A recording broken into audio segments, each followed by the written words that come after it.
is the cat doing? Bad? Why is my cat always bad? Always interesting.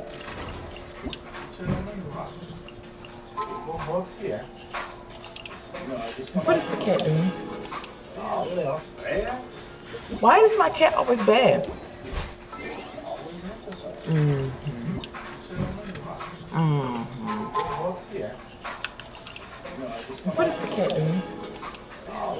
Bad? Why is my cat always... See the trees past the forest. Tell me anything.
The show begins!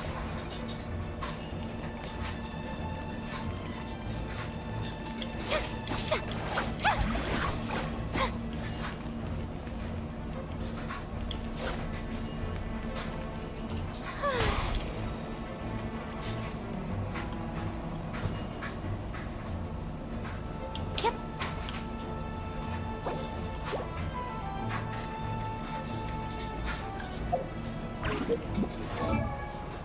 What you over there giggling about?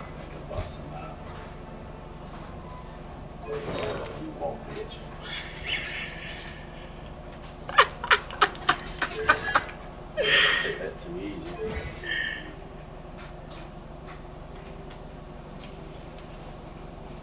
Realize you're about to get you in a lot of trouble.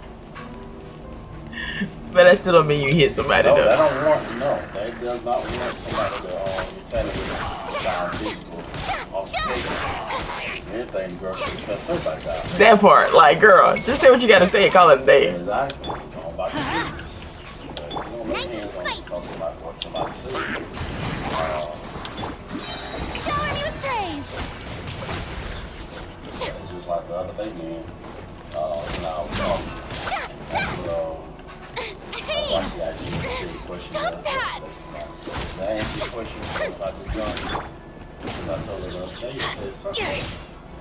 And people was talking about her or saying stuff about her. I said, no, this is freedom of speech. Freedom of speech. What if I go in there and do this to them and Teamwork go is upside the head dreamwork! or whatever she said? I said, what if somebody come and jump you stuff? Time to shine. I said, people run their mouths talk all they want to. Oh, As long as they don't touch you. And we was talking about Shannon and them. And I said, run their mouths talk and say this. As long as they don't touch you. Let's light it up. It's just no. Yeah. And It's the fire. I forgot exactly what he said, whatever. And I said, what if somebody can jump on you? Damn, it's when that happens, you know it. May I present? Ah.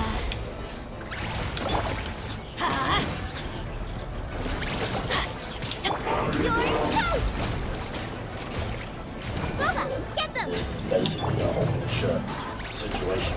Case whatever you call it, because so now they're not hit the girl by dribble. So therefore, the girl needs to be punished.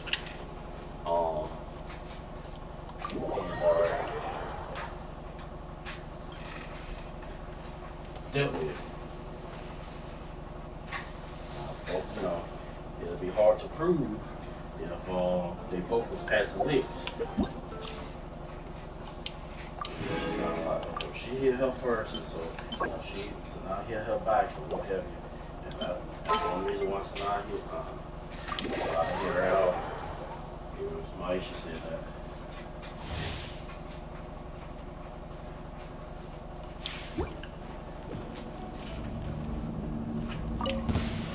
Mind the side effects.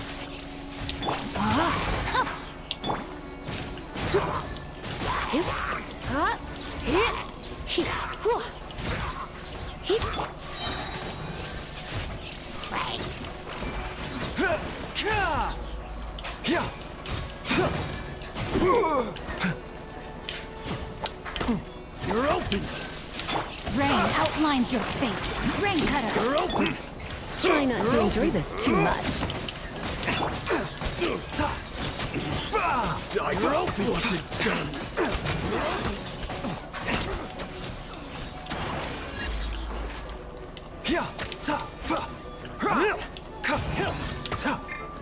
Not my sword. You.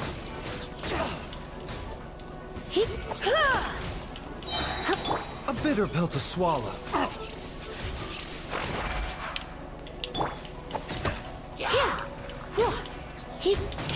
Taking a turn for the better.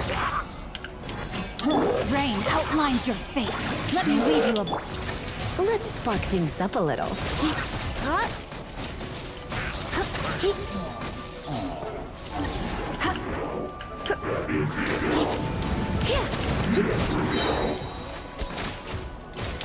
Remember, health comes first.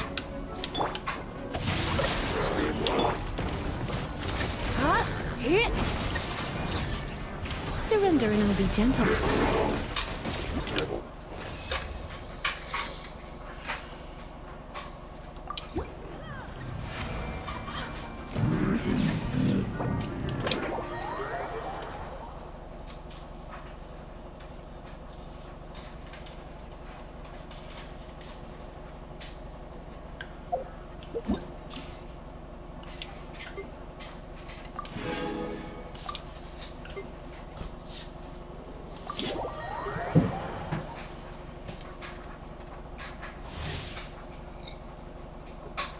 Oh, this cat got into. I took the suitcase out the room so Sanaa can get to it, and this cat went all up in the suitcase. That's what made it fall.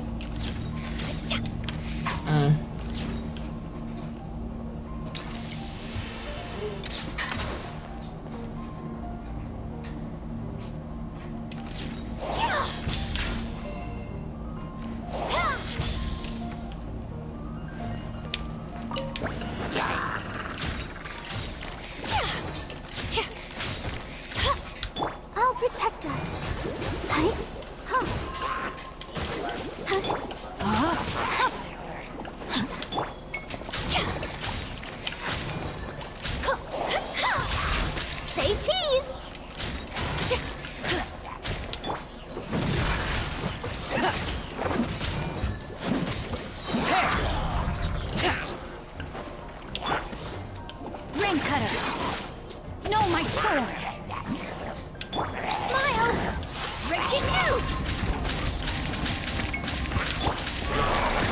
Clean up!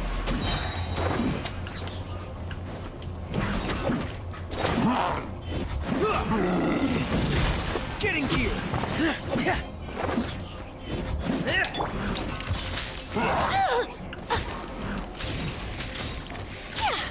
Let's dance.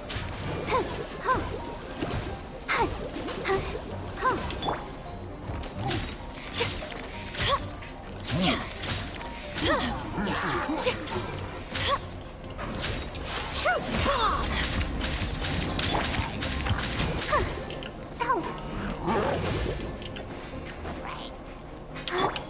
Frost is coming! Dead reckoning! Getting here!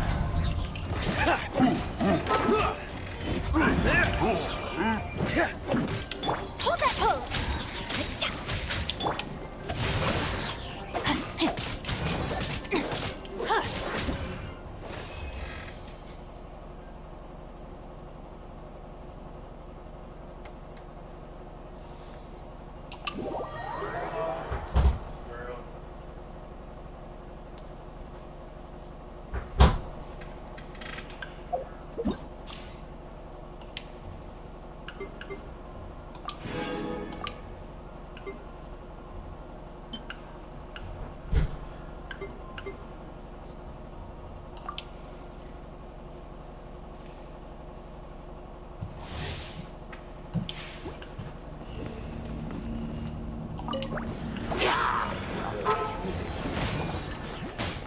Oz, reveal thyself!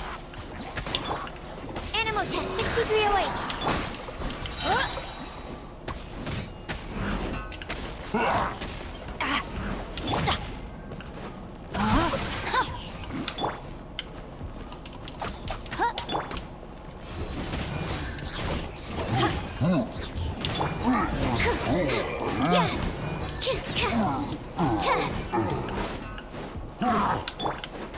By royal decree! Oh, goodness!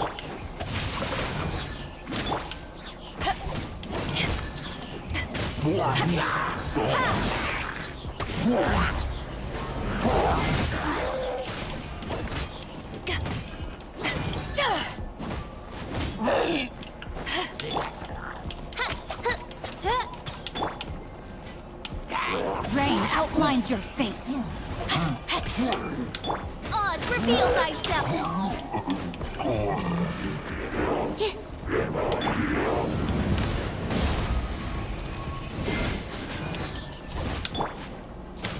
Wings of darkness! Come, Sever Knight! Let me weave you a verse. Enhanced Animal Module 75 at Surge! Eyes on me!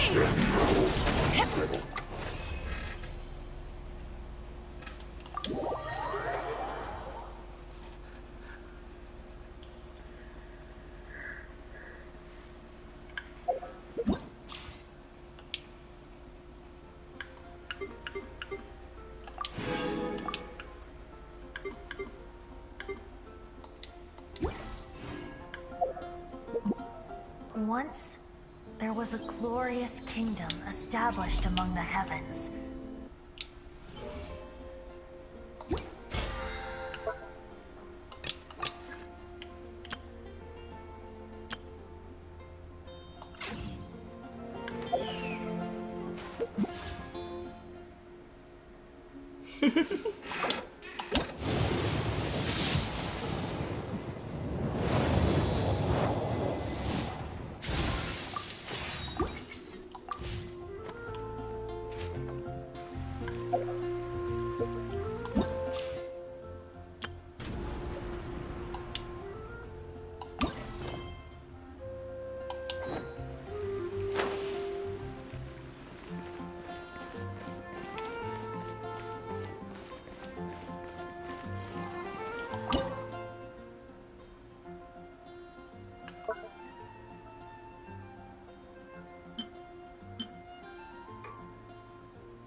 the pleasure is all mine. There are still so many places for us to explore.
Water comes in many flavors to the discerning palate. Mondstadt's water is crisp and pure, while water from Liyue has an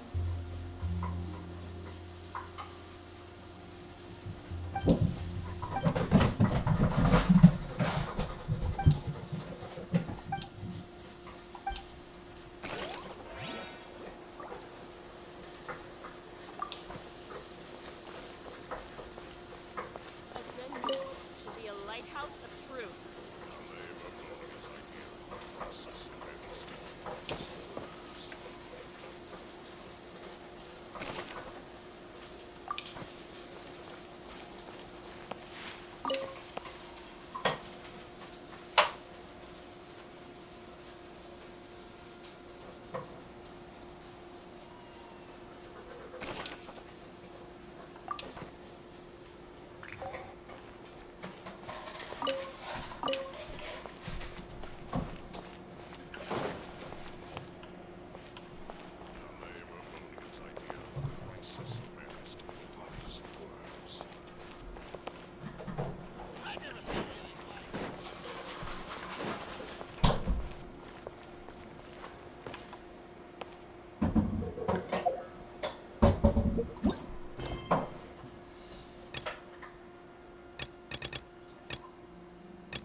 Melusines are beautiful creatures.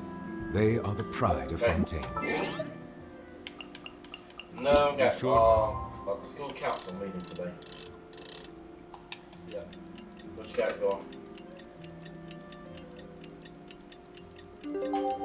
Befriend them. Cause them no harm. Oh, okay. Okay. Okay. Alright, Maria should be there. You know, they'd be running late, but it should be there before long. Alright, see you soon.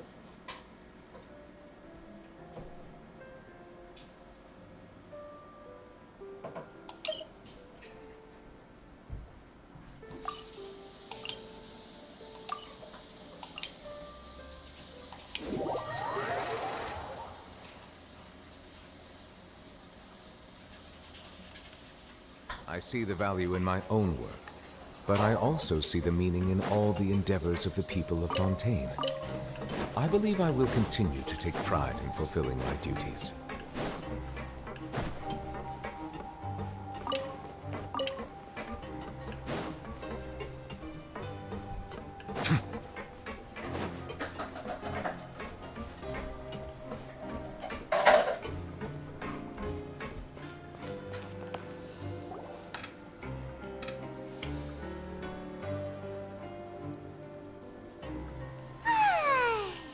Now for a little rest after breakfast. This is the life. Wait a sec. Isn't something important supposed to happen today? Oh, today's our big day! We're supposed to leave the Fortress of Mirapede! Come on! We've got to go complete the release procedures now!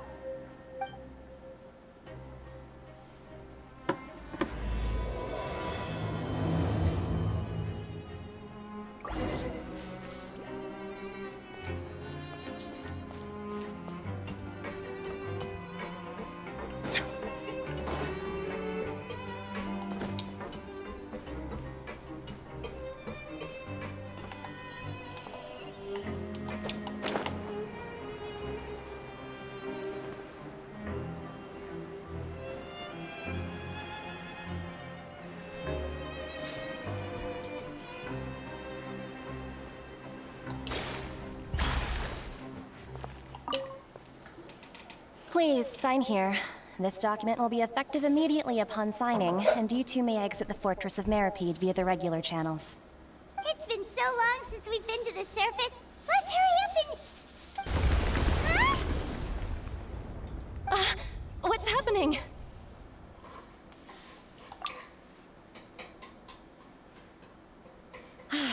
I'm fine, thanks. But I wonder what that tremor was just now. Let's go ask the Duke.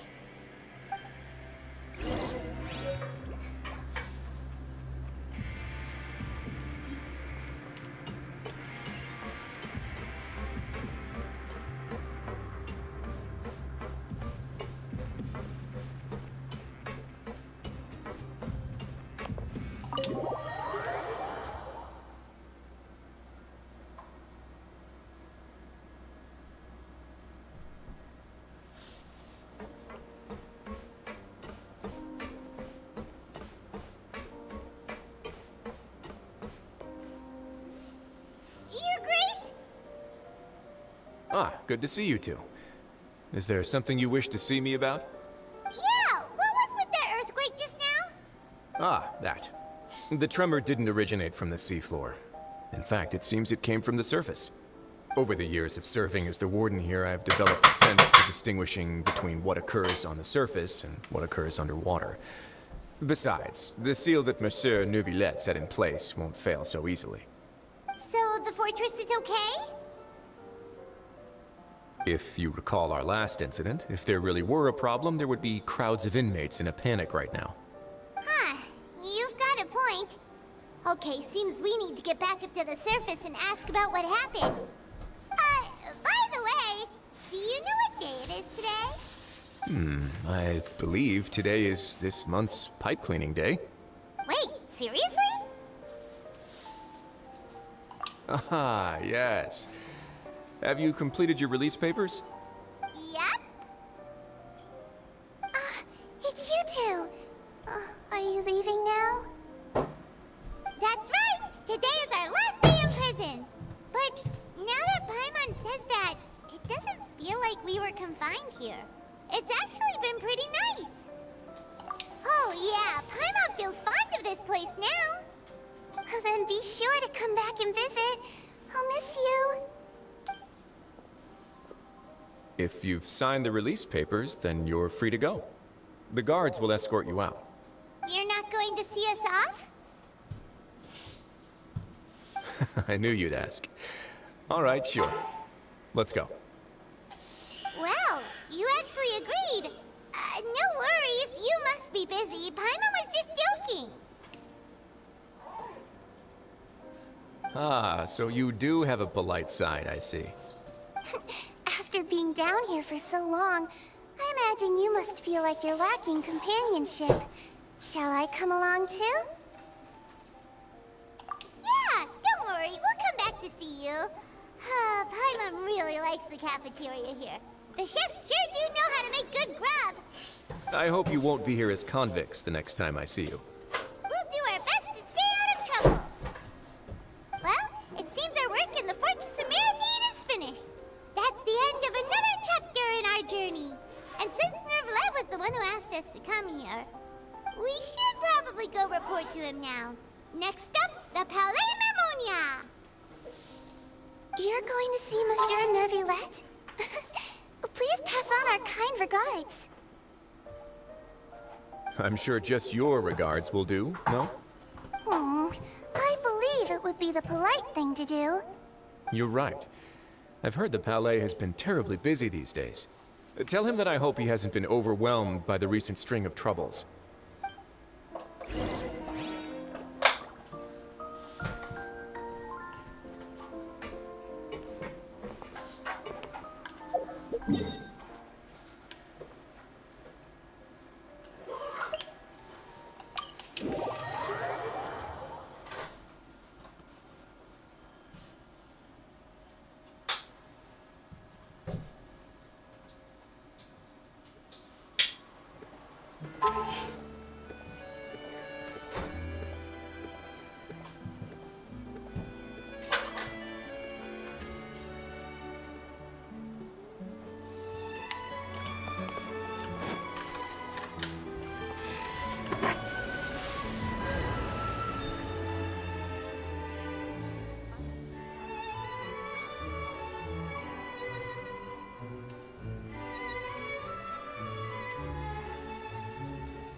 The Palais Mermonia sure is buzzing with activity today. Halt! Huh? Oh, it's you two. Apologies. Apologies! Monsieur Neuvillette did say you'd be welcome at any time. Excuse me. Would you mind helping me take a look at this report? I'll be right there. Sorry, I've got my hands full here. You can see yourselves in. Everyone's so busy. Seems a lot has been happening.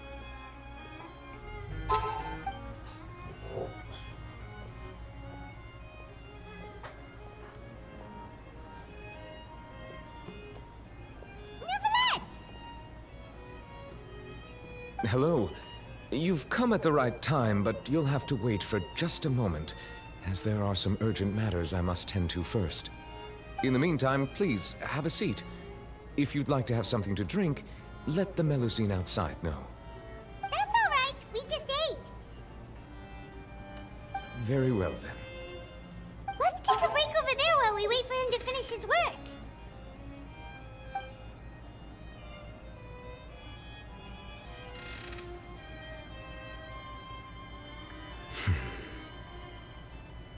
All right. That should wrap things up for now. Are you done with your work? Yes, sorry to keep you waiting. Today should be the day you were released from the Fortress of Meripede, and it appears that you have managed to complete all the release paperwork. That's right, and we came here to see you right away.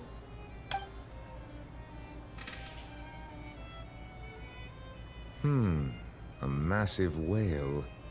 Do you have any idea what that might be? Judging from your description, that cannot have occurred in any ordinary waters, but rather something like the primordial sea. A whale of that size and shape cannot usually be found in the waters of Teyvat. Therefore, we can only assume that Childe is presently immersed in primordial seawater. Immersed in primordial seawater? But how? Is he okay? Most people wouldn't be capable of entering in the first place. I'm not completely sure how he could have gotten there myself. Yes? What is it? Ah, right! Paimon felt it too! We asked the Duke and he said it wasn't from underwater, so we figured you might know something about it. It turns out that I have just received a report about this particular matter. In fact, that's exactly what I was busy with a moment ago. The source of the tremor was here on the surface near Poisson. After the shaking stopped, the water levels in the Poisson area rose at an alarming rate. The water levels rose?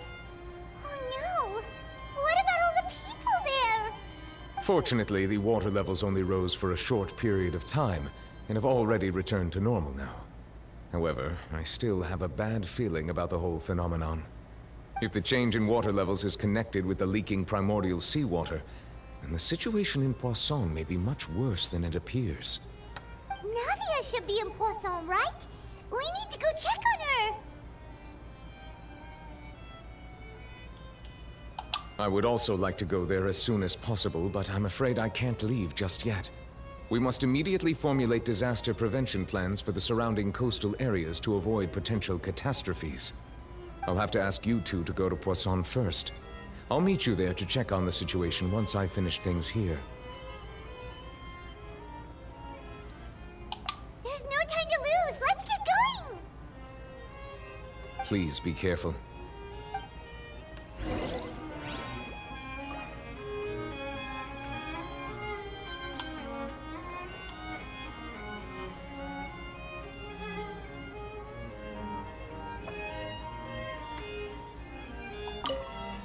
The two of you have my thanks. If you need...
sure she's still...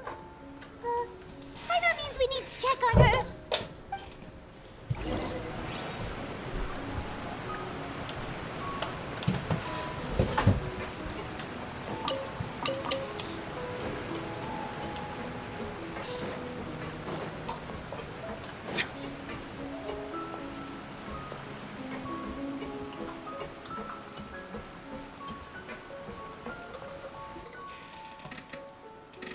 We haven't seen a single soul all the way here.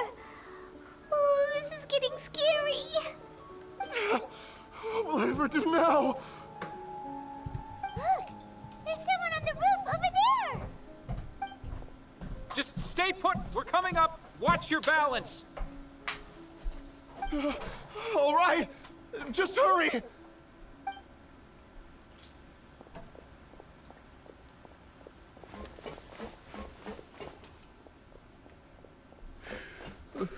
I'm not young anymore. How will I survive on my own? My Desiree! He looks pretty sad. My leg! My leg! How could this have happened? It hurts! Just hang in there. Help is on the way. You can hold my hand if it makes you feel better.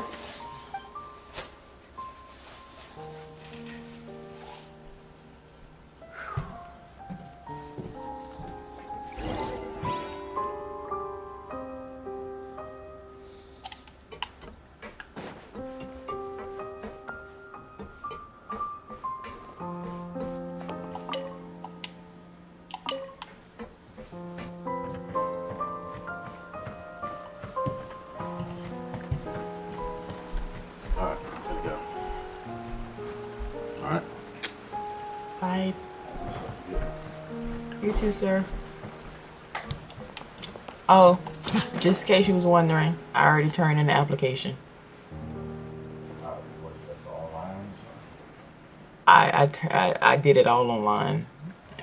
Oh, it's Navia. She's over there. Go to the place. Hey, Navia, are you okay? Just do everything by computer.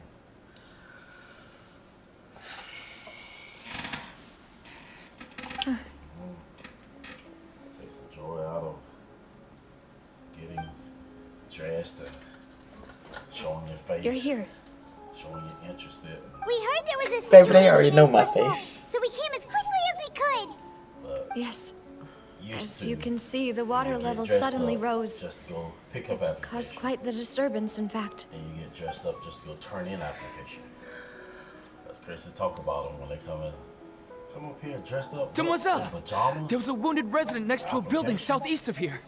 We've already transported him to safety, but we've run out of medical supplies. But she always has He's something to say wounded? about it. How badly?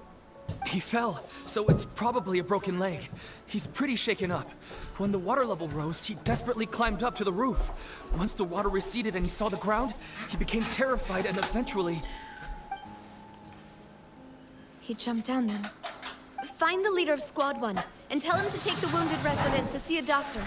He should know where to go. Understood. I'll take over his search and rescue mission in the meantime. All right, you'll be in charge.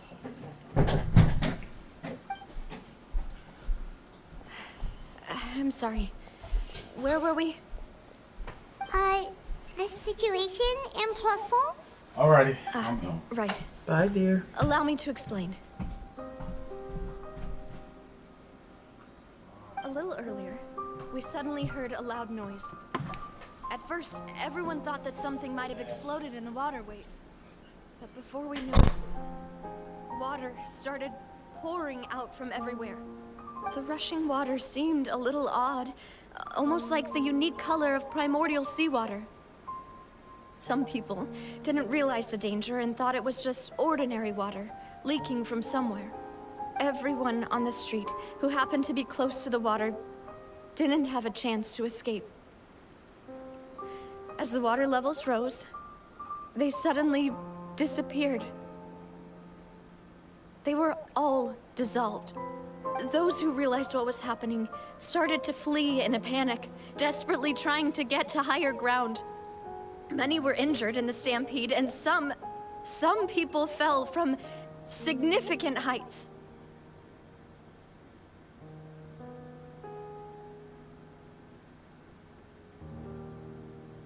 The Spina di Rosula initiated rescue operations as quickly as possible, but there have been a lot of casualties. Fortunately, the water began to recede after some time, and the chaos came to an end.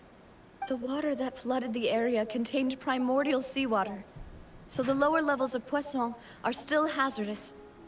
To ensure everyone's safety, I've asked the people there to leave as soon as possible. No one knows if this could happen again. All we can do for now is try our best to help evacuate the residents. We still haven't completed the head count, but we'll have some numbers soon. How awful. And all of this just came out of nowhere.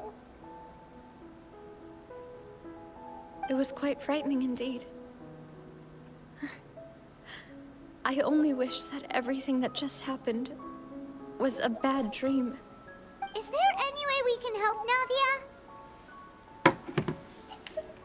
Thank you for being so willing to help in a moment of crisis like this.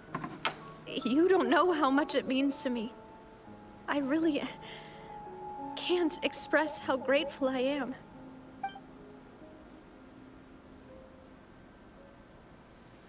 Don't say that, Navia. That's what friends are for. Oh.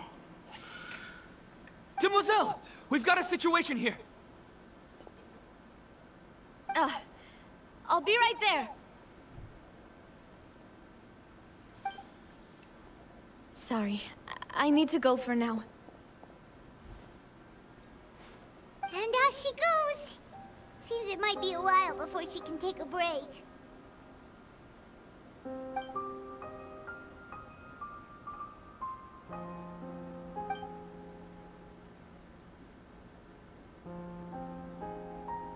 Okay, the wounded are being tended to, and we finished a preliminary head count. More support has just arrived, so I suppose I finally have a moment to focus on my own matters.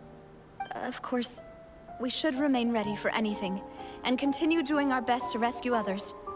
I'll be sure to have everyone at the Spina di Rosula ready to render assistance. Traveler, Paimon, would you two accompany me to my father's grave for a moment? Huh? Right now? Thank you.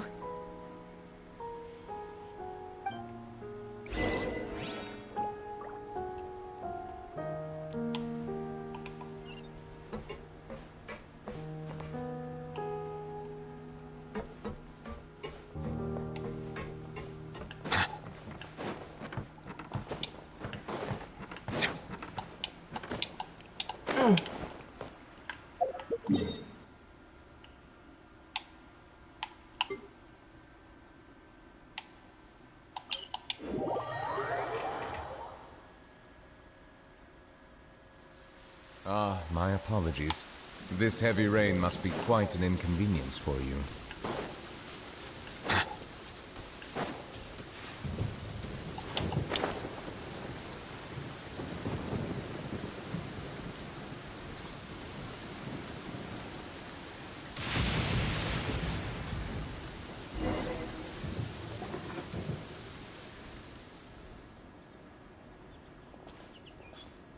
Not a lot of people here, huh?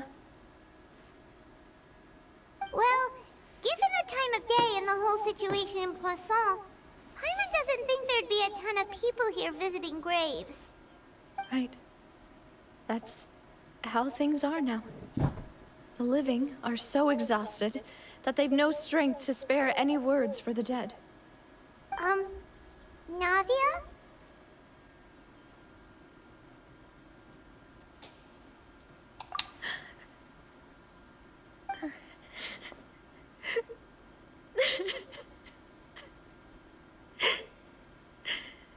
Navia, what's wrong? Sorry. I just... Malus and Silver, they won't ever come back here again. What should I do, Papa? Huh? What happened to them? Everyone agreed on the rescue plan, but still, I was the one who initiated it. They were helping evacuate the residents, but they couldn't leave in time. And they were caught in the seawater.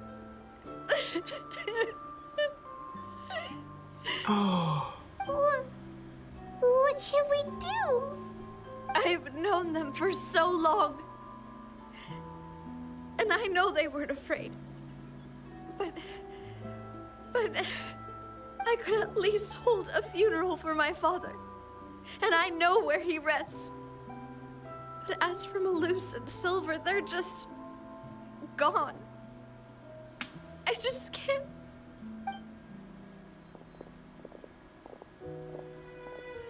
Everything looks so clean after it rains. Even the gravestones. I didn't expect that you'd enjoy a glass of red wine in front of Master Callus's grave. I can understand. Besides, the scenery here isn't half bad. See, it's not just me. I always want to bring something when I visit Papa. Perhaps we might even have a picnic. He wouldn't be angry, would he? How could Master ever be upset with you, Demoiselle? Yet the cemetery is the home of those who have passed, is it not? Everyone ends up here sooner or later, no matter who you are. Buying yourself a plot in advance, are you? No need yet. But when I do, I hope you'll let me be buried beside Master Callus, Demoiselle. Hey, stop joking around. I'm quite serious. That way, it'll save us both the trip to see each other whenever you visit your father's grave. That makes sense. In that case, could I be buried on his other side? After all, besides you, Demoiselle, the two of us could certainly be considered Master's closest companions, no? Personally, I believe we fill those shoes just fine. Why are you bringing this up all of a sudden? Seriously. All right. I'll remember your requests. But I'd really prefer not to talk about this stuff. And what do you mean by saving me a trip? I'd make the journey even if I had to visit you two somewhere else. I'd promised to let them rest in peace here. But here I am breaking that promise. I'm sorry for letting you see me in a mess like this. I don't usually cry, really. Paimon doesn't know how to help you feel better. But, well, she understands how you feel. I'd always thought I could make my wishes come true. But now that I think about it, that never solely relied on me. Many things can only be accomplished with someone else's help. Malus and Silver have helped me so much. But by contrast, I could do nothing for them. I'm so sorry. You can spend as much time as you need here, Navia. We'll stay with you.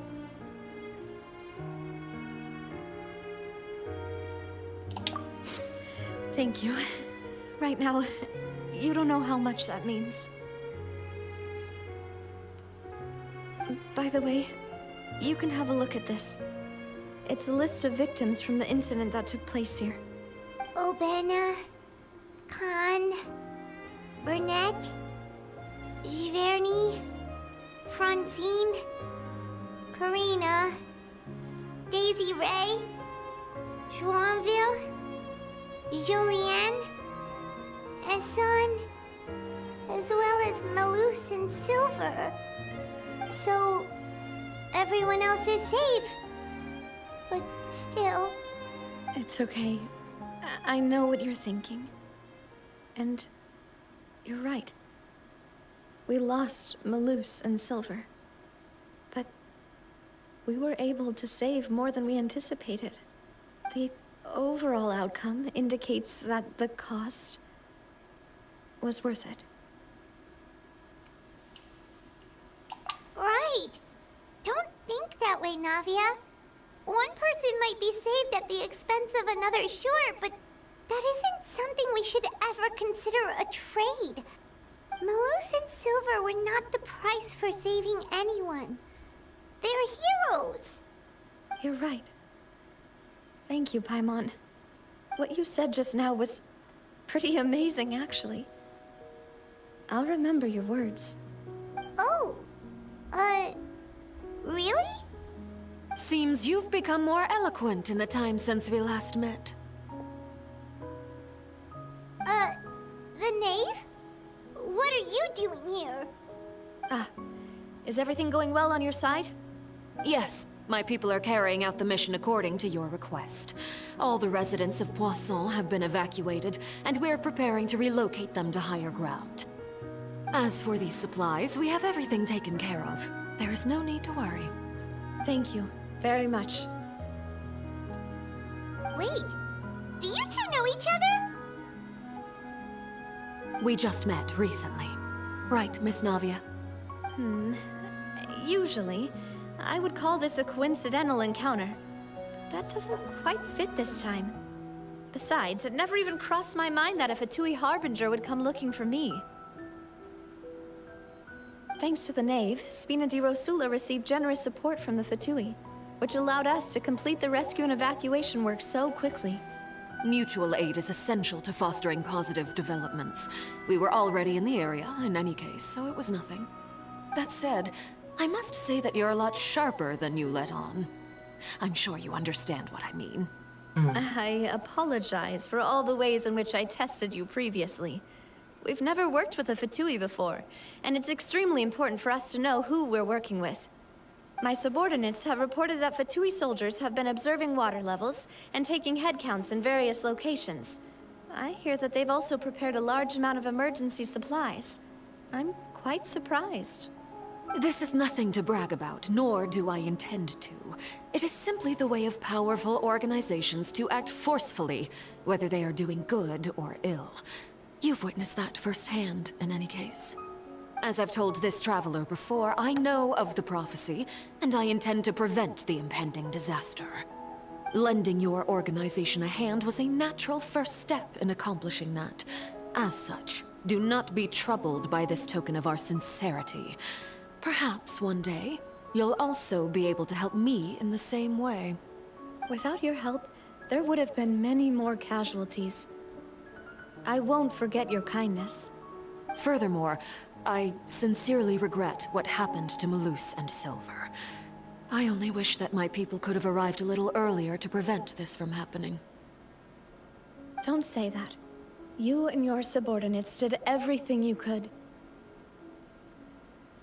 As Paimon said, Malus and Silver didn't choose to sacrifice themselves for any specific person. And they weren't the price paid for others' salvation. They chose to become heroes themselves. I've never liked hearing people put it that way. It's like trying to relieve pain by saying some noble-sounding words. But right now, there's nothing more suitable. They really did become heroes. You're right. I'm sorry for your loss, Miss Navia.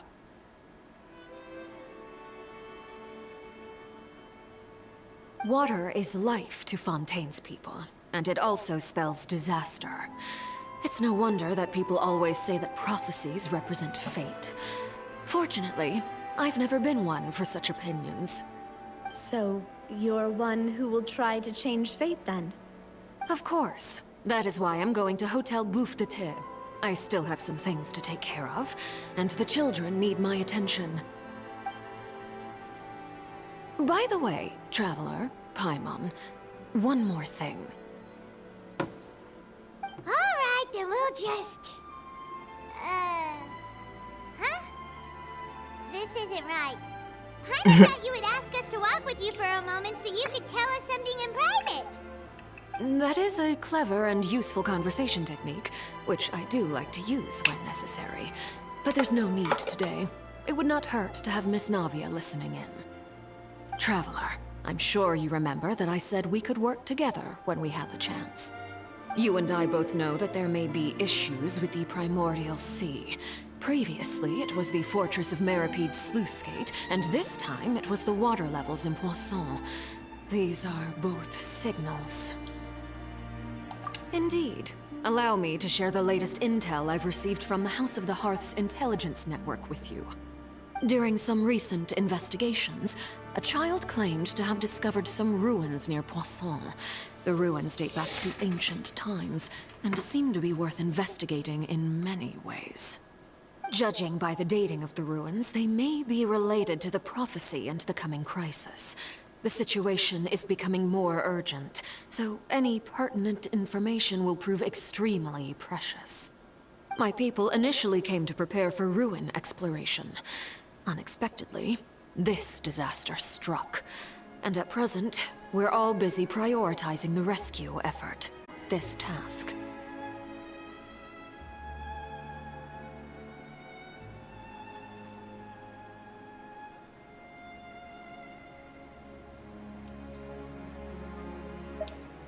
The House of the Hearth's members see each other as family, but Lyney, Lynette, and Fremine said that they also see you as such, even though you are not from the house. I'm sure you already understand how earnest they consider their friendship with you to be. Oh, that somehow makes Paimon feel kinda happy. The intel I just shared about the ruins could fetch a high price. But since the children consider you family, it's only natural that I freely share it with you. Got it! So all we gotta do is go to some ruins, right? We can handle that. Excuse me, but may I tag along? You wish to join, Miss Navia? But are you sure you're up to exploring some ruins? You need to rest. Well, I'm sad, yes. But I can't just go back and plop myself into a chair by the roadside and do nothing. There's no point in being depressed while we still have a disaster on our hands. As my father's successor, I must live up to the hopes he had in me. Besides, I'm also doing this for myself. I need something, a distraction, to keep my mind off Malus and Silver.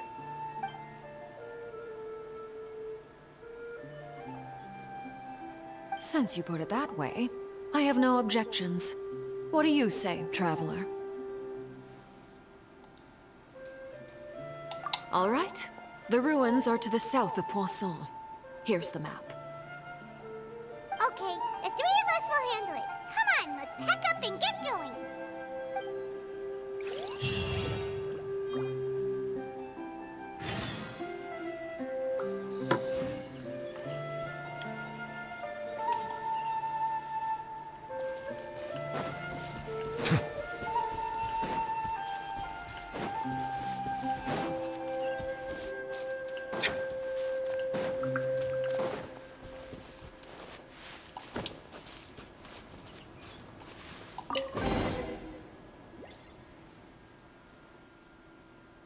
Oh, you tricked me.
So, are these the ruins the knave was talking about? Whoa, talk about old. They seem to be pretty ancient, all right. Let's go in and have a look. Just be careful.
Solidify! Everyone hold hands! Shine down!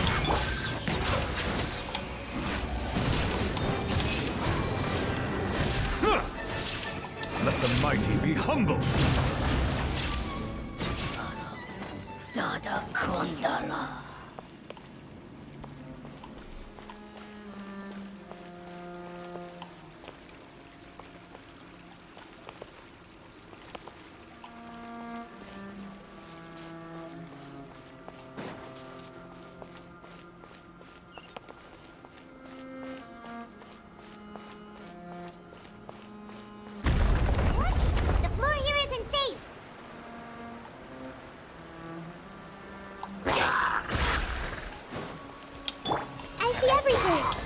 Illusion shattered!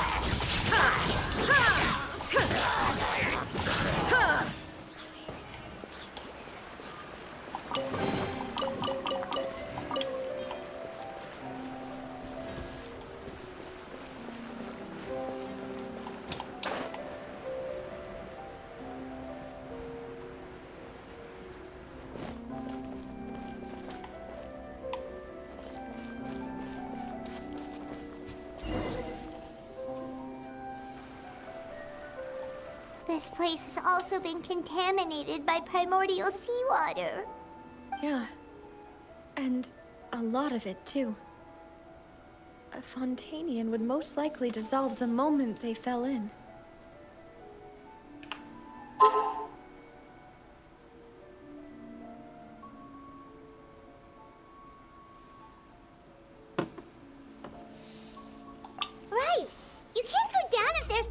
real seawater.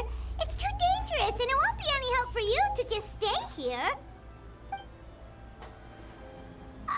Don't get Paimon wrong. We're not saying you're useless. It's just that... No, you're right. I can't do anything in this situation. I'll leave this to you.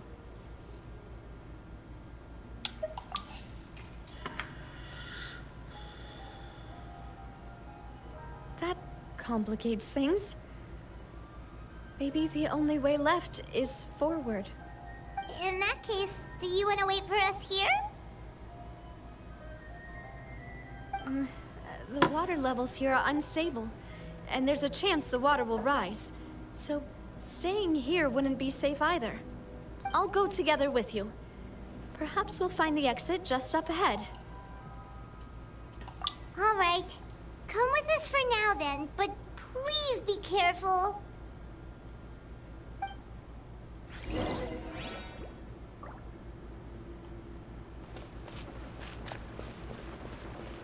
Oh no, it's a dead end!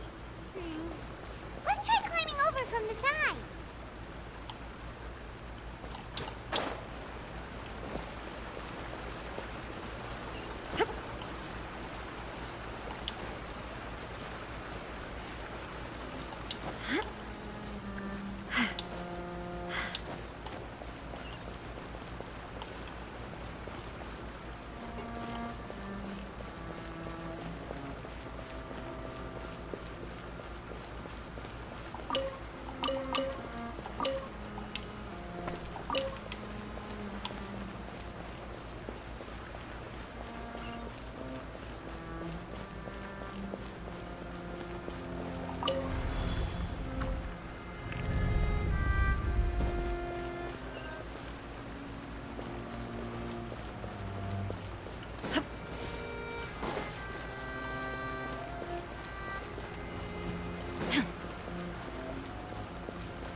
There's something wrong with this bridge!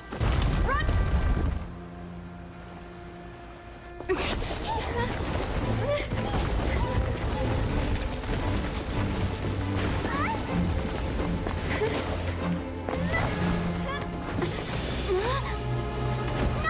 Oh my god!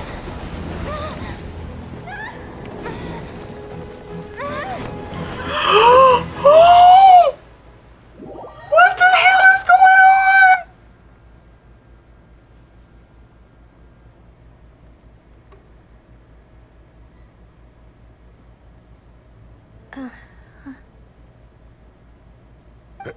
Demoiselle. Huh?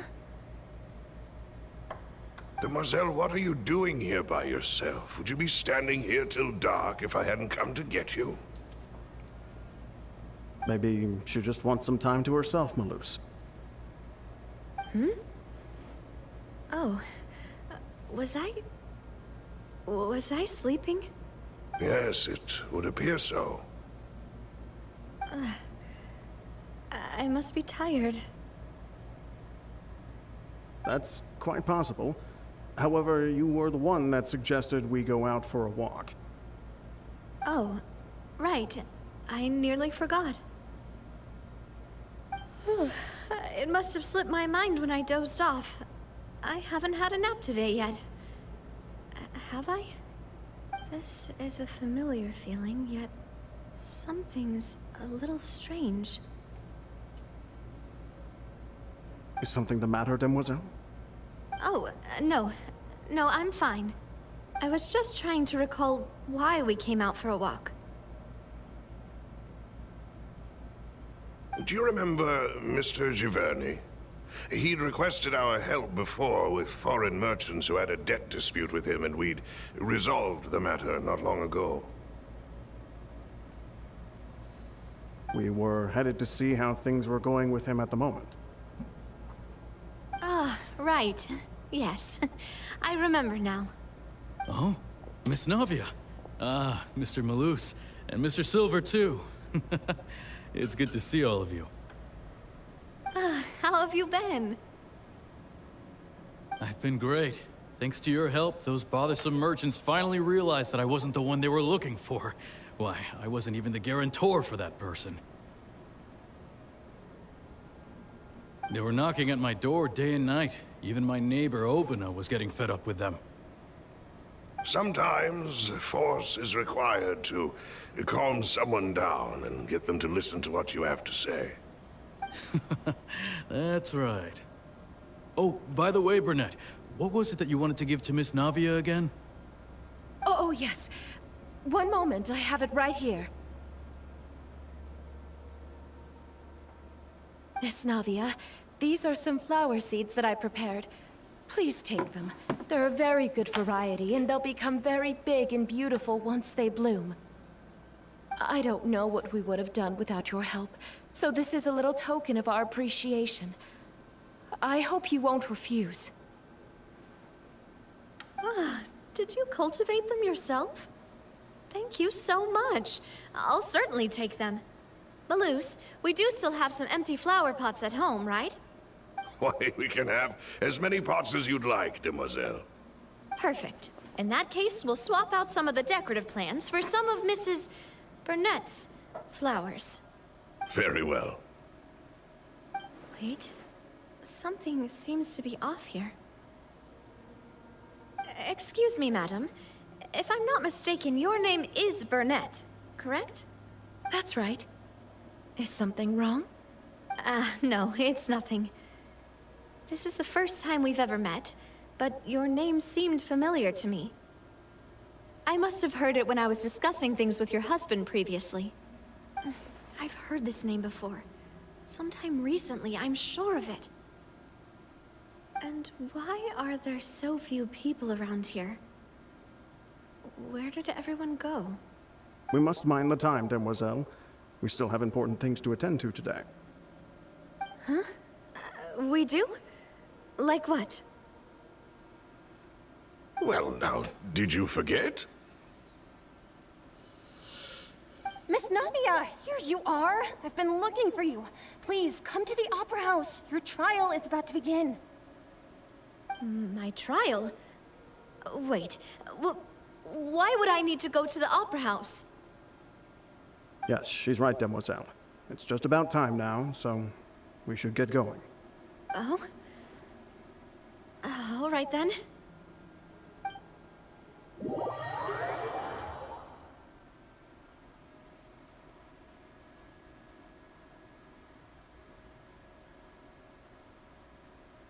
Look, it's Navia!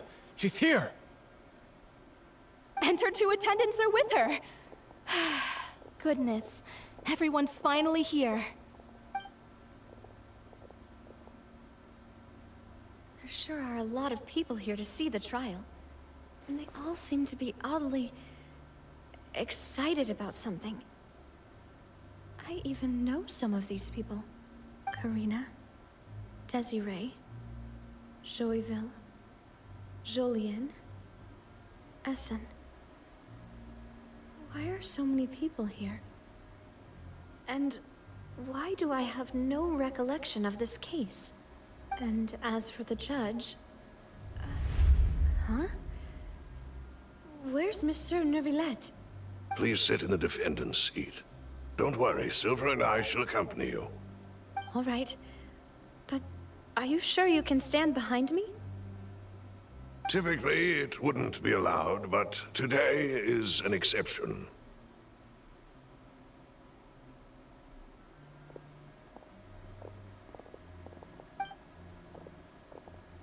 Hey, what kind of place do they think this is? Come on, do they have any idea what they're doing? Seriously.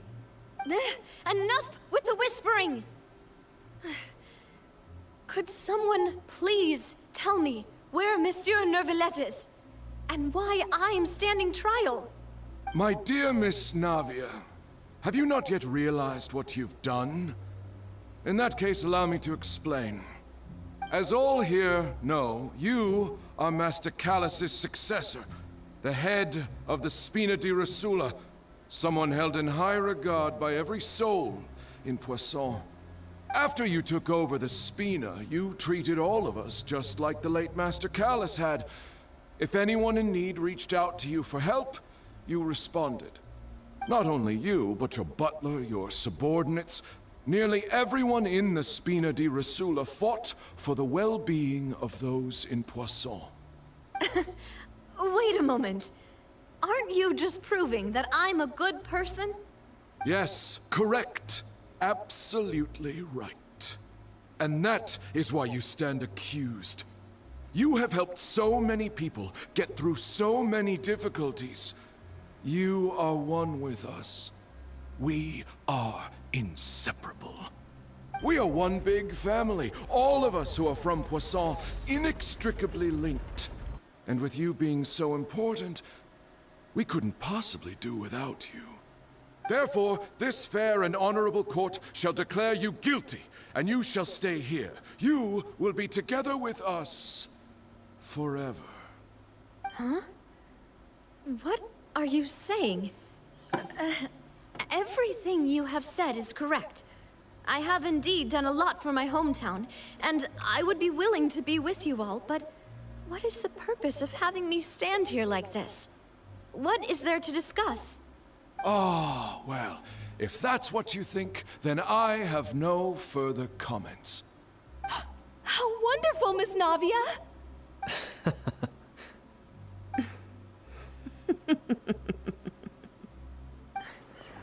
I know all these people. Why are they laughing? I seem to remember now. Yes, I get it. This trial is... Wait just a moment. This isn't right! Malus?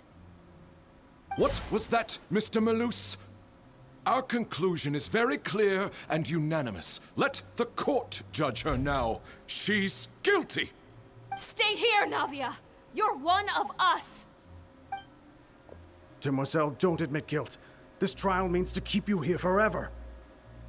I wish to exercise my right to defend Our Lady. Mr. Joinville, you only know of Navia's goodness, but nothing of her utterly independent mind. She was born a free and independent spirit. She has never been tied down by anything. Indeed, even the death of Master Callus couldn't stop her. Her actions cannot serve as proof that she identifies herself as part of any group. She merely acted as an individual, extending her hand to help others. Please do not mistake her actions as being otherwise. Really? As an individual, you say? Don't forget, we are all Fontanians here. This is the nation of justice, the nation of Hydro! Even if Miss Navia only voluntarily rendered her assistance, that doesn't change the fact that her beautiful soul must return to everyone. Water accepts all, blends with all. It will surely accept her kindness. Everything is measured here in the nation of Hydro, and in the end, everyone shall meld together. Thus, when a unanimous opinion emerges, that opinion represents justice. Now, I speak for everyone. Our opinion is consistent. Navia should stay. We and Navia are one. And you would call this justice? Preposterous. You are merely jealous that Demoiselle still has a chance to exist as an individual. Have you forgotten how much you all once longed to become individuals, to become independent? Do you mean to defy our justice? If your justice is flawed, then why should we acknowledge it? As you said, we can also have our own justice. Silver and I shall defend Demoiselle. And that is how we will enforce justice. Ugh, my head... it hurts. Demoiselle! Silver, it hurts. My head is spinning. All I can see is stars swirling in front of me. I remember now. Everything that seemed odd from the very beginning.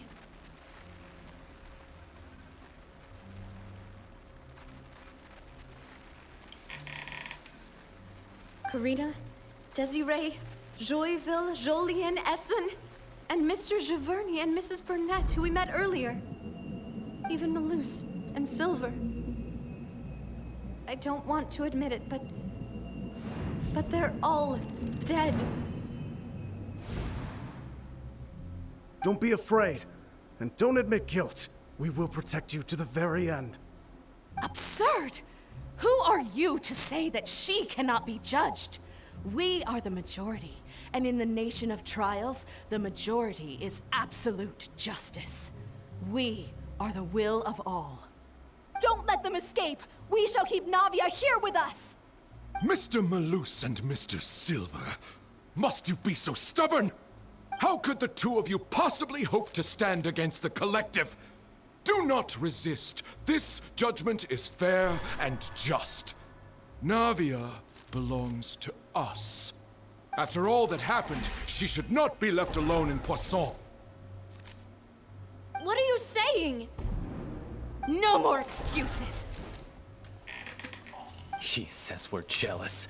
Jealous? How could she possibly be an independent individual? What's with these people? Who's jealous of her? She belongs to us! Miss Navia, she... Silence! Damn. That's...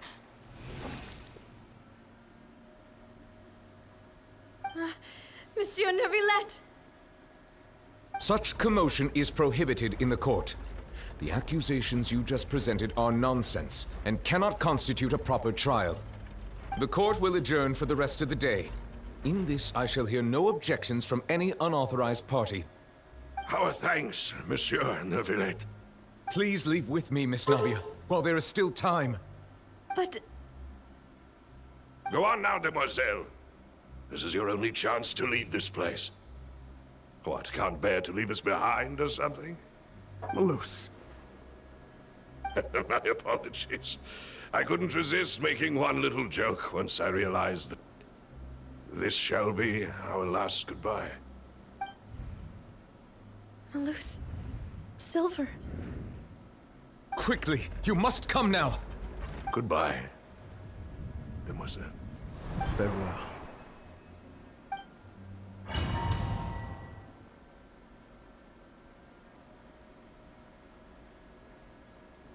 No, wait! Just a second! Hey, Navia? You're awake. Good. I must have been dreaming. Malus and Silver were still alive, and they were defending me at some insane trial. It looks like you're all right. Did all the sad feelings cause you to have a nightmare? Paimon could give you a hug. The ruins you were exploring suffered a cave-in. When I arrived, I found you falling toward the water. You were just about to be dissolved within, but I...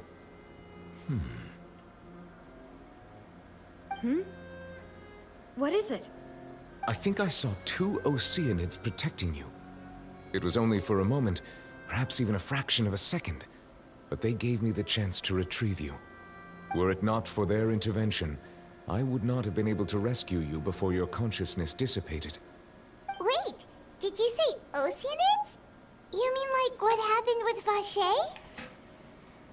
Perhaps those 2 Oceanids were the people you saw in your dream.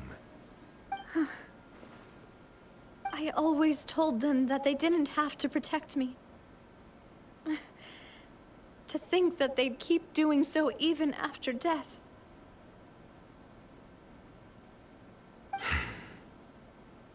Please come with me.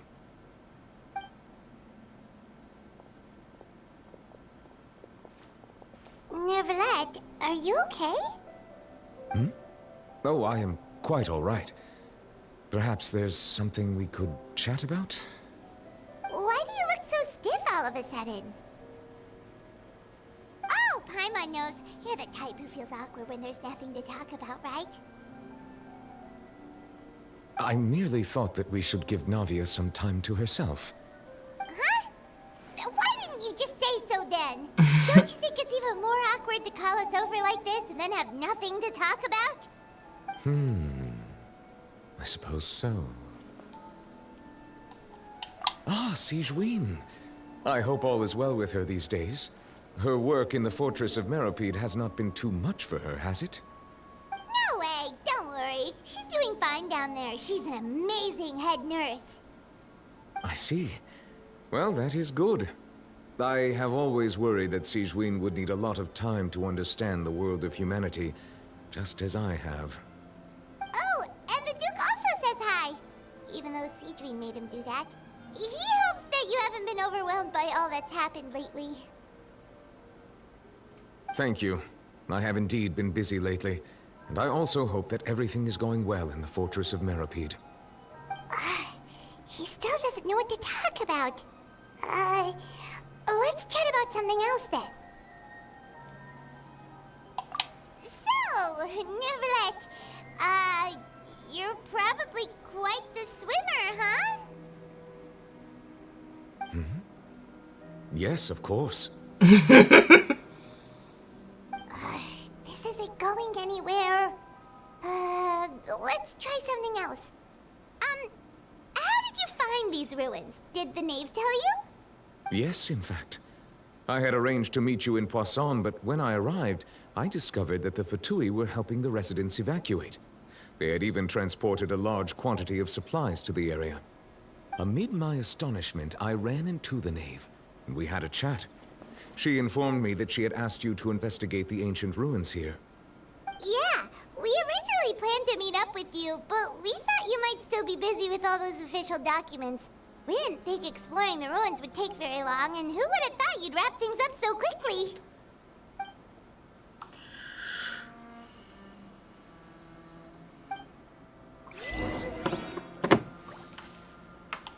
Get going again. Will you come with us, Monsieur Neuvillette? Yes, if you wouldn't mind my company.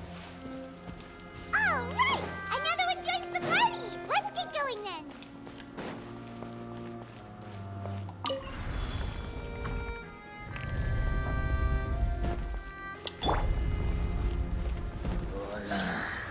Stabilize! Settle down!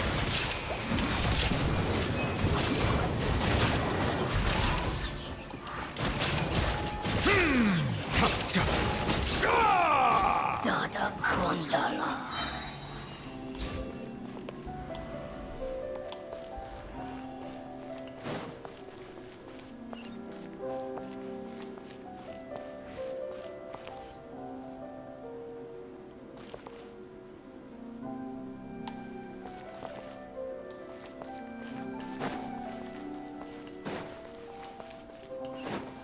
Oh no! Another unstable path! Watch your step!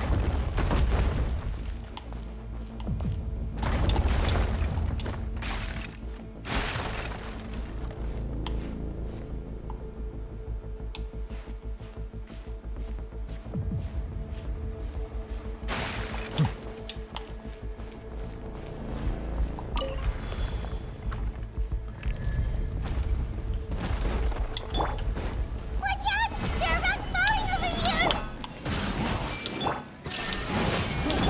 The time beckon.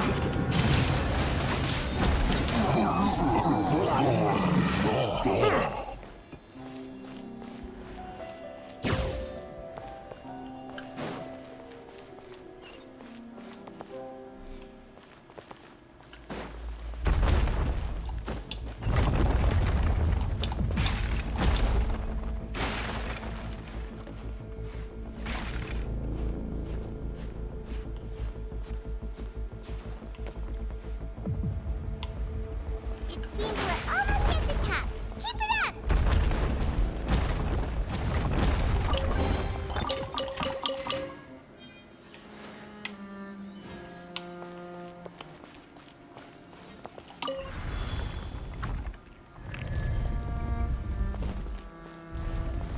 Yeah.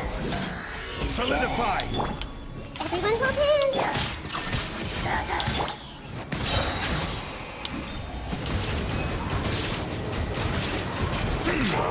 Let the mighty be humble!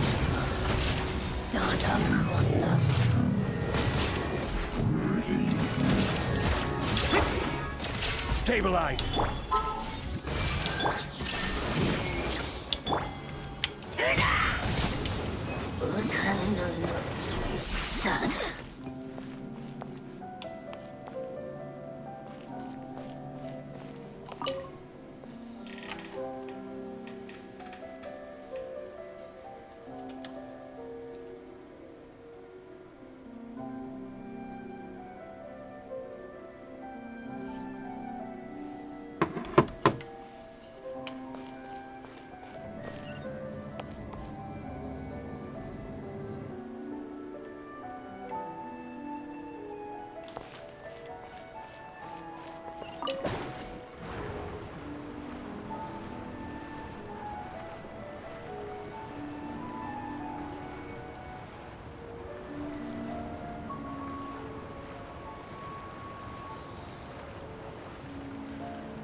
looks like we've reached the end. This is the place. There should not be any other hidden spaces in the vicinity. The path sure had some twists and turns, but it turns out that this place isn't actually that big.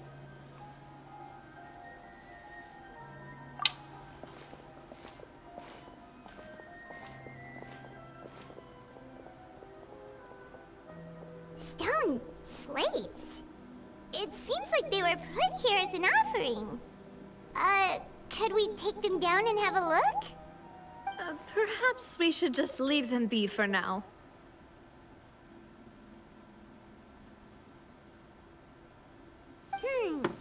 There are 4 locations in total, but only 3 stone slates. The slate that should be in the first empty spot is missing. The surrounding walls also show signs of damage. There's something written below. Let Paimon see. Reason dictates that this nation be destroyed.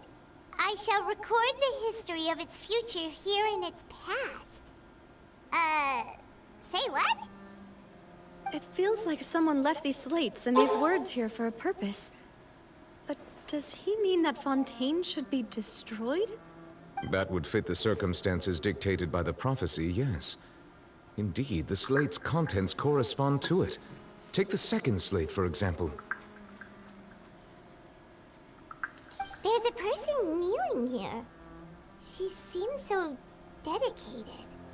And there's a whole bunch of other people behind her doing the same. She's facing this... what is this? Some kind of island in the sky? And is that Lady Farina in the third image? Did the Hydro Archon fall into the water? And is that a ring of people around her? Paimon doesn't quite get it. Are they all in the water? The fourth image. I know this one. This exactly matches the content of the prophecy. The people will all be dissolved into the waters, and only the Hydro Archon will remain, weeping on her throne.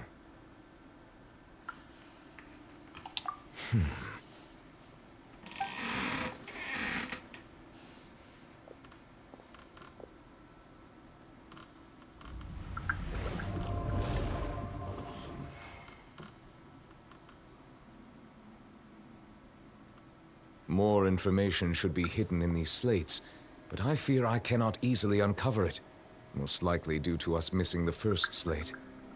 I am very sorry. Don't blame yourself, Monsieur Neuvillette. Deciphering ancient stone slates isn't one of your duties. Ooh, Paimon's getting the chills just looking at these slates. This says that it's the history of the future, right? That means the prophecy's sure to come true. I really hope it doesn't mean that. Still, Paimon feels like these images are kind of weird when you look at them together.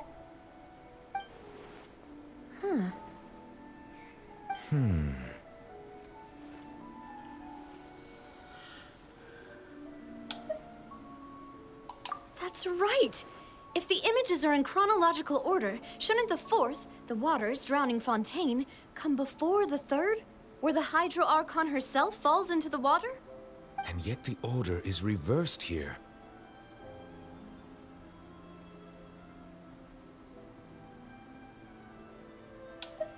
If we go by timing, Lady Farina only emerges in the third image.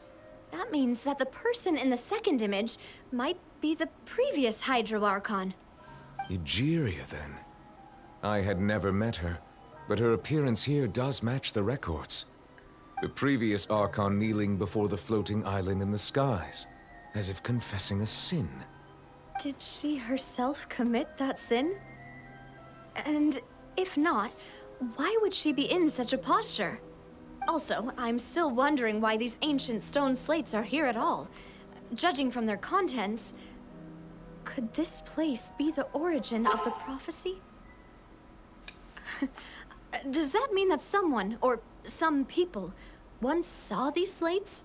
But who would have created these slates and left these words here?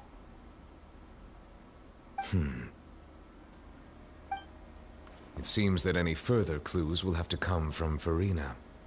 In that case, there's no time to lose. There's nothing else to be gained here, so let's head back first. Yeah.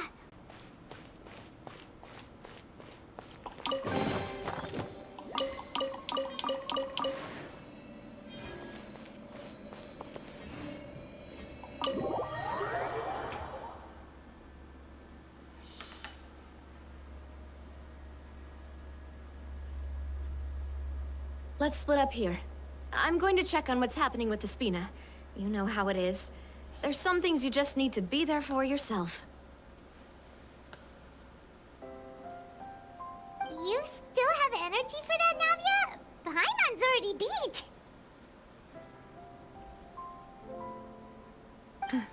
Just head back to the Fluvsandre and have a rest then. Thanks for keeping me company all this time. I'll depart as well. Thanks for your hard work today. Rest well, everyone. Traveler, I will go talk to Farina tomorrow morning to ask about the stone slates. I'm sure that you're concerned about this matter as well. If you have time, drop by my office. I will share the results of our discussion with you. Are you really gonna talk to her about this directly? Will that be a problem? Paimon's getting a little scared now that it's come to this. She has long been harboring secrets and will not give them up easily, which makes it all the more my duty to ensure that she understands the present situation. All right, we'll leave it in your hands then. You're probably the best person to talk to her anyway. I will be carefully considering my words tonight. Traveler, Paimon, our safe house at the Fluvsandre is always open to you as ever. So please don't think you're an imposition. All right.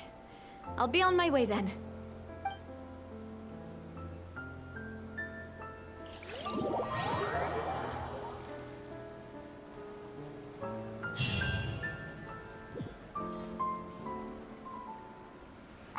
We're finally back! Welcome back. We've got a special menu prepared for you two tonight. Yay! And there's good food too! Navi, no, the boss is the best. Ooh, desserts! Nice, these are all Paimon's! Paimon's already starting to forget what happened today.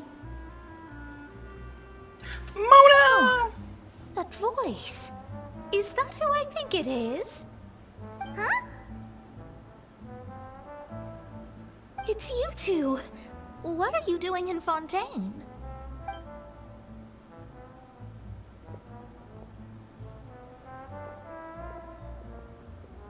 Mona?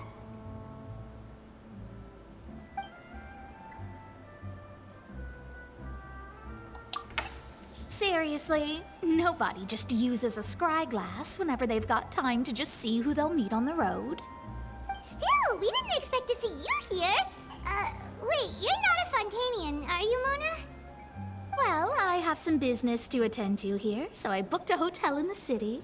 I was just out for a stroll when I bumped into you.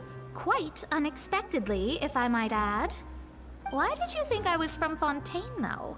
Is that because Magistus doesn't sound much like a Mondstadt surname? Yeah, let's go with that.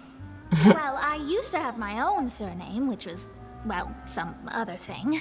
Either way, the old hag told me when she took me as her disciple that the first step to being a great astrologist's pupil was to change that name. There was nothing for it, really. She really is amazing at astrology, so I changed my name to what it is now according to her wishes. To my surprise, however, Magistus is not the name of some ancient house or clan.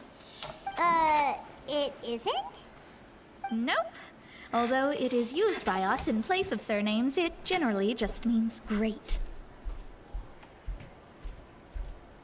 Wow! Imagine including a boast in your name. Wait, are you gonna have to put that into your genealogy as well?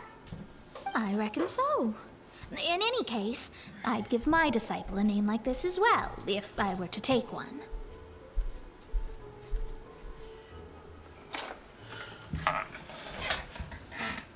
Astromancer Barbeloth Trismegistus. Whoa, that's a long one.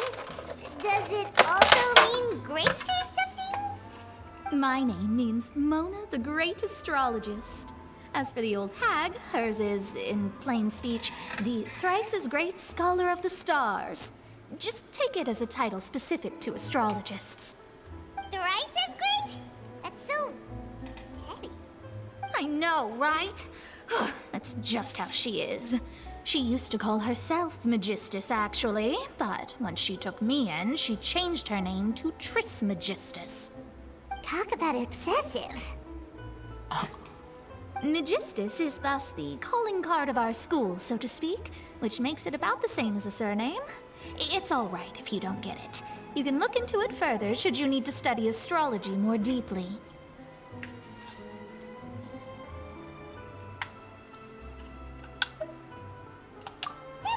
Terrible! Ugh. But anyway, you're not Fontanian, are you, Mona? You're from Mondstadt, right? Well, I was born in Mondstadt, yes. My parents migrated to Dornman Port, and I traveled with the old hag for a while, after which I settled down in Mondstadt City. Oh, that's a good thing then. At least we know you won't be dissolved by Fontaine's waters. Speaking of that, I'm sure you're aware that a bunch of things have happened here in Fontaine, right? I know you're not a local, but I'd avoid getting too close to any water that looks strange all the same. There's something ominous about it. Well, the water, I mean.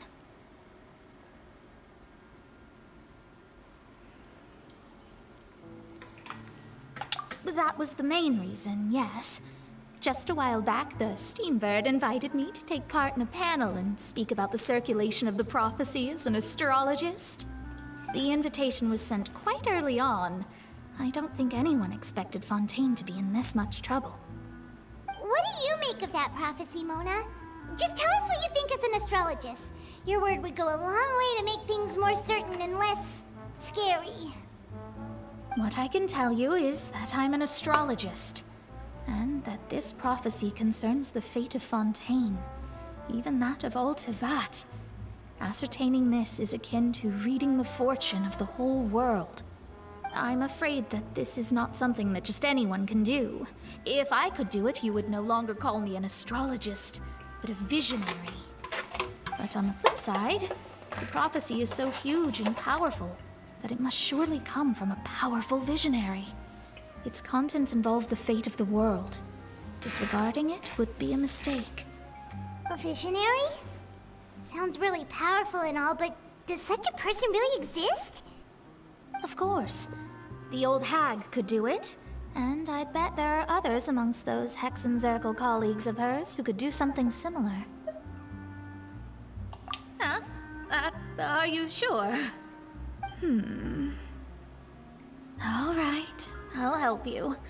It isn't often that I see you with such a serious look on your face. I'll tell you once I hear back from her. Thanks, Mona. You're amazing as always. Oh, well, this is something only I can do after all. So yes, your praises are quite welcome. That's the greatest of astrologists for you! Of all the people we know, you know the star's the best! Indeed, indeed. That's the spirit. Oh, sorry. I came to see what all the commotion was about. If there's anything you need, do not hesitate to inform the Spina di Rosula. Oh, whoops.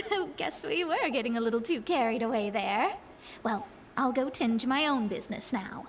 If I receive any news, I'll be sure to come find you two again. And there she goes, quick as rushing water. And here we are with the Spina guy giving us suspicious looks. Right, but we were able to recruit Mona's help, didn't we? Our Fontanian friends will thank us someday.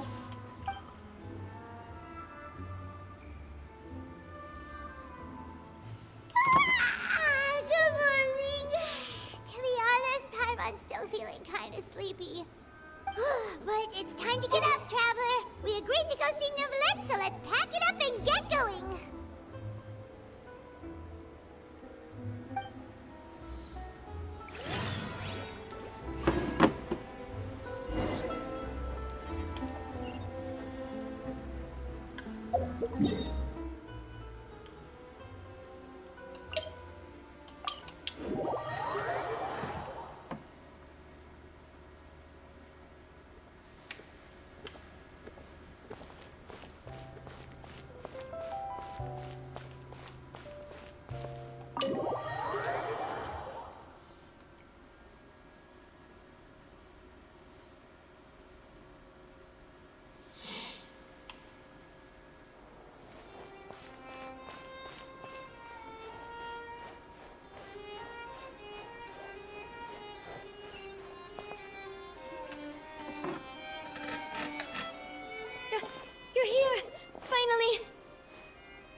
Monsieur Neuvillette and Lady Farina, they seem to have gotten into a dispute. Please go see for yourself.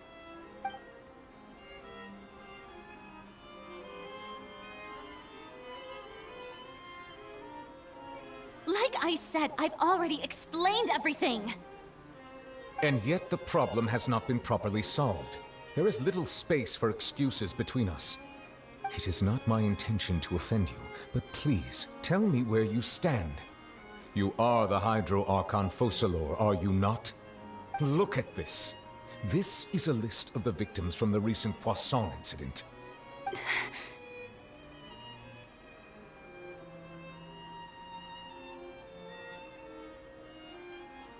You mean... they're all... We did not arrive in time to avert this disaster, and I will not have it happen again. I will say this once more. You must tell me everything you know. Yesterday, I found 3 stone slates in some ancient ruins near Poisson. Do you know anything about those? Seriously? You're questioning me like this is a court case now. I don't know anything about that. But you found them in some ancient ruins, you say? That's correct, which is why I came to ask you some questions. There should have been 4 slates, but one of them was missing. The other 3 featured different images that seemed to correlate to the prophecy. The prophecy? The second of these slates depicts the previous Hydro Archon Egeria kneeling before a floating island in the sky, as if confessing something. Do you know nothing of this either? I don't. I've never seen such slates.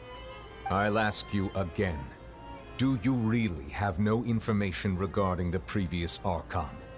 My deciphering of the slates indicates that the Hydro Archon Egeria once had to confess to, or apologize for, a certain sin. If anyone would know about it, it should be you. All gods don't have the same secrets, you know. She was herself and I'm me. Is it really so strange that I know nothing? I understand your concerns, but I'm sorry. I just don't have anything to tell you. Forgive me for saying this now, Lady Farina, but I have long known of your various secret investigations into certain matters. There are several indications that you have been investigating the prophecy on the sly. This is not strange in itself, considering that you are the Hydro Archon. But it is strange that you should also claim to not know any of Egeria's secrets, as well as do nothing following your inquiries. You have never been as superficial as you have presented yourself to be, nor are you a fool. And yet, your behavior is very inconsistent.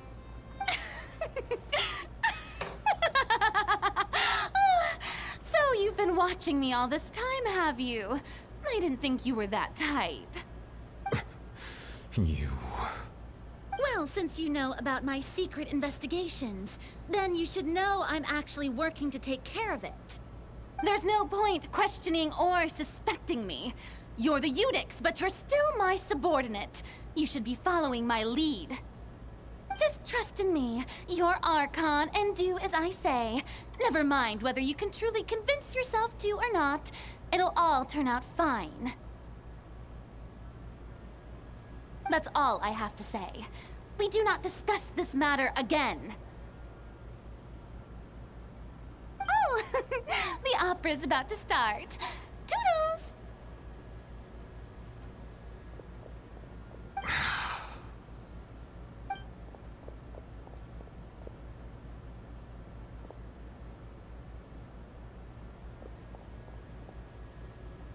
Did Farina not notice us standing by the door? Wonder what's up with her. She was smiling. She didn't seem in the mood to care if we were listening in or not.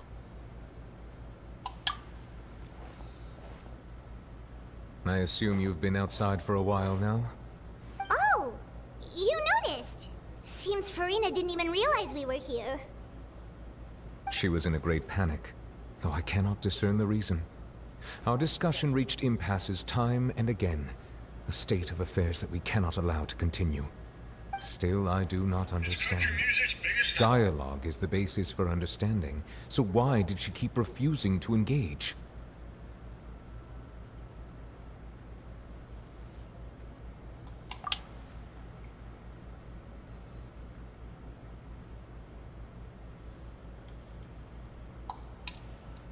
Everyone in her inner circle has noticed that she is hiding some secret. The issue is her attitude. I fear that she will not reveal anything unless absolutely forced to. We may have to create a situation in which she will have no choice but to speak. Oh? Like what? Normally, people will only reveal the truth when standing trial. Perhaps we must have the Hydro Archon experience just such a scenario. But Furina's seen so many trials, and she's really good at dodging questions. How do we make sure that she won't just slip away at the first chance she gets? We will need to consider this thoroughly, join forces with various parties, and then do what we can. If at all possible, I would prefer to recuse myself from this affair, but we must prevent the prophecy from coming to pass. This may be cruel to her, but all Fontaine is in crisis. The information a god possesses is too precious, and so we must take a chance on this.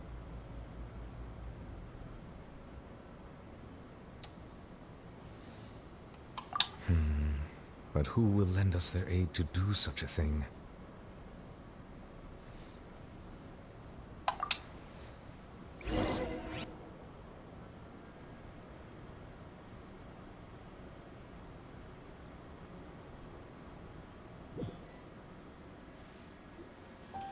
Well, that's everyone, huh?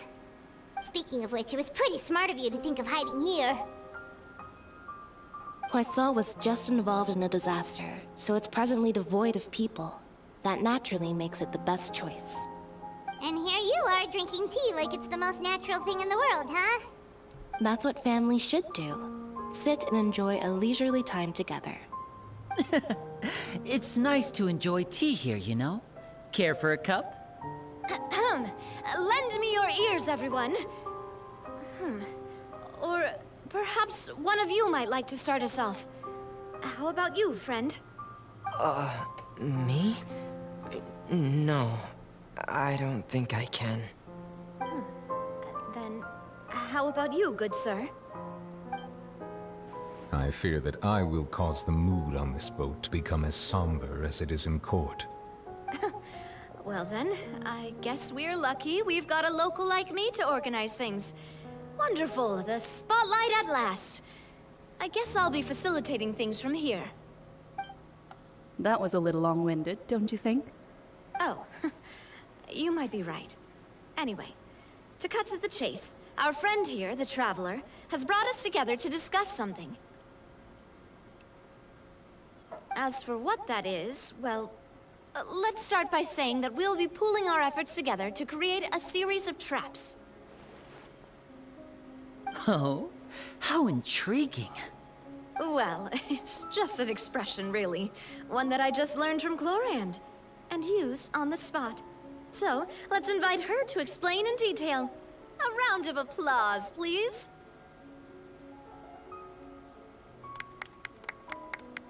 Huh? Didn't you say that you would be facilitating this? Oh, come now. Your work doesn't involve much public speaking, right? This is a good chance to practice. You might even pick up some fancy oratory tricks to impress your boss with in the future. I see. And what does my boss say? He is glad that you consider him your boss. Do go on.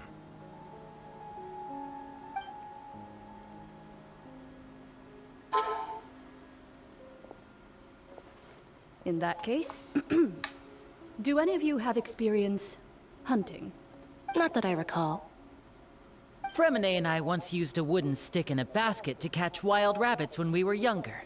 As for Lynette, oh, right. You were sick that day, weren't you? I've also gone diving to catch some fish before. Does that count? I'm afraid not. You may or may not have heard, but Fontaine once played host to a group known as the Marechaussee Hunters. Though that was their name, they did not hunt animals, but rather various monsters left behind by the ancient dynasty of King Remus. Today, Fontaine's monster population has already thinned greatly, so the hunters have blended back into society, taking up arms in other lines of work. They even left a unique methodology of hunting in their wake. A trap comprises of the following components: bait, a trigger, and a containment device. Sometimes a lethal implement will also be necessary to deal with the prey. So, if we were to build a trap together, right now, what would you choose to build it with? For me, I would prefer something basket-shaped. Pigeons and rabbits will see the bait and naturally enter the snare. Our line of work requires a deft hand, and we're some of the best in the industry, so you can count on our techniques. You used some of those techniques while moving the people of Poisson, didn't you? My subordinates mentioned that you even performed some magic for the bawling children. Yes, and I even managed to gather some intelligence in the meantime. I'm quite the multitasker if I do say so myself. I'm afraid I can't claim that as my strong suit. I prefer more stable methods, like placing bait in the water and waiting for the fish to come within reach. That's the kind of method I would count on. Calm and steady. Exactly the kind of person who would catch loads of fish. And I can be their assistant. With discretion, I'm sure. I'd probably use some sort of mechanical animal. Papa once bought me some small clockwork squirrels, mice, and such. When placed in the forest, they can attract others of their kind. I remember that you liked those too, didn't you? I did. And that would be a good way to go about it. If they're realistic enough, animals of the same kind will follow them all the way to the trap. What about you, Monsieur Neuvillette? I fear I do not have any related experience. That makes sense. You usually solve problems directly, without the use of any such tricks. But I do have one more question for you, Monsieur. If we were to create a trap now, how would you design it? I would like for it to be effective, but bring no harm to the prey. A more gentle trap would be ideal. Kind, as always. However, our intention doesn't necessarily change the containment device and the type of implement we need. If we wanted to kill the prey in one strike, we would need a powerful implement. However, that also goes for prey that must be captured and safely contained. Wait, why is that? Only a hunter who's a true expert at subduing their prey can snare it without harming it. The line that divides life and death is often exceedingly thin. So are we going hunting together? Huh.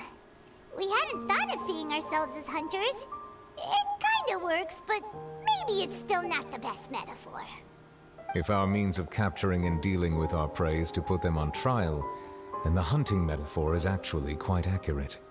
But we shall require much more courage than any hunter to judge a god, a being whose seat is an exalted throne.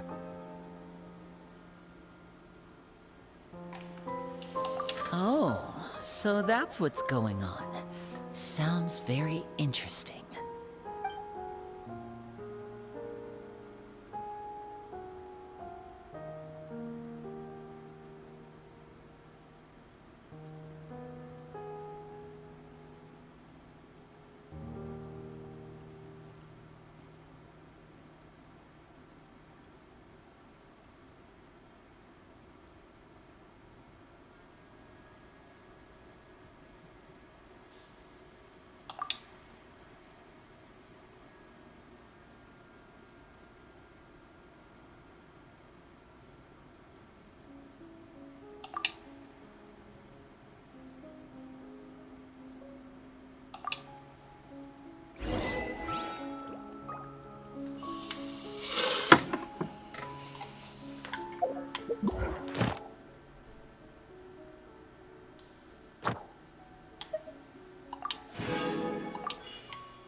Pluto, what are you doing?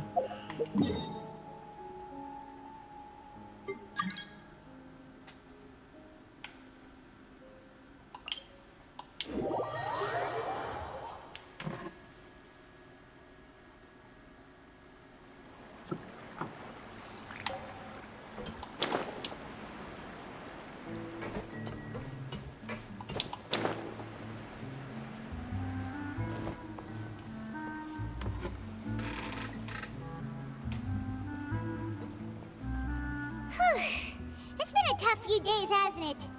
So much has been happening. Paimon didn't think the meetings would go on for so long, but everyone seemed pretty fired up, huh? Paimon thought they'd be at least a little frightened. Well, Fremine was, now that Paimon thinks about it, but everyone else just looked a little surprised.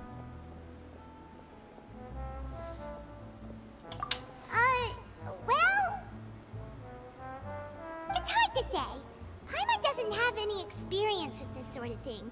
But with you around, Paimon sure will do great. After all, you're the most reliable person in the world, aren't you? Huh?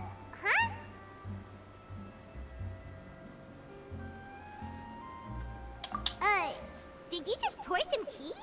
Paimon didn't notice you doing that at all. Then what's that? Paimon's never seen that cup before. Don't be frightened. I'm just joining you two for tea.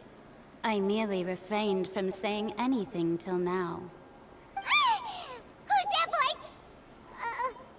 But there's no one here. Ah, have you forgotten me already? Wait, you are familiar. You're the voice we heard from the sky in Sumeru. The voice from the sky, I fear that description is wrong. Though, not completely wrong. You're feeling lost now, just as you were feeling previously. I sensed that confusion and thus came to you. Guiding people is an irresistible hobby of mine, after all. Consider me a passerby, just accepting a commission from my friend's disciple on a whim.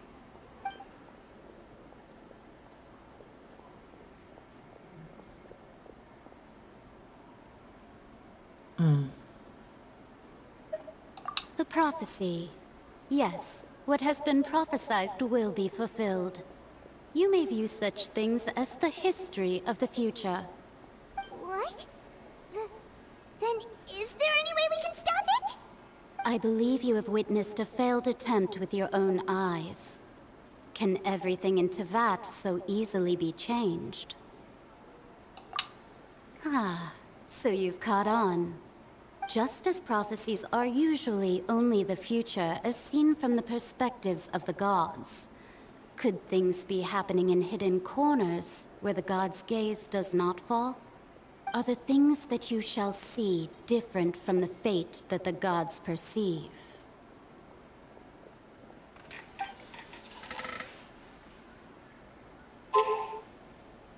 What is she talking about? It all sounds really impressive and important and stuff, but it also sounds kind of scary.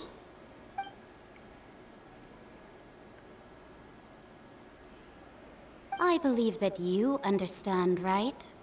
Some things are insignificant, but others you must reach out to change. Ultimately, fate shall serve as your only guide, no matter what will happen in Teyvat's future. All you need to do is to play your part.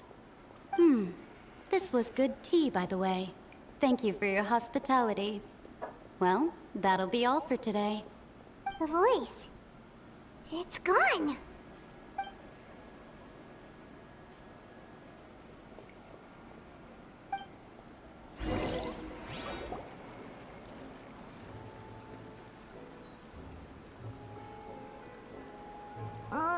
What? I hear someone talking. All right, coming.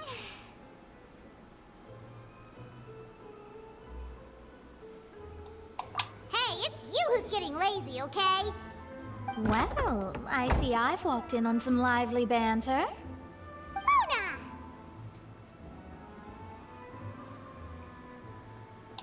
Fine, just fine. I went to take part in that Steambird panel. It turned out to be more interesting than I expected. Not all Fontanians are pessimistic about this. One journalist mentioned that sitting around and waiting for the end to come would be wrong, and that they should make their own rescue preparations. I agreed, so we had a brief chat with her. So what happened? Did she have pink hair by any chance? Why, yes, it was Charlotte. You remember her, right? Okay. That daredevil journalist. I'm in full support of her view. Prophecies are very important, but how can people allow their lives to be commandeered by just a few words? That's right! Paimon's glad to hear something sensible for once. Ah, yes. About what we had discussed before. Well, you I still did gotta go try, there, so but go I'm there- afraid go I there. couldn't reach the Maybe old then you'll hag. figure out what's gonna I'll happen try again tonight. tonight, but I wouldn't get your hopes up. Okay. Huh? All right then. I never got a phone call. Maybe if you go there and see what's going on, I will Goodness get a phone call. gracious. Are you serious? Okay, so no. Bye for now. She said that even the god's gaze has blind spots. Pretty bold if you ask Paimon. Most people would believe the gods to be all-knowing, right? The Hexen Circle members are certainly anything but ordinary. As for the mage named N, the old hag has mentioned her a few times. She said that N's sense of direction is incredible, and that she loves guiding those who are lost. But I've never met her, and if she were still alive, she'd be... well, suffice it to say that the hag's at least a few hundred now, and N's been around for longer than that. Whoa. The Hexen Circle sounds like a scary group. But they must really stay in shape to live so long. Their abilities alone are pretty terrifying.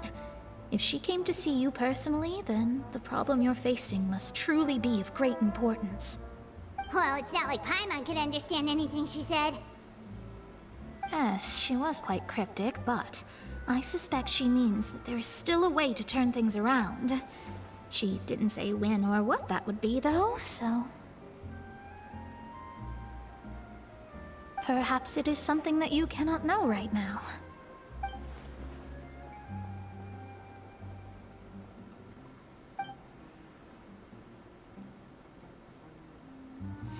Traveler, Paimon, are you two all right? Oh, we're fine. We're just a little down right now. It kind of feels like the end is coming, you know? I see.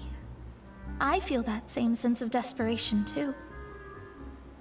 I guess you could consider me someone who has often witnessed fate. So far as I have seen, it cannot be swayed. But even so, I still hope for, and believe in, miracles. Astrology is eternal and rational, but fate may not be. It is cruel, but it can also be beautiful. Perhaps that's what En was trying to tell you. Not to lose heart, and to believe that what you are seeing playing out before you is not yet set in stone. I did originally think of steering clear of all this, but I couldn't. Even if this is all futile, I still wish to help everyone. If we don't struggle to the last, then how can we face the end when it comes? Huh. You do have a point. There I go, talking about astrological principles again. Sorry about that. The moment I start talking about work-related stuff... I need to get going. It was worth trying to comfort you, even if only a little. I believe that you'll help those who are struggling in the same way I did. I suppose that might be why we always seem to meet by coincidence. Paimon feels kind of moved by what Mona said. But also kind of sad, too. Hey, Traveler. Paimon suddenly feels like going outside for a walk. Let's go. Let's walk around the city, shall we? There's a few spots we always like to walk by.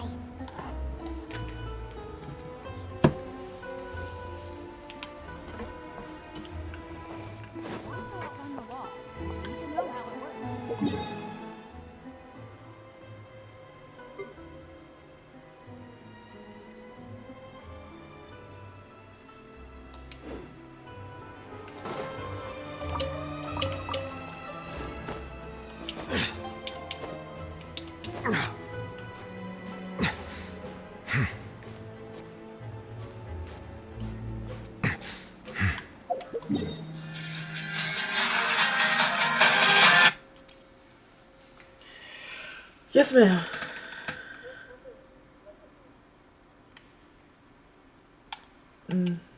So who you supposed to talk to us now?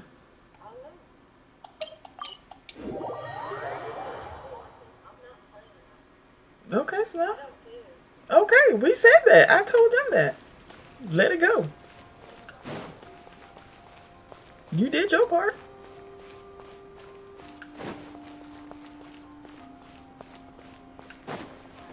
Okay. Huh?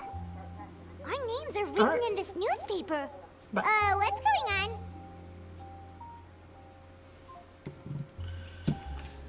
Let Paimon see!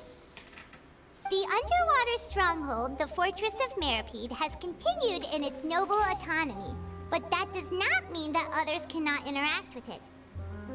My recent attempts to enter the fortress bore little fruit. Huh. Guess Charlotte still hasn't given up on that. Thus, did an Outlander friend become the focus of this report? A blind adventurer with their white fairy, legends trailing in their wake. It is said that this mysterious traveler once visited the underwater fortress. So while the fortress's interior remains a mystery behind closed doors, do not fear, for the tales of the traveler contain surprises in spades. Journalist Charlotte's biggest scoop yet, the Traveler's Trail, World Walker. Huh. Charlotte took so many awesome photos of us and we never even noticed her. She hasn't been able to get a hold of anything at the fortress, so since we're easier to find, she's using us as the subject matter instead? Ugh, seriously? Well, fine. Those headlines and photos do look cool, so Paimon will forgive her this time.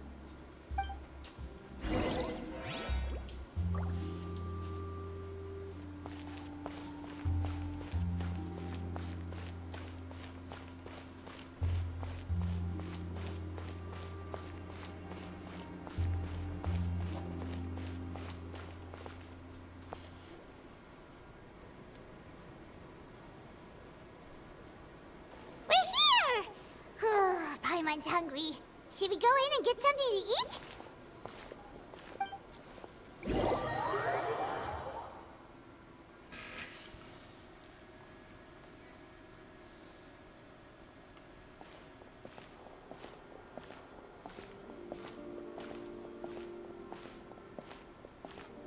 Hey, quick!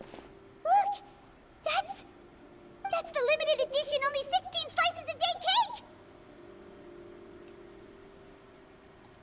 It was so delicious the last time we tried it, despite the tense situation we were in. Let's give it another go. I'm sure it'll be great. One slice of cake, please. Someone showed up after all. Oh, wait, you're the one from the Palais Mermonia. Oh, are you here to buy cake too? It seems Monsieur Neuvillette was right. You really can eat. Wait, did he really say something like that? That's right. Even he has his own preferences when it comes to food. As for me, I love the cake and coffee here. Do you come here often? Usually every day. Every day? It's part of my daily schedule, apart from work. I shall have my cake and coffee. Then what if someone told you one day that this place would be closing soon, and you wouldn't get to eat cake here anymore? What would you think? But why would it close? Well, Paimon doesn't know either, but maybe the waters will rise tomorrow. You know, like in the prophecy. Oh, the prophecy. To be honest, I haven't paid much attention to that. No. Still, even if there'd be no more cake tomorrow, that wouldn't keep me from having some today. True. No. It's the same for eating in general. You might not be able to eat tomorrow, but if you can do so today, then you should carry on. That's what people call living, you know. Huh. Don't be sad. Excuse me, could I have 2 more slices of cake to go? These 2 slices are for you. Sijuin said that this kind of expression you're making is what humans call being sad. Oh, you know Sijuin? I sure do. She was born before me, and she sometimes comes to the surface to teach us things about humans.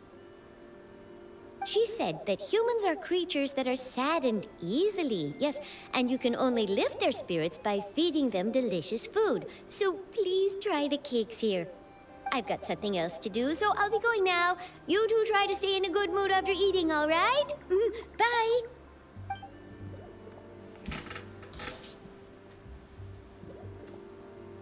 And there she goes.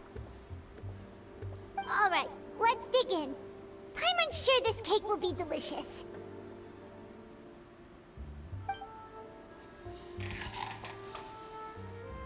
It's more delicious than last time, and the flavor gets even better with a sip of tea. It sure would be nice if we could come again tomorrow. Sure would be nice if we could always eat delicious food here.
Oh, we're near the Seabird office. Let's go look for Charlotte and have a chat.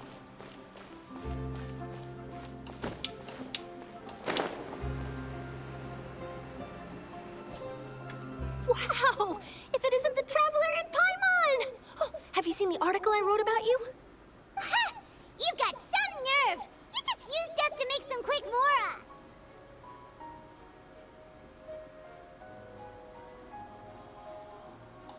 Oh, you needn't worry about that.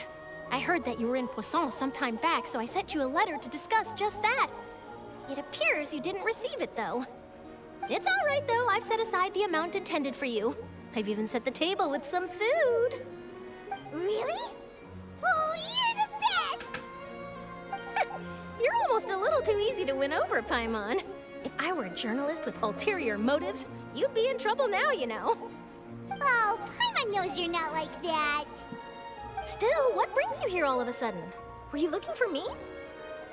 When Mona mentioned you, we thought of coming to see you at work. I see.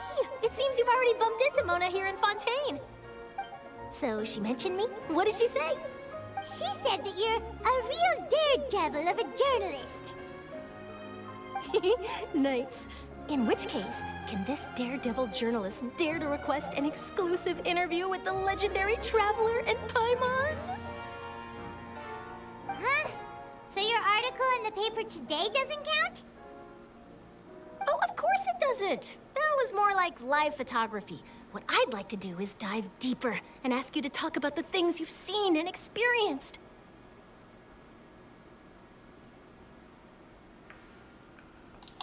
Yeah, are we even qualified enough? Why not? If I say you're worth an interview, then you're worth it. But not right now, of course. I'll need a few days to prepare. Oh, in that case, we'll just chat when you have the time then? Oh, so that's a yes? Ooh, splendid! I'll tell the editor-in-chief immediately. I'll have to apply for lighting, a venue, some props, and... Whew, so much to get done now. Talk to you later. Wait, Charlotte. Paimon's still got a question for you. And what's that? If, just for example, Fontaine were to be flooded tomorrow, what would you do today? Huh. That's the prophecy you're talking about, isn't it? I mean, I do hear about it often, but I've never once thought that the day could be tomorrow. If you're seriously asking, then I might try and think of a way to leave Fontaine. Oh, but I'm still a journalist first and foremost. That means I have a duty to be reporting from the scene. And secondly, I wouldn't forsake my homeland that easily. Yes, ma'am. From what I've seen, most people don't know what they'd do should the worst come to pass. In truth, it might be better just to behave like normal rather than worry over such an end. So in all likelihood, I'd probably still be prepping at the office for that interview of ours. I know what you're thinking. That sounds a bit sad, but I've always believed that it's best to do what you enjoy. Oh my God, you need help. Just think about it. Okay.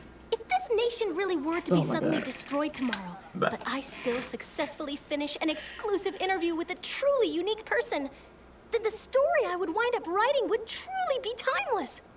And then do you know what I'd do? Well, I'd write that story, send it for printing, and use messenger pigeons to get copies out to the various nations as soon as possible. I'm not a dreamer, nor am I a workaholic, but I do love my job, and I'd be proud of leaving such an article behind. I guess you could say that I was born to be a journalist. But anyway, that's my answer. And on that note, I'll get back to my preparations. That's so nice. All of a sudden, Paimon actually kinda envies her. Anyway, let's go and take a look at the sea, shall we?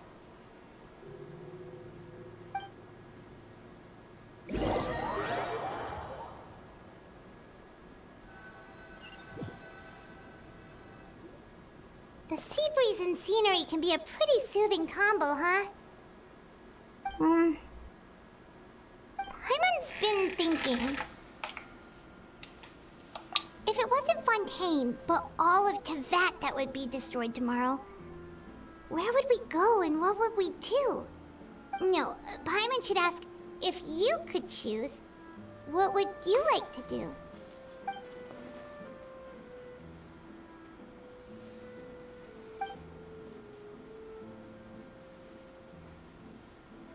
We've always been moving to the next destination, so we haven't spent much time thinking about these kinds of things.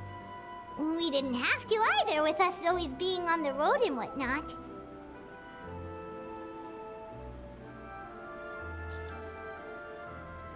You mean, still traveling?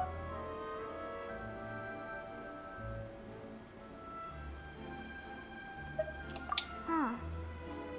Wait, isn't that what we've always been doing?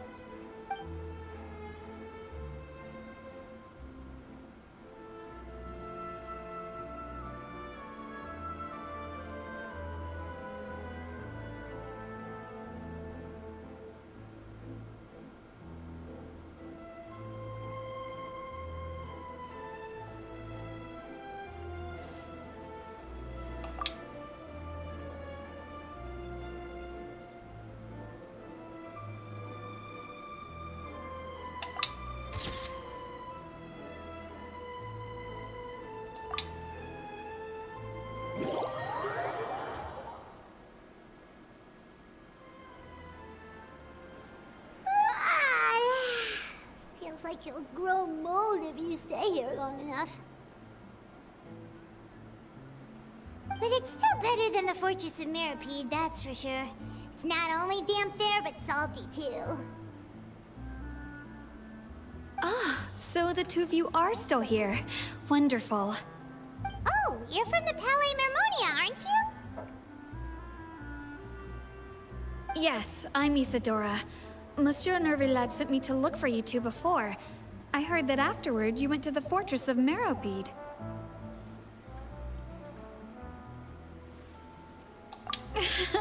Not at all. I'm well aware that you're friends of his. Actually, I'm here to pass along a message from him. Yes, inside the Opera House. The Marechaussee Phantom has declared the incident a small-scale riot. A riot? Well, that said, I don't personally think it was that serious. Lady Farina was watching a performance at the Opera House, and while she was resting during an intermission, some other audience members suddenly started harassing her, loudly accusing her of doing nothing about the prophecy crisis. And before she could respond, others started to join in. The crowd continued to grow, and protests against the Hydro Archon started to break out. So people have started to put the blame on Farina. Guess they finally found an outlet for the pressure they've been under due to the prophecy. I agree. People will naturally rely on gods, as is customary. But the moment Why people are you feel so threatened, here? gods are also the first to be blamed. So what happened after that? Is Farina okay? Seeing that the situation was spiraling out of control and that further argument was pointless, she claimed that she'd gotten tired of this and left in a hurry. The Marechaussee Phantom had their hands full maintaining order and did not catch where Lady Farina had gone. Only when things had stabilized did we realize that she had gone missing.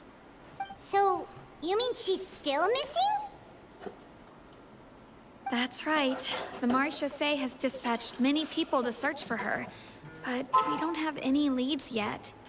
That said, I don't think there's much to worry about. She is a god after all. Even if she were to fall into the hands of rioters, what could ordinary people do to her? Good. Monsieur Nervillet sent me to tell you about the situation, but he didn't say anything else. Don't worry, this is more than enough to go on. Thanks for keeping us informed. Is that so? Well, all right then. In that case, you two take care. I'll be heading back to the Palais now. Look at your first book you bought from Amazon yourself. You always remember your first Amazon Sounds purchase. like we should hurry over to Poisson then. If we know Farina, she won't try to fix things in this situation. Instead, she'll look for a place to wait out the heat. And, as we also know, she may be loud and dramatic, but she doesn't have a heart of stone.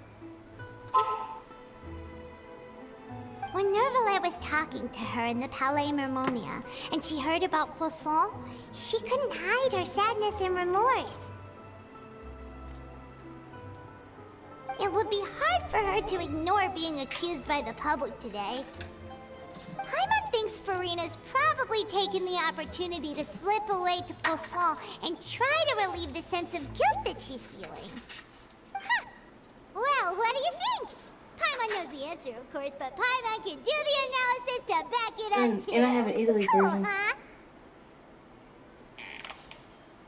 I mean, we have an Italy version. There was only so many that were printed in Italy. Okay. In that case, there's not a moment to lose. Poisson, here we come! I wasn't sure if I had gotten these fragrances or not.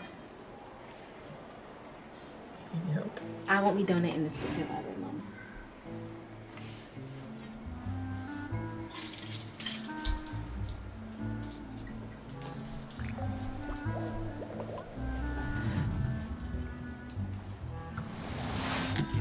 Finally on the right path.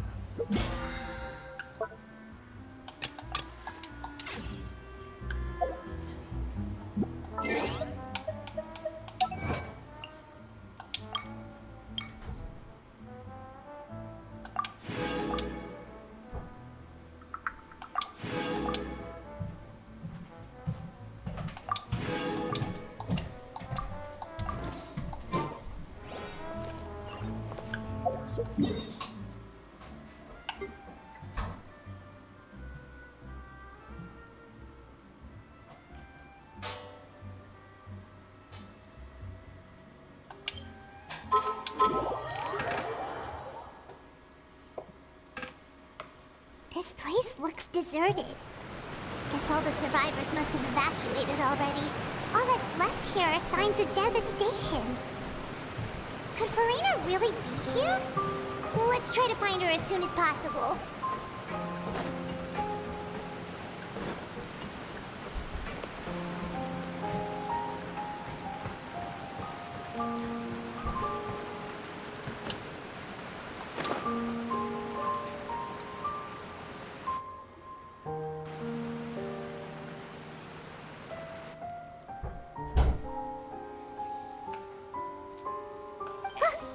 That's Farina, right over there. She really is here all on her own.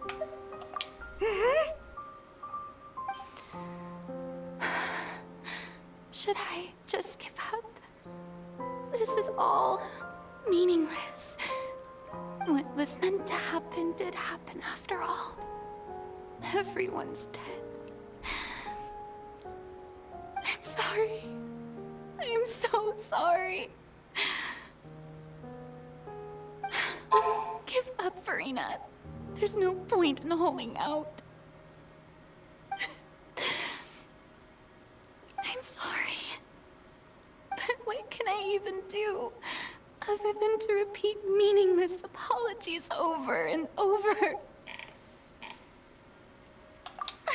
Who's that? Don't worry, Farina. It's just us.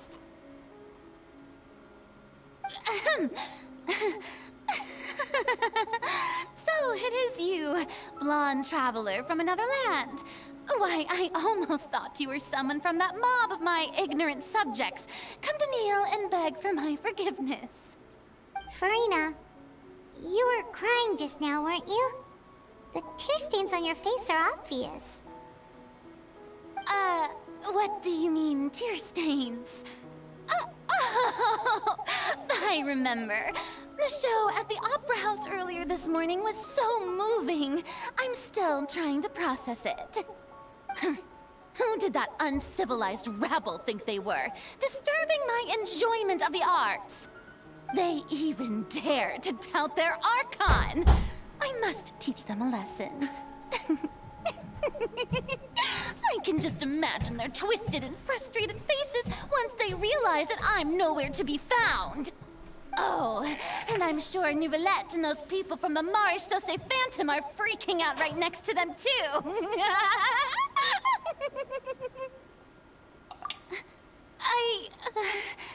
Of course not.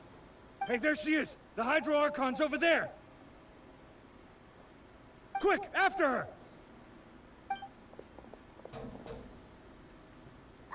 Farina, those people seem to be after you.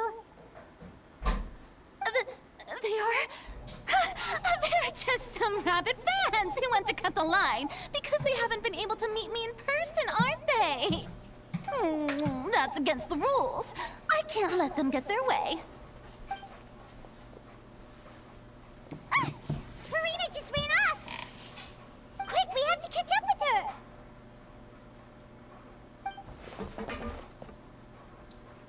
A dragon without its rider is a tragedy. A rider without its dragon is dead. Welcome to the fourth wave. Okay, you're getting on my nerves. Sorry, I'm gonna eat the rest of that.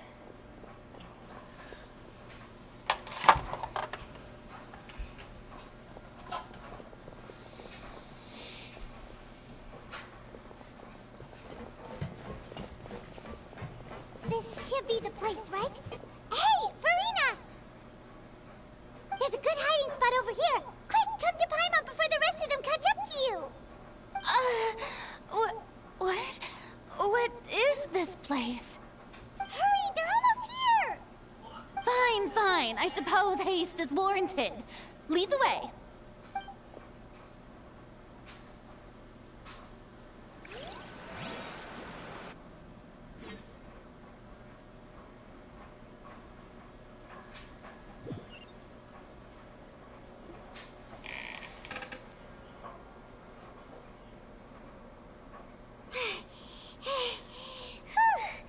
Paimon's exhausted.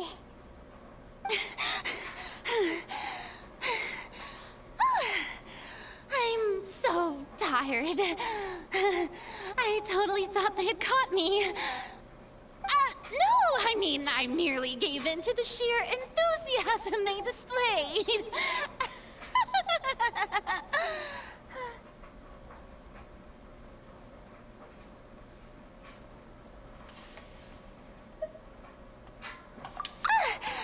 You're right. Yep, that's a good girl.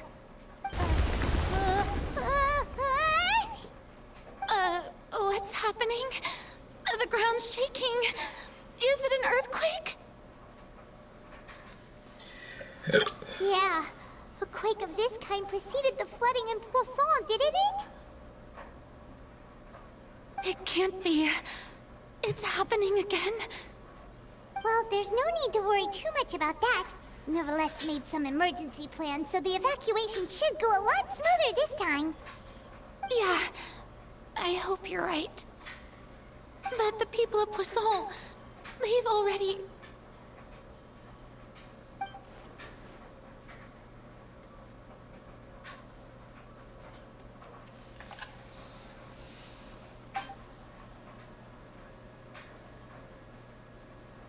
It's true. I've been investigating the prophecy for hundreds of years.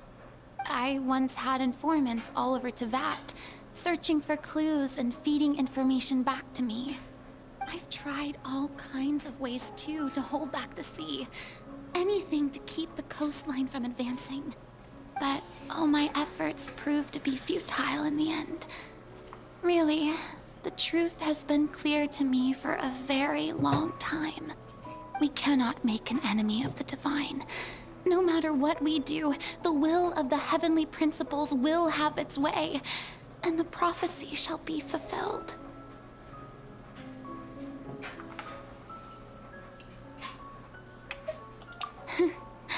Give up. I do love the sound of that phrase. It would mean finally coming to terms with fate, but also for me to finally be free.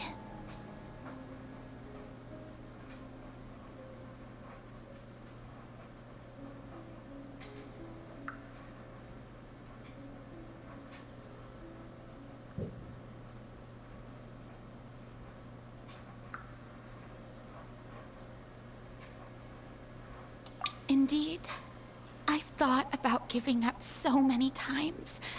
Especially after we almost lost Poisson. Fate is really unreasonable, isn't it? It has no heart and obeys no rules. The prophecy has only just started to come true, and so many people have already lost their lives. But just now, it all became clear to me. I still don't have the right to come to terms with fate on behalf of everyone else.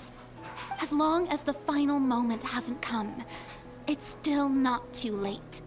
Don't worry. I will keep hope alive for everyone until the very end. Well, that's enough for now. I got the impulse to play the stricken maiden, but honestly, considering my rank and station, that wasn't a good fit at all. Don't take any of what I just said seriously. How could I possibly let Fontaine fall to the whims of trivial prophecy? Come on! Paimon could have sworn you were actually being honest just now.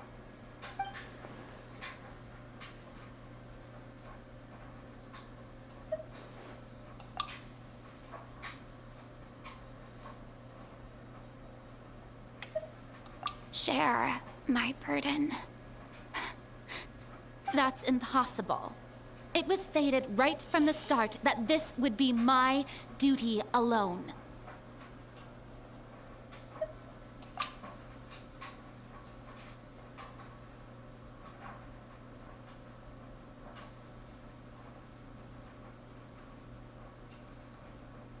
A witness. Yes, I've heard that you came to Teyvat from beyond the stars, yes. In other words, you never belonged here.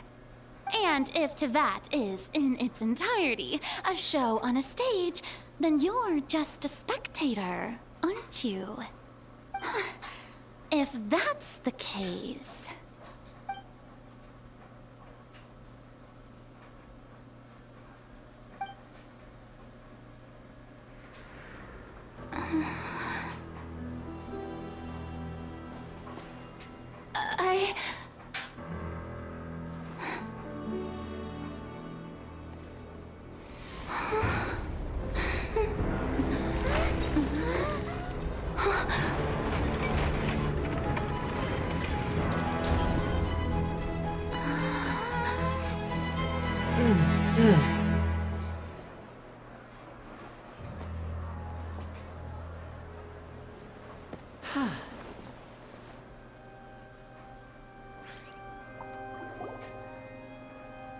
Ladies and gentlemen, this concludes my opening performance. Now, without further ado, we may proceed to the trial of our god. So this is what it is. Yes, you deserve praise for the effort you took to raise the dramatic stakes. Do not forget, however, that I am Focalors, the god of justice, the embodiment of justice itself. Does it not strike you as even the least bit absurd to bring the very concept of justice to trial? May I interpret these words as your refusal to stand trial? In that case, you will have the opportunity to defend your honor through a duel. You would draw your blade against a god?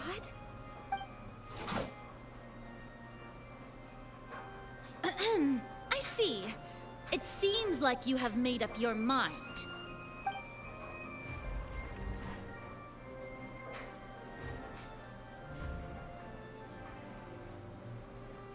Paimon can't believe it. She just surrendered.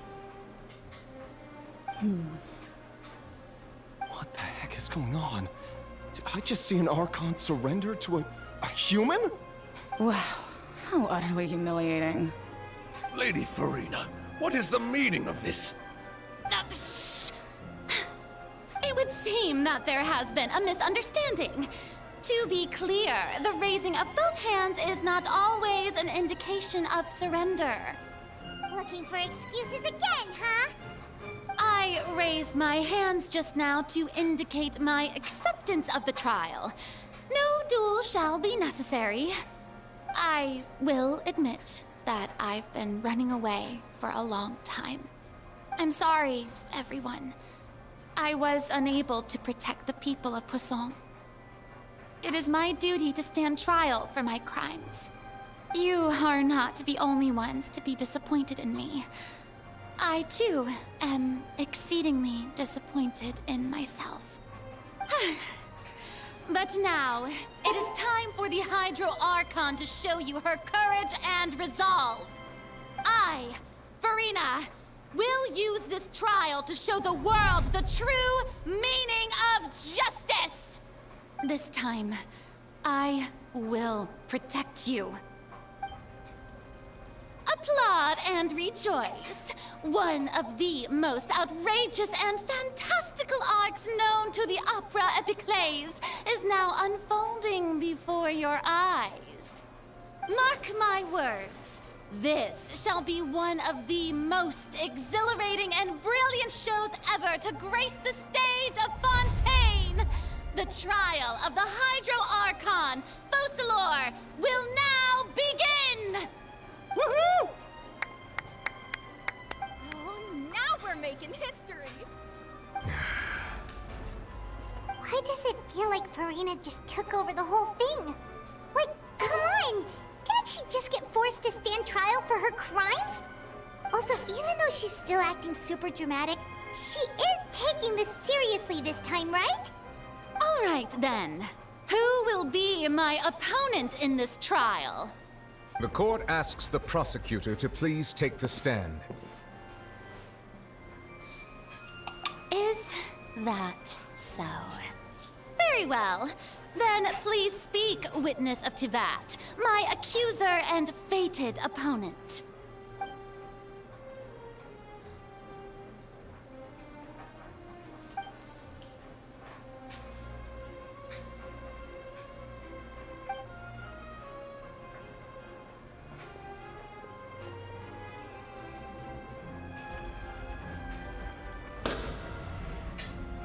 Also, please allow me to ask, as a final question before the trial begins. Just how much work did you do to force me onto this stage? Well, we did do a lot of prep after the meeting that day.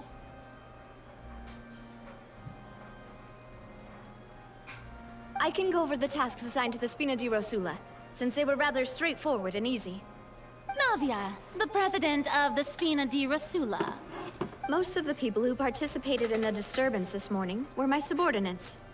They changed into plain clothes and came to the Opera House as regular audience members. waiting for the perfect opportunity to incite insurrection against you. The people's resentment against their Archon has been building as more and more of the prophecy is fulfilled. A spark was all we needed to turn smoldering anger into a flame. Moreover, according to our understanding and analysis of you, when something like that occurred, you would likely flee the scene and head to Poisson by yourself. So, we arranged for a second group to lie in wait there. So, you mean... the ones who scoured the settlement for me were also from the Spina? And their goal was to force you to step into the giant magic box so you may personally participate in the greatest magic performance in all of Fontainian history. That's right. That house was a magic box, rather than someone's residence. As the super ultimate version of the setup that I used when I first performed at the Opera Epiclese, the volume of the box was increased by a whole order of magnitude, and the distance it traversed was the entire gap between Poisson and Aranias. Its cargo, of course, was an Archon instead of a human. My thanks, Farina. Without your help, we could never have pulled off such an extraordinary performance. You're welcome? Of course, this performance was only made possible with Father's support. The House of the Hearth spent a massive amount of labor in Mora to pull this off. We had to select a location, construct the giant magic box, dig a tunnel, and open up a path through the water. It was a lot of work for all of us.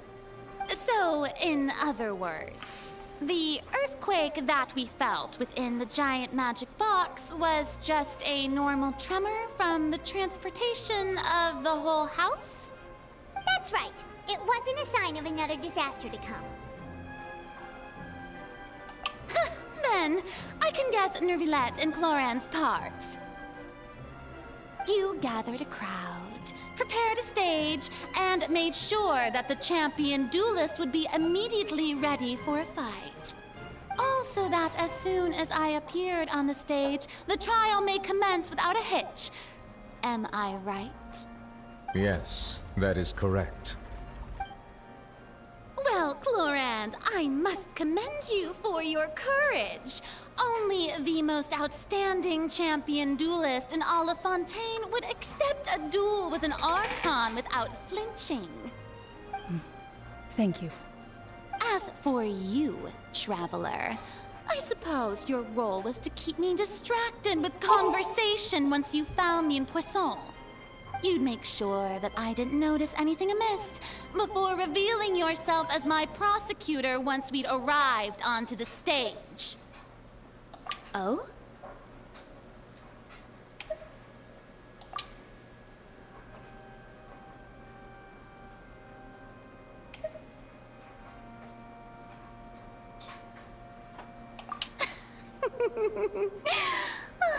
Is that so? Then I suppose I must have missed my final chance. It's fine. It matters not. What's done is done. The stage is already set, so there's no reason to disappoint the audience. Let's see this trial through to the very end.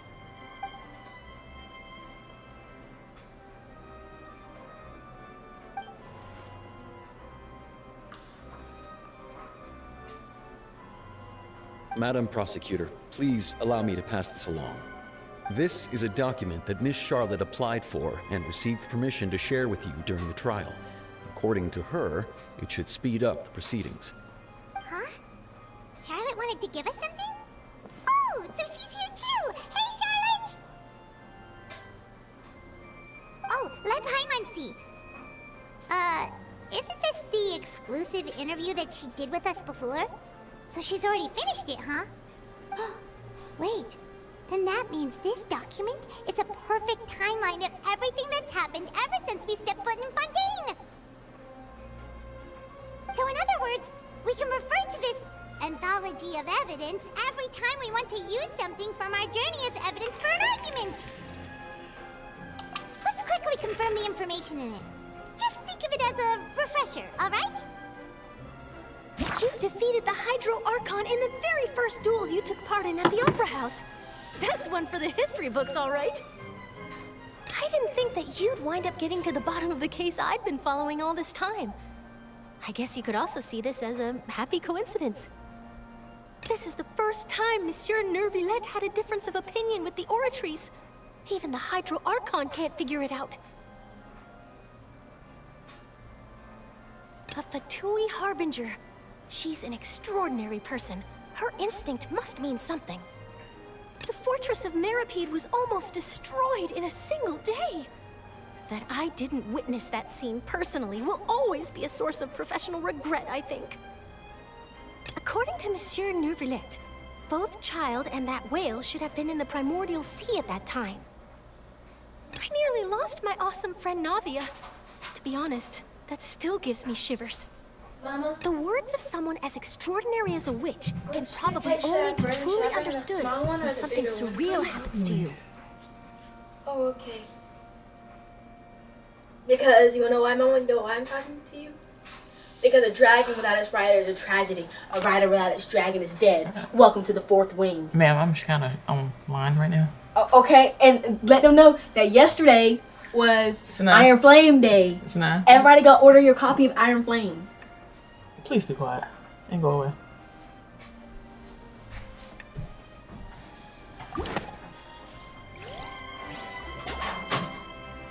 The prosecution and the defense are both in position. The trial shall now begin.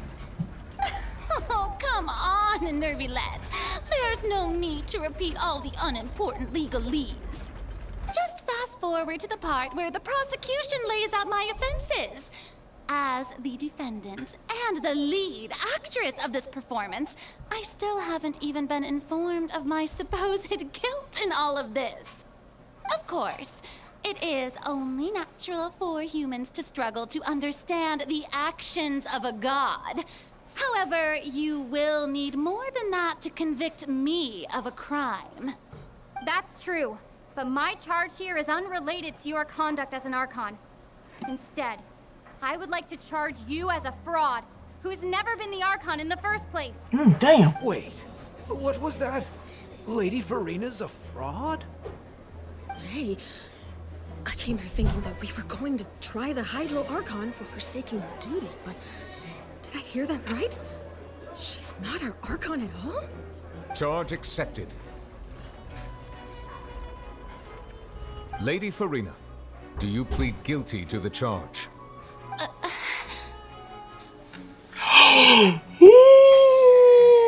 Lady Farina. I plead not guilty. How can I be guilty? There is no way that I, Focalors, otherwise known as Farina de Fontaine, a member of the Seven and the Regina of all waters, kindreds, peoples, and laws of Fontaine, could be anything other than your true Archon. Yeah. Even though Lady Farina can be rather eccentric, isn't it going too far to doubt her very identity? Yeah, I've never questioned her identity either. Sure, Lady Farina can be super irresponsible, but what grounds does that prosecutor have to make such a huge claim? I have cause to believe that common sense will prevail in this case. Many of the members of the audience have known me as the Hydro Archon ever since they were born. There would be no fooling their memory. See? Even the Oratrice has decided to show me its favor. Are you sure you want to commit to a charge that will never be upheld? If you wish to drop the case, I can promise you as the God of Justice that you will not have to face trial for making a false accusation. We will treat everything that's happened as a dramatic spectacle and move on with our lives. What do you say to that? Huh. An argument with near impossible odds, huh? You have to not only refute Farina's claims, but also overturn the long-held beliefs of the people. Well, I tried to give you the chance to surrender. If you must persist, then let me ask. If you believe I'm not the Archon, then what manner of being do you think I am? And if I was not the Archon, then how did I manage to live for over 500 years?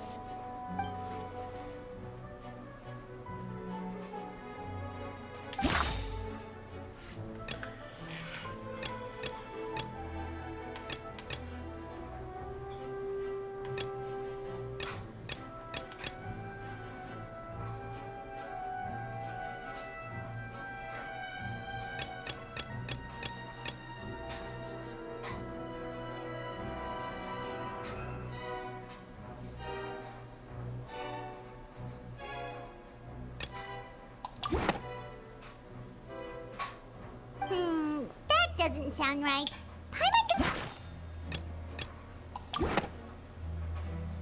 First of all, you may be a member of another long-lived race, which would allow you to naturally possess an extended lifespan. And second of all, even if that wasn't the case, there could be other ways to extend your life. Who gave you that idea? Was it the knave? You'd sink so low as to use a harbinger's words against me. A curse? I once thought it possible that the aura of an Archon might naturally resemble a type of curse. But in light of this claim, perhaps what I sensed was not your divinity, but a curse after all. You sensed it too, huh, Neverlet? Lady Farina is actually a human? Well, it is true that it's extremely difficult to tell humans and gods apart just by looking at them. It's not impossible.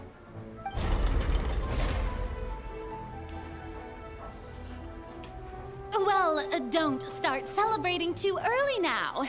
Even if I have been carrying a curse like you said, how does that prove that I am merely a human being? Besides, everyone knows that the main difference between a human and a god is the possession of authority. Gods can do what humans cannot.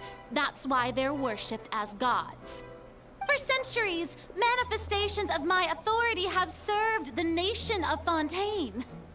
One need only to turn their eyes towards the Oratrice Mécanique d'Analyse Cardinal in this very opera house, or consider the endemnitium that is used in every aspect of life.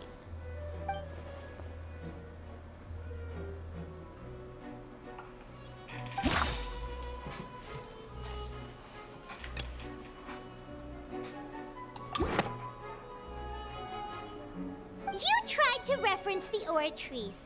But weren't you as confused as all the rest of us when the Oratrice declared Child to be guilty without any proof? Otherwise, you should have come up with a good explanation for that by now. Didn't I make myself clear at the time?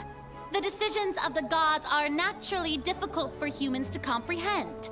There is no need to provide an explanation. Lady Farina, I believe a reminder of your current circumstances is in order.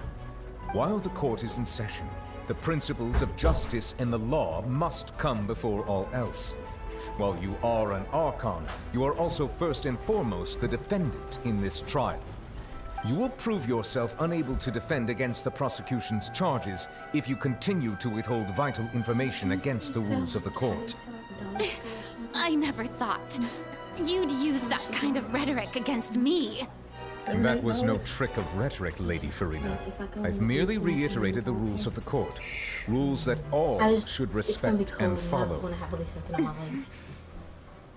So, you neither knew why Child was declared guilty, nor did you understand the structure and operations of the Oratrice.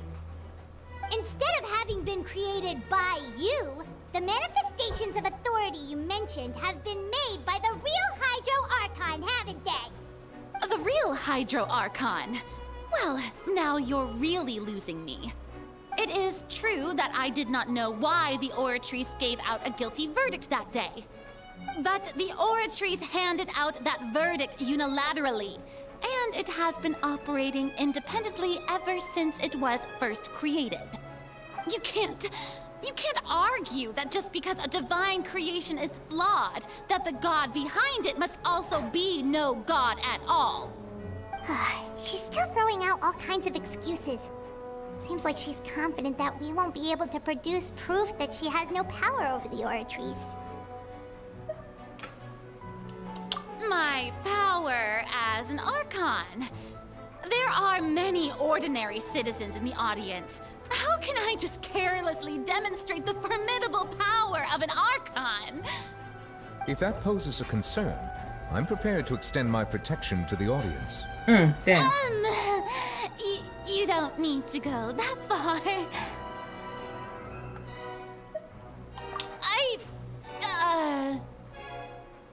Aren't you the Hydro Archon? Or is it that you can't even wield the power of Hydro, much less the authority of a god? Indemnitium! Yes! It's all because of Indemnitium! All Archons derive their power from the faith of the people, and I've converted the people's faith in justice into Indemnitium! Thus did I give up all of my divine power to provide everyone with energy for their daily lives. Have you ever seen a more magnanimous god? Isn't that a huge stretch? Yeah, no matter how generous an Archon can be, how could they give up all their power? Can a god with no power even still be called a god? It seems like nobody's buying Furina's excuse. Hey, come now, everyone.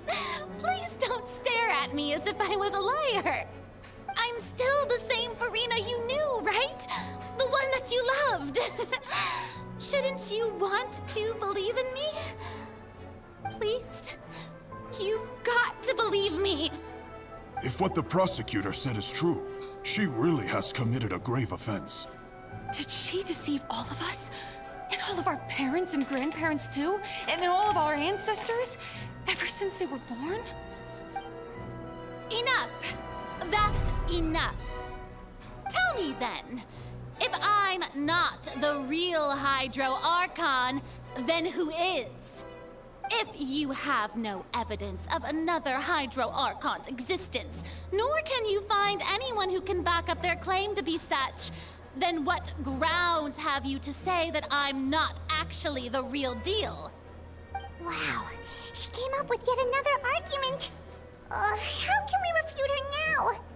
Seems like she really doesn't want to give up.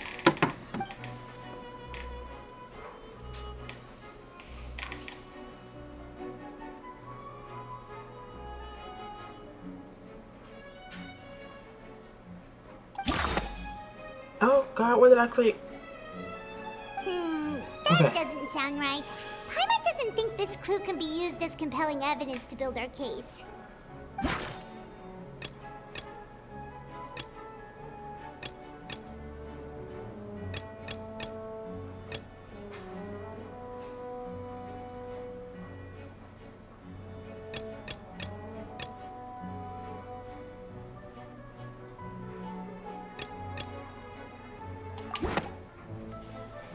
That doesn't sound right.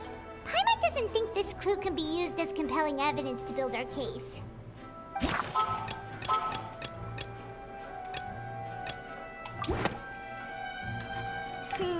That doesn't sound right.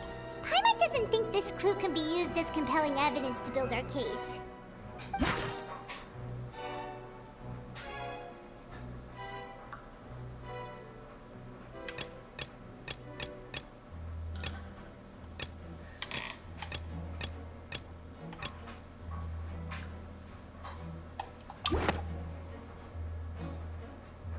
It has been established that all Fontanians can dissolve in water from the primordial sea. And that means... Since you insist on claiming to be a god and not a human, then there's a method that you can use right here and now to eliminate all suspicions of you being the latter. Miss Navia, please apply to serve as a temporary attorney for the prosecution before addressing the court. Though you act in partnership with the prosecutor, you must still adhere to proper procedure. Super sorry, Monsieur Chief Justice. I swear this really will be the last time that I'll speak out of turn. I've brought some seawater from Poisson. As everyone knows, a massive flood struck the area not long ago, taking many lives. including those of some of my closest friends. So, Miss Farina, would you dare to touch some of the seawater? If we are to believe that you are indeed the real Hydro Archon, touching the seawater would have no effect on you. All it should do is strengthen your case. But if you don't dare to touch it, then we would have basically proved the reverse. Oh, and I must remind you that after the disaster at Poisson, nobody wants to see any more people dissolve. I do hope you'll act prudently and choose the simpler path of admitting guilt. Navia from the Spina di Rasula. The Spina has governed Poisson for many years. I guess her suggestion is valid. If Lady Farina is indeed just a human, she's probably Fontanian like all the rest of us. Would she really dare to try?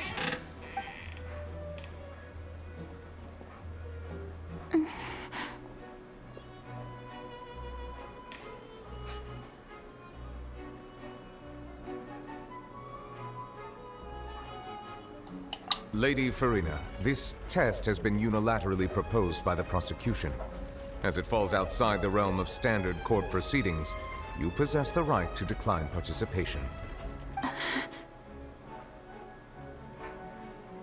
Well, of course he had to tell her that.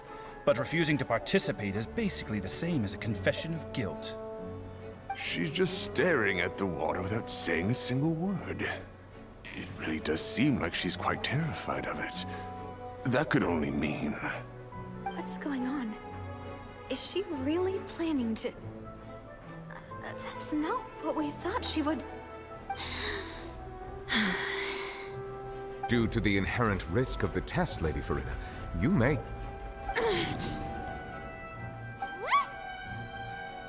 Hey!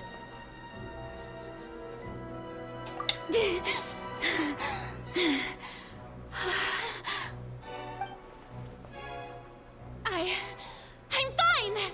Look at me, everyone! My hand is still here! I haven't been dissolved! Will you believe me now? I really am your Archon! I'm nothing like a normal human who would fall apart as soon as they touch this water! Really? Was this not the most obvious thing in the world? Miss Siegewing? If you're present, Miss Siegewing, please come forward and attend to the defendant. Siegewing? Don't be nervous. It'll just take a few seconds.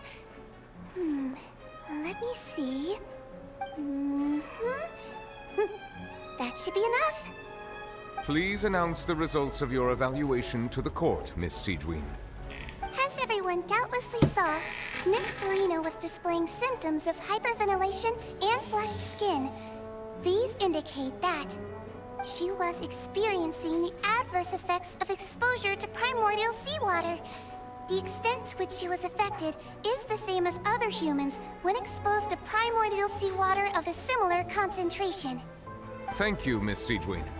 Lady Farina, you may return to the defendant's stand. Oh wait, what did she just say? I didn't get dissolved! Shouldn't that be enough to prove my innocence?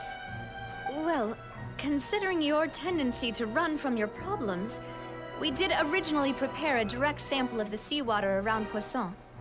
However, after extensive discussion, we exchanged it for a sample that is not concentrated enough to dissolve an actual human.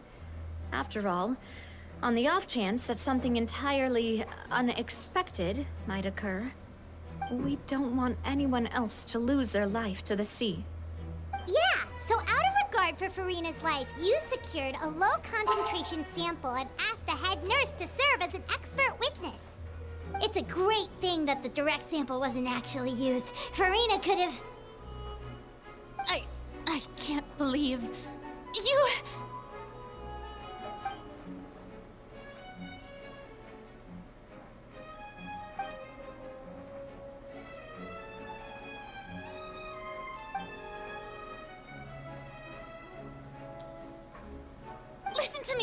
Listen to me, everyone! Please don't give me such cold and disdainful looks! What happened just now didn't prove a single thing! Think about it!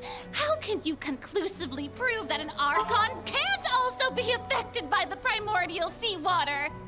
Also,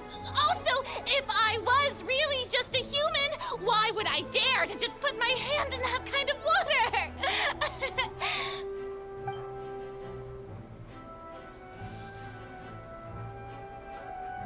Please, everyone, anyone, just listen to me! I swear, I really am your Archon!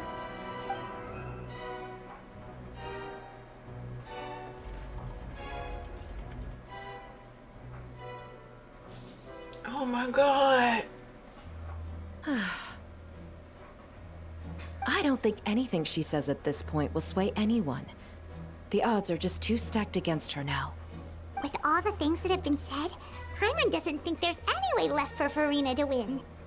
I believe the time for arguments and presentation of evidence has come to an end. If there are no objections, we will move on to the final judgment.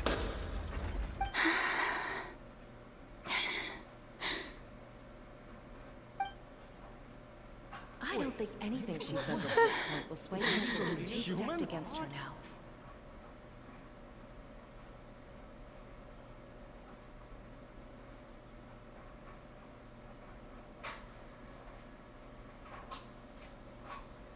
In my capacity as Chief Justice, I shall now render judgment on Furina's misrepresentation of herself as the Archon of Fontaine. As a human who knowingly deceived her fellow citizens, Furina is guilty.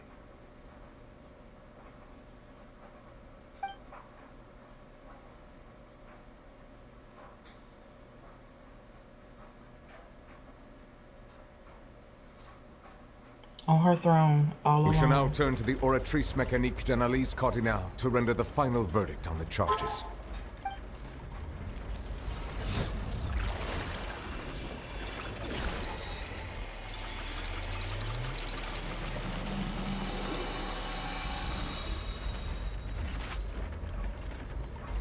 According to the judgment of the Oratrice Mécanique d'Analyse Cardinale, Furina is... Well, what's wrong? What's the Oratrice's verdict? No. The Oratrice also displays a guilty verdict. Isn't that correct then? However, the exact wording of the verdict is thus. The Hydro Archon, guilty, to be punished via the death sentence. The death sentence? That's actually one of the available sentences? I've always thought that it was just a myth. The one and only time the death sentence has been handed out at the court, and it's been given to the very person we've worshipped as the god of justice? What an unexpected twist. Furina's been sentenced to death by the Oratrice? We just wanted to use the trial to show her the seriousness of things so she'd tell us the truth. How did things escalate this quickly? This outcome is indeed quite strange. According to Fontaine's current definitions of justice, as well as its recommendations for criminal sentences, is this sentence really appropriate for the crimes that have been committed? Yeah! Even Vacher wasn't sentenced to death by the Oratrice. You know, the real evil mastermind behind the serial disappearances case. Indeed. Not only is Furina's sentence overly excessive, the very point of our trial today was also to prove that Furina has never been the Hydro Archon in the first place. But now, the Oratrice seems to have deliberately invoked the title of the Hydro Archon. What does this mean?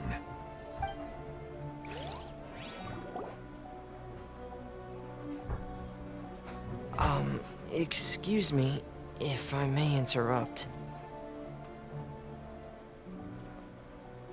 Is the trial still going? Fremine! You finally made it. I assume this means you've completed your mission? Mm-hmm. Any mission Father assigns to me will always be top priority.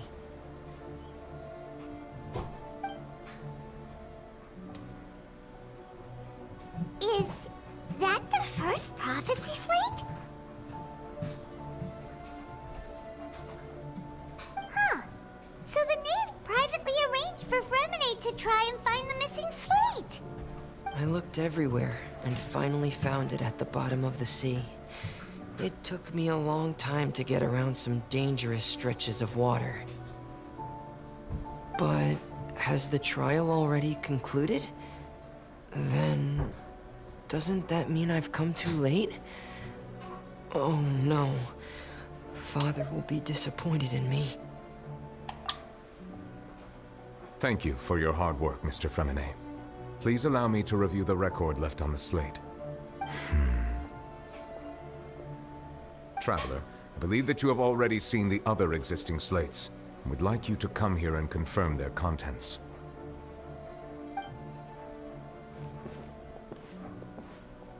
Huh?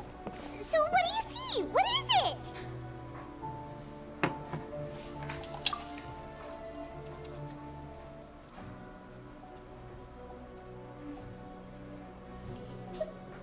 I believe I have now made sense of the Hydro Archon's crime. It has to do with Fontaine's lost history. Huh? Isn't the Hydro Archon just guilty of deceiving her people? Oh, wait, no, that's Farina, and we've already proven that she's not the Hydro Archon. So when you say Hydro Archon, do you mean the real Hydro Archon we've been kinda talking about? In truth, everything that you've encountered in Fontaine up until this point can be traced back to the contents of these stone slates. However, I'm uncertain as to how much sense they currently make to you.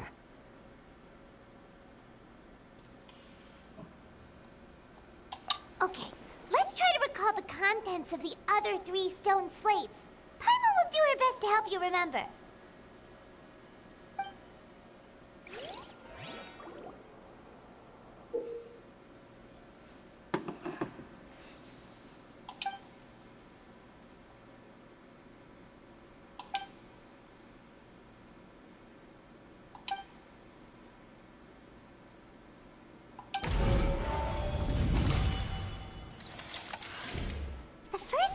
Slate describes what you just said. It seems to show the previous Hydro Archon using her divine power, and then the Oceanids turn into humans. Does that mean that Fontainians are transformed Oceanids? Oh, Paimon wasn't expecting that. But if Oceanids can turn into humans, then perhaps this process can be reversed as well. The second stone slate shows Celestia floating in the sky, and the Hydro Archon and her people worshipping it together. But the heavens still brought judgment down upon them. This must be the point when the Hydro Archon and the Fontainians were branded with their original sin. Does this mean that the original sin and the Hydro Archon sin are the same thing?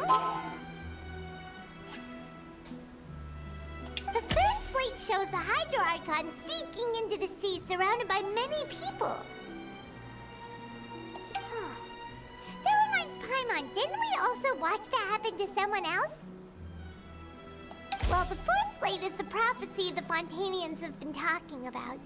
People dissolving into the sea, the Hydro Archon crying on her throne, and so on. We didn't believe that such a crazy disaster could happen at first, did we? But after that incident, it was just a question of when and not if.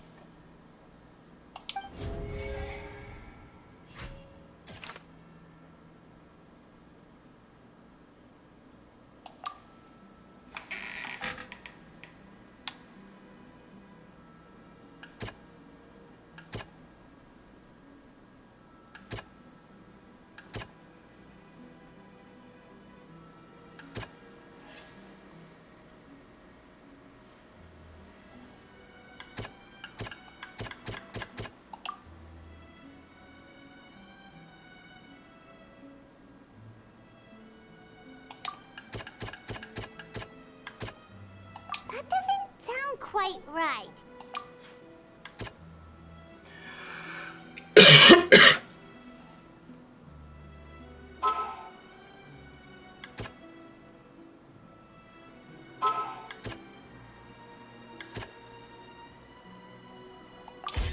We know from the case of the serial disappearances of young women that Fontanians can be dissolved in primordial seawater. And the first stone slate tells us that long ago, the Hydro Archon used her power to turn Oceanids into humans. This might be the reason that Fontanians can dissolve.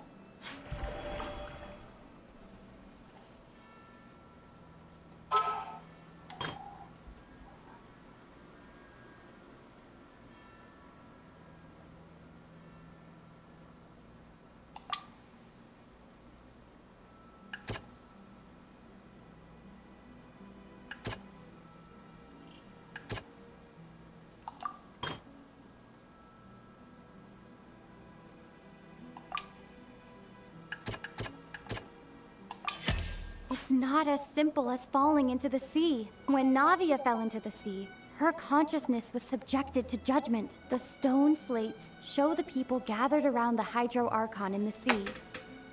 Could that be alluding to the same thing?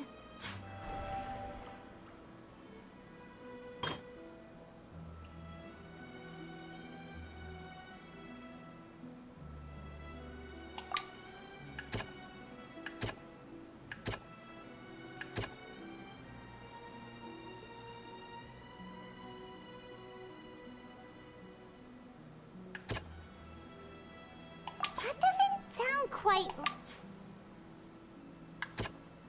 That doesn't sound.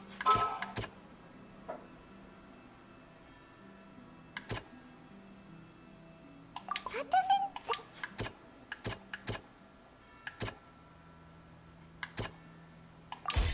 The prophecy from the stone slates found its way into society, but not many people believed it at first. The fortress of Meropide was nearly flooded with primordial seawater, which we know can cause Fontanians to dissolve.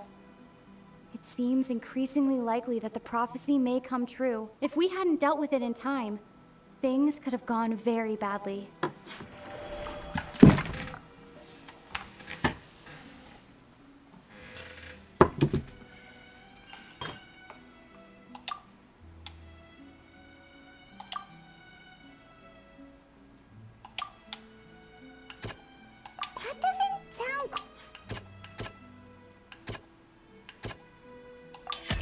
Perhaps what is about to take place has all happened before. The true sin of the Hydro Archon that Neuvillette mentioned, and the original sin cast down on the people of Fontaine by Celestia, as recorded on the stone slates. They'll dissolve into the primordial sea but won't cease to exist. Their essence will flow in the seawater, converge, and take the form of an Oceanid. The Hydro Archon was sentenced to death in court, shocking everyone present. Perhaps this means that her sin was actually Fontaine's original sin.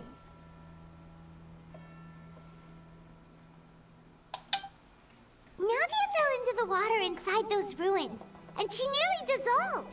She was surrounded by the people of Poisson in a court within her consciousness, and was forced to take part in a trial meant to make her stay.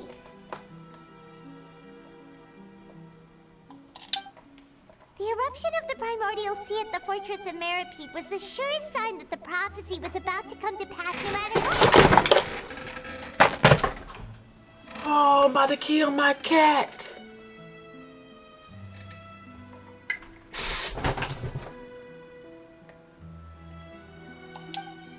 The prophecy's contents can all be verified by recent events. If we combine what we know together, loads of truths should come to light.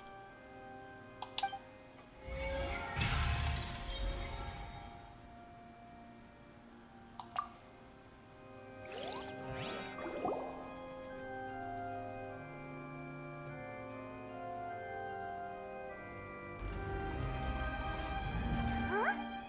Oh, Paimon gets it now! So that's how you can make sense of it.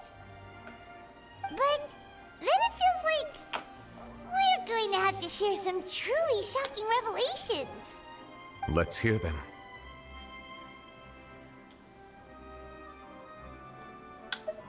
Incredible. Linny, did you hear that? We're not real humans. All Fontanians Phontanians were originally created by the late previous Hydro Archon, with Oceanids as their basis. The evidence for that can be found in how only Phontanians could dissolve in primordial seawater, and how all the girls Vacher dissolved were also turned into Oceanids. Oh, and according to Navia, when she was about to get dissolved, she also saw everyone gathered around for a trial, all of them in the shape of Oceanids. Indeed.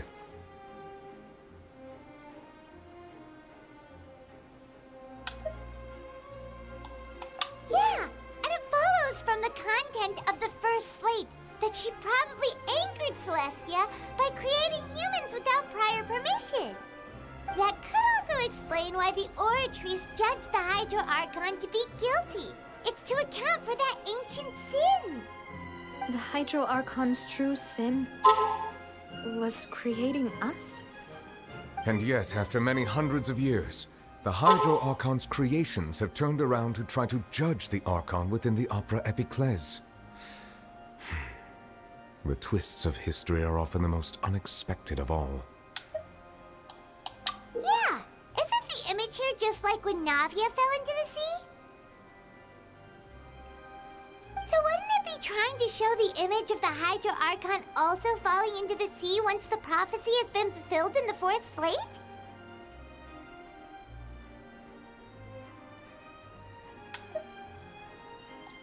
In the end, the people will all be dissolved into the waters, and only the Hydro Archon will remain weeping on her throne. Only then will the sins of the people of Fontaine be washed away. Did Paimon get all that right?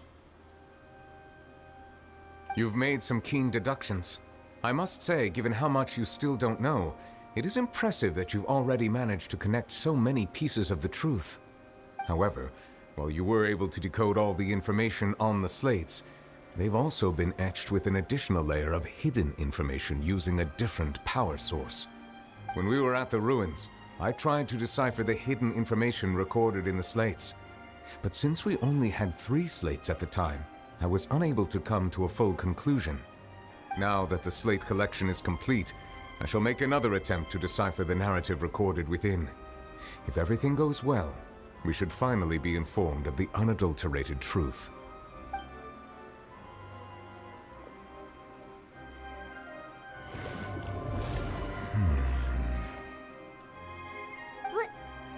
Well? Did you get it? I believe I should share this truth not only with you, but with all the people of Fontaine as well. I will try to briefly summarize it for you.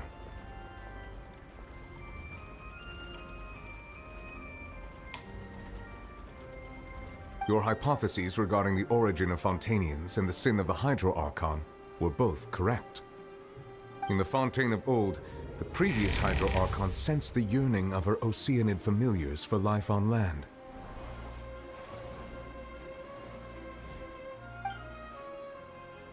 The Oceanids were enamored with the beauty and romanticism of human beings, and wishing to have those experiences for themselves, expressed to the Hydro Archon their desire to become of a similar kind. However, even though water as an element is intricately linked with the power of life, the Hydro Archon, as one of the 7, did not possess the authority to create a new form of human life. Not one to give in, she eventually found a way to create permanent humanoid bodies for her familiars by appropriating the power of this planet's primordial sea. She poured primordial seawater into the Oceanids' blood vessels, creating humanoid mimics in the process. But if Fontanians were to ever come into direct contact with water from the primordial sea, the power within their bodies would escape these artificial restraints and return to the sea.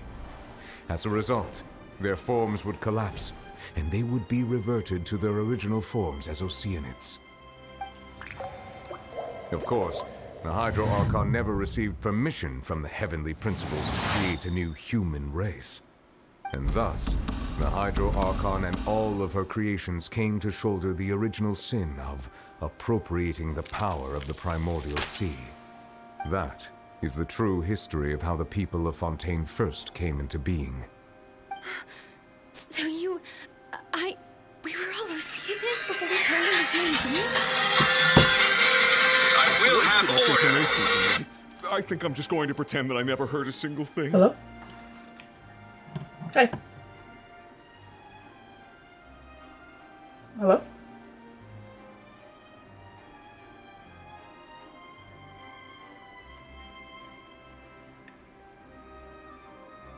Hello? Wait, but if that's the truth, we can't let the Hydro Archon be sentenced to death. After Mama, I can't hear you. If you're saying something, I can't hear you.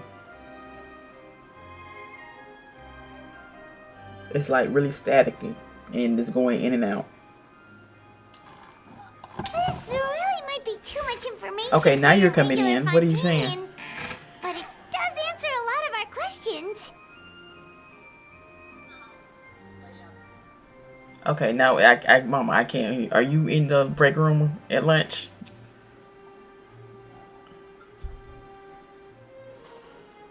Alas, your hypothesis regarding the third and fourth stone slates was inaccurate. The slates' respective positions are, in fact, correct. A key point of the visual on the third slate is how all the individuals depicted in the water are humans rather than Oceanids.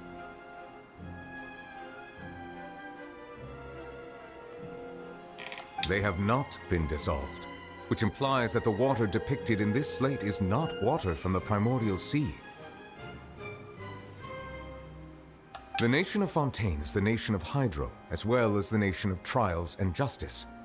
Instead of being the literal element, the water in the scene symbolizes judgment and justice.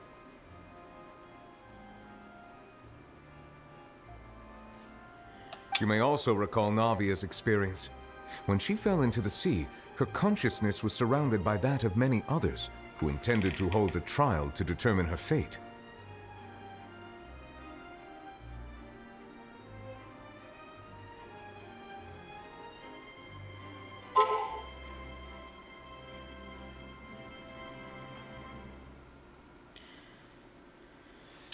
Therefore, the meaning of the third slate is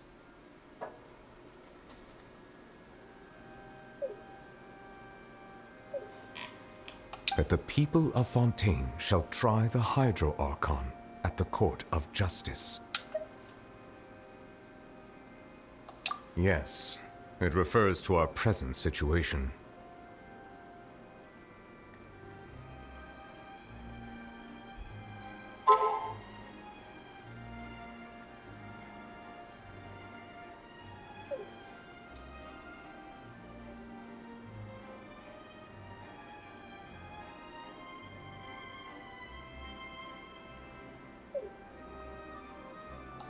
I think I'm following now.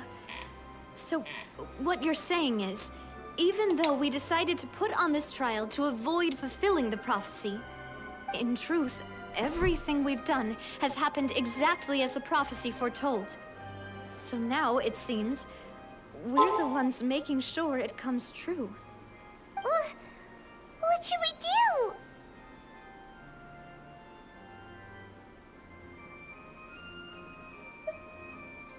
Huh. No matter what, the prophecy will be fulfilled. Is this what it feels like to be a prisoner of fate? If that's the case, does that mean the scene in the fourth slate will also be fulfilled soon? Traveler, I would like to point out another small fallacy in your deductions. About the fourth slate, you probably thought that the eruption of primordial seawater beneath the fortress of Meropide served as the surest sign that the prophecy was about to come to pass, yes? However, I believe that rather than being a sure sign, that eruption could in fact only be a small warning of something far worse to come. As for the root cause of the catastrophe, I believe you've already encountered it once before.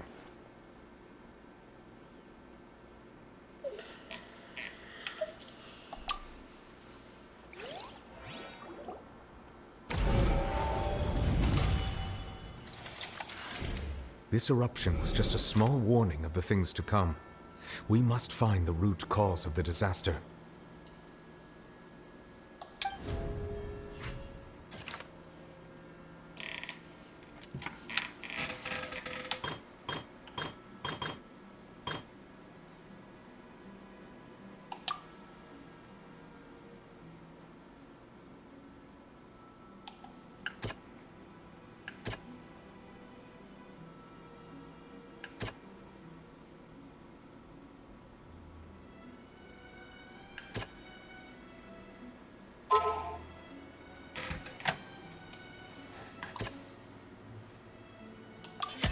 It was both dream and reality. If we're talking about a true culprit, that could only be that thing inside the Primordial Sea, right?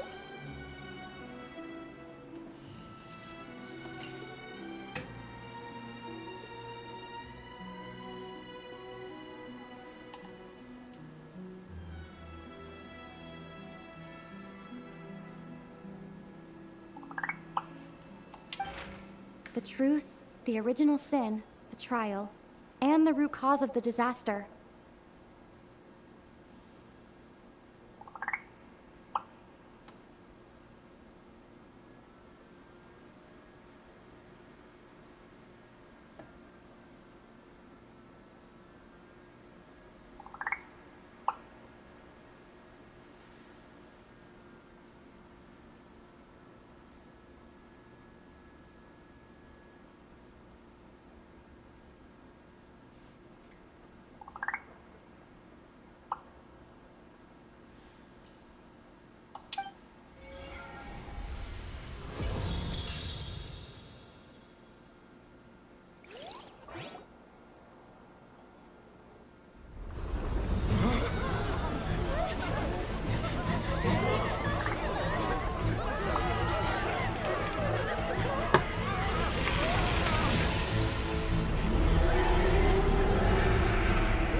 Oh shit.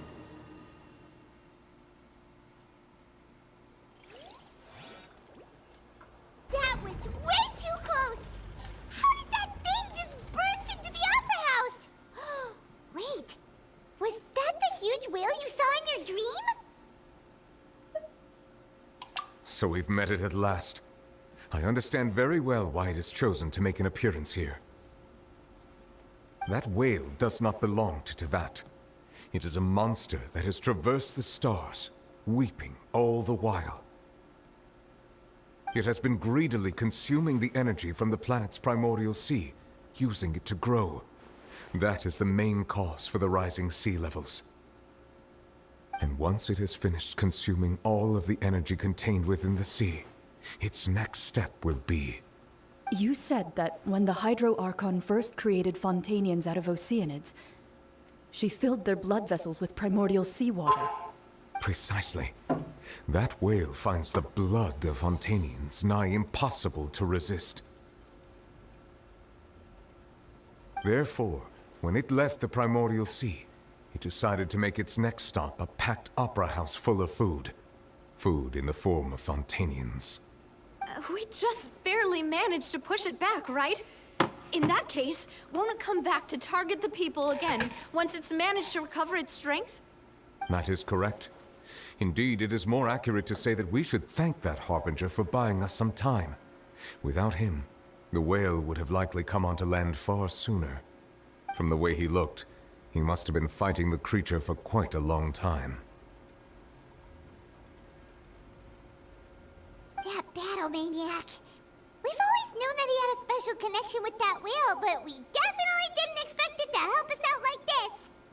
Anyway, now that we know that this whale is the actual cause of the disaster recorded in the prophecy, All we need to do to stop the prophecy would be to find a way to beat it up, right? It is too late. It had already absorbed too much of the Primordial Sea's energy before we could notice it. At this point, it has become practically integrated with the sea itself. Even if the entirety of Teyvat were to be destroyed, it could still survive and swim off towards some other world. That's not something I will accept. We've already done everything we can, and we even found the true culprit. We've come so far. You can't just tell me that the last hurdle is some impossible foe. That's just not fair.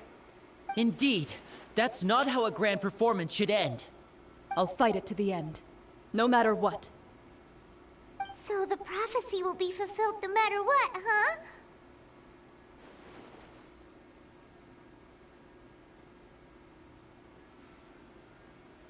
The prophecy. Yes, what has been prophesied will be fulfilled. You may view such things as the history of the future.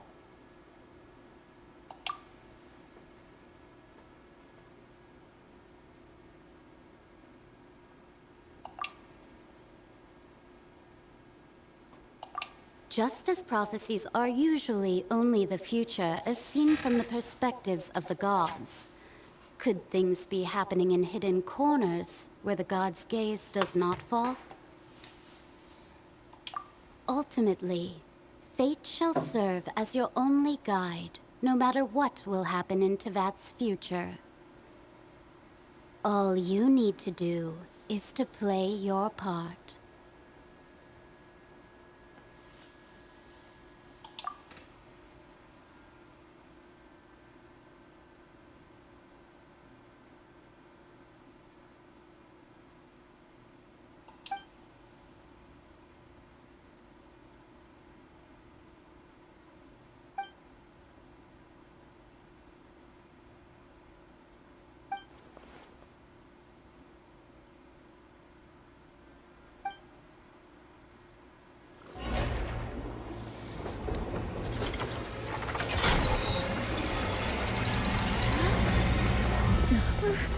What's happening with the oratories? I believe it is preparing to carry out the death sentence.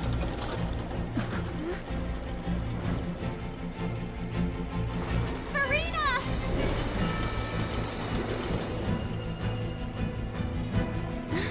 No, I still need answers.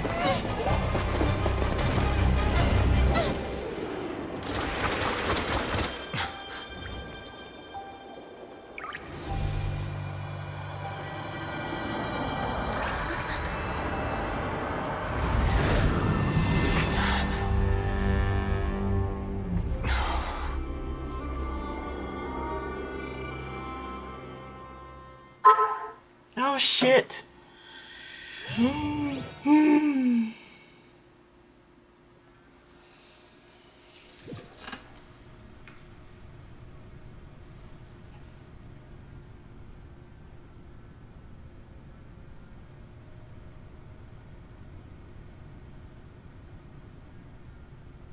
You.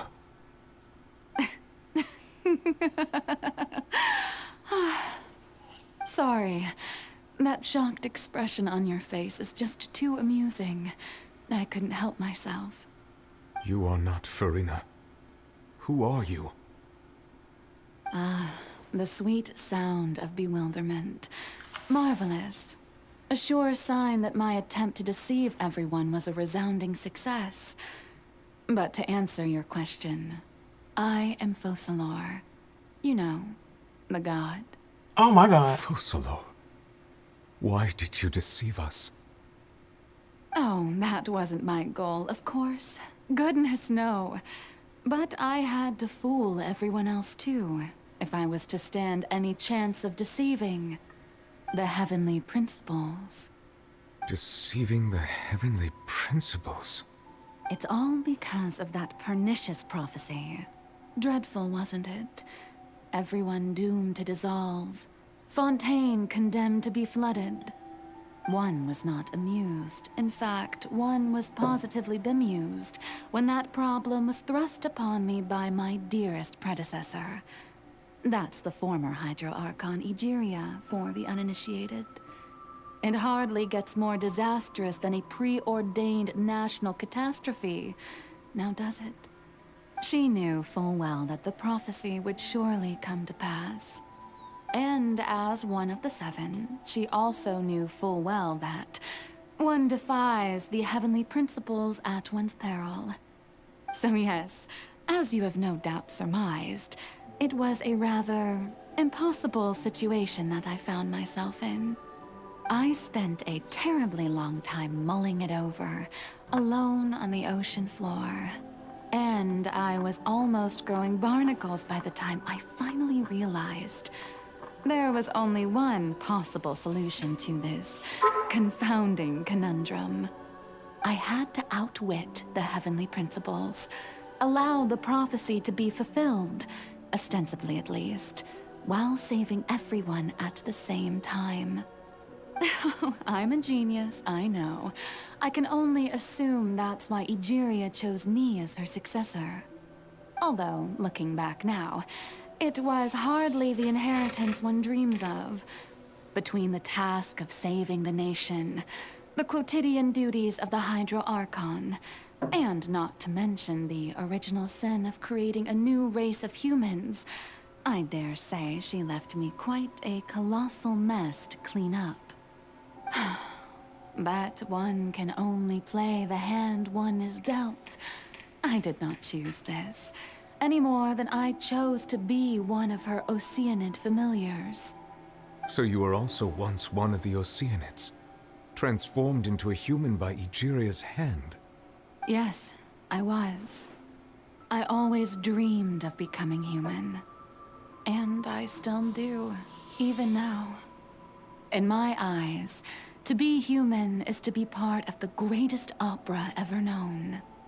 After becoming a god, I separated my divinity from my body and spirit, leaving behind only a self that was as naive and bewildered as my past self on her first day as a human being. The me you see before you now is that divinity. And the human counterpart I left behind, I named Furina. She could feel joy, sorrow, and everything in between. She could be as vain and conceited, or as meek and vulnerable as she wished. Her strengths were of a kind only a human could possess, as were her shortcomings. But in my eyes, Furina's humanity was what made her perfect.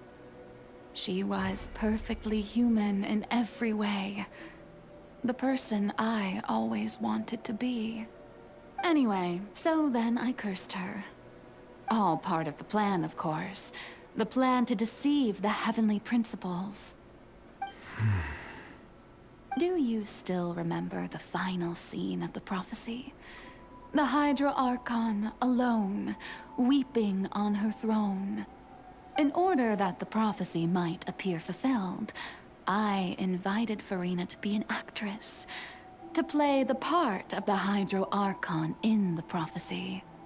Under the curse I placed on her, so long as I, Focalor's divinity, continued to exist, she could not die. But nor was she free to live her life in the pursuit of happiness. Instead, she was forced to take the stage in the opera house, to embrace the role of leading lady, to forever play the part of the god from the prophecy, all to create a deceitful appearance of that prophecy coming to pass.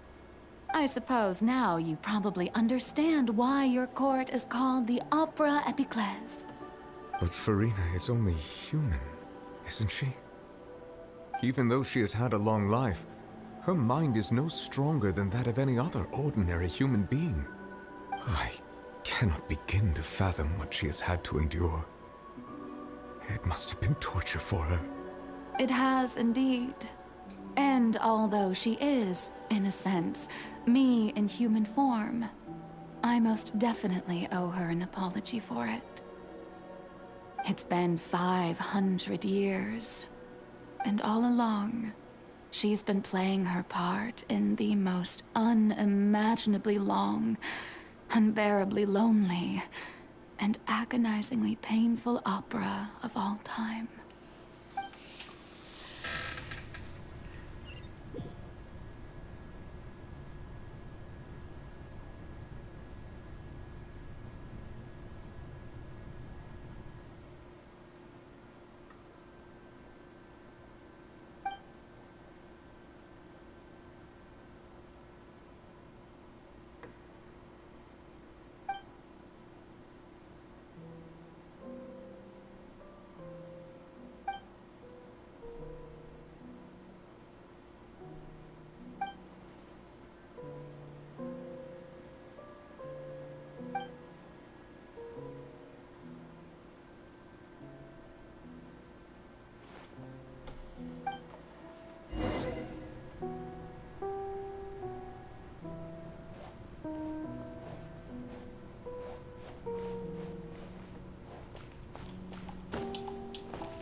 Oh, who permitted you to come onto the stage? Now, I understand your admiration for my august self, but I must ask you to keep to the rules. All right. It is not my intent to reprimand you. There is no need to state your name. Just be off with you. Do not distract me from my performance. Oh, do not jest. Can you not feel it? I am Focalors. The eyes of countless Fontanians are upon me. I must, at all times, display the utmost elegance and nobility.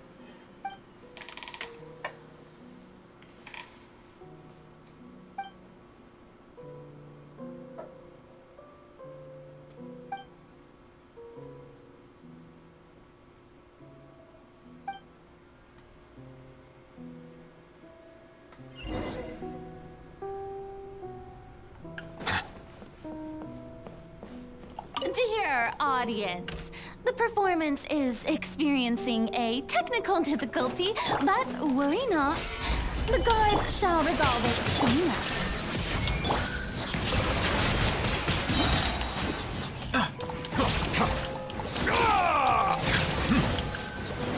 Be sanctified.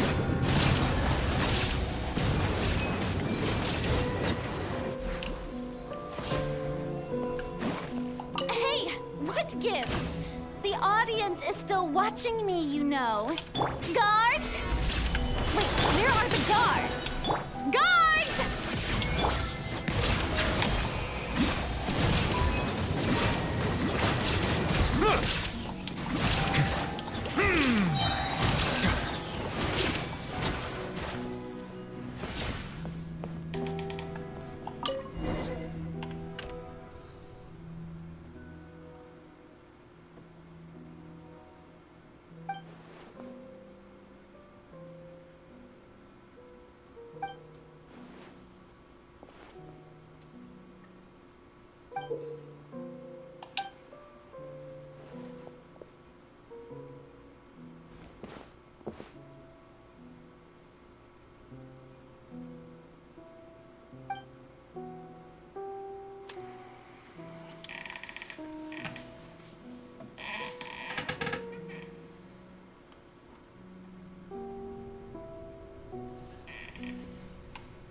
Furina.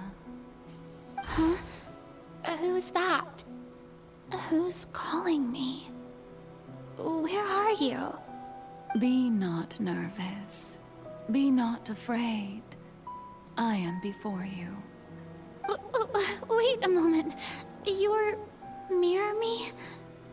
How can this be?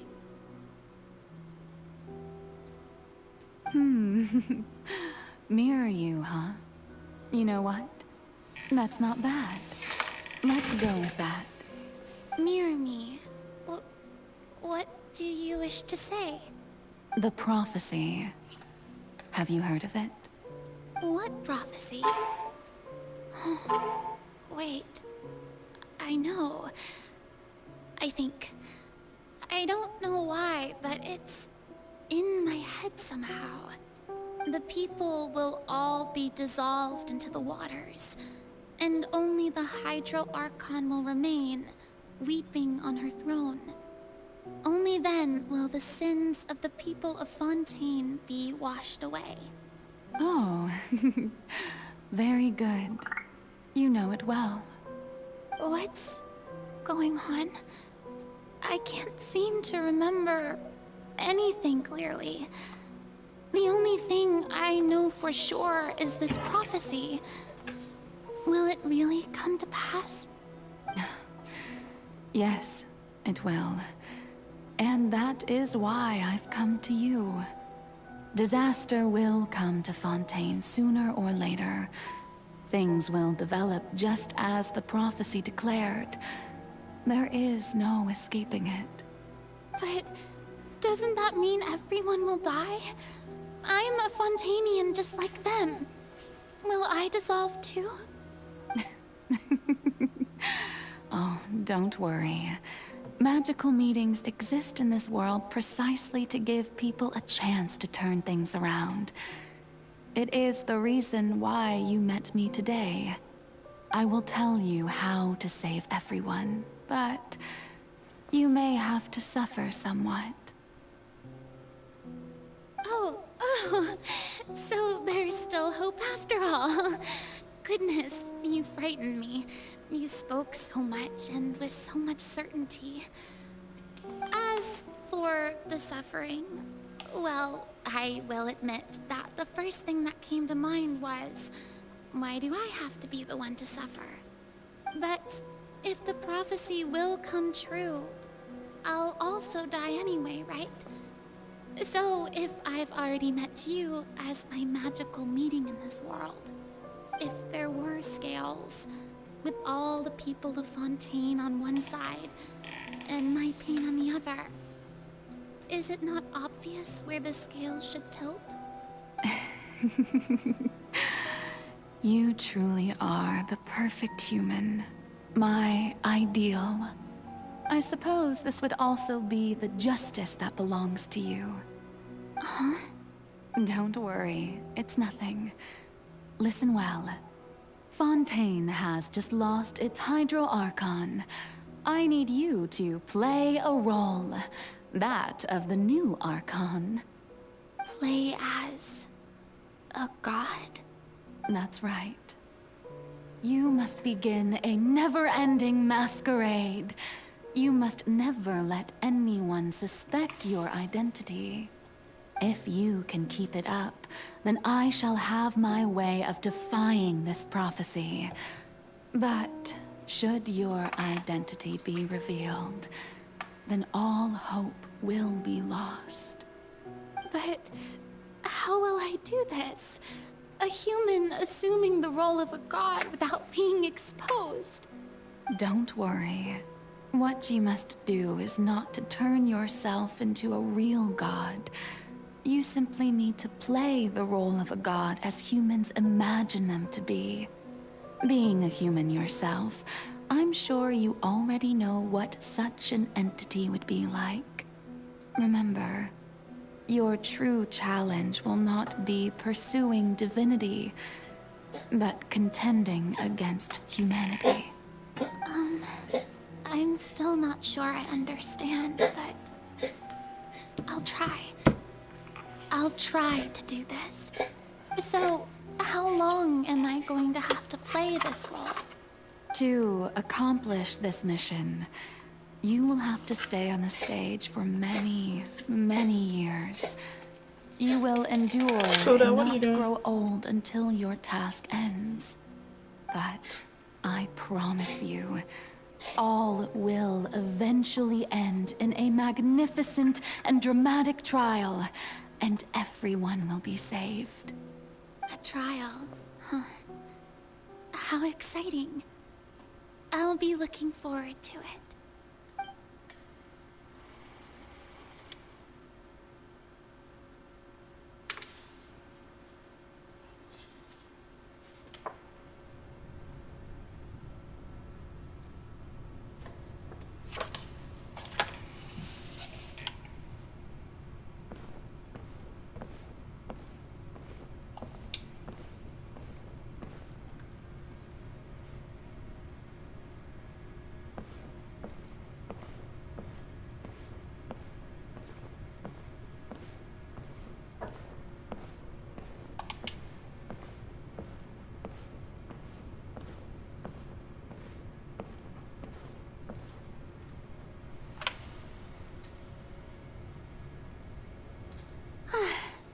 The Maison Cardinalise has announced my accession, but this is my first time facing the people.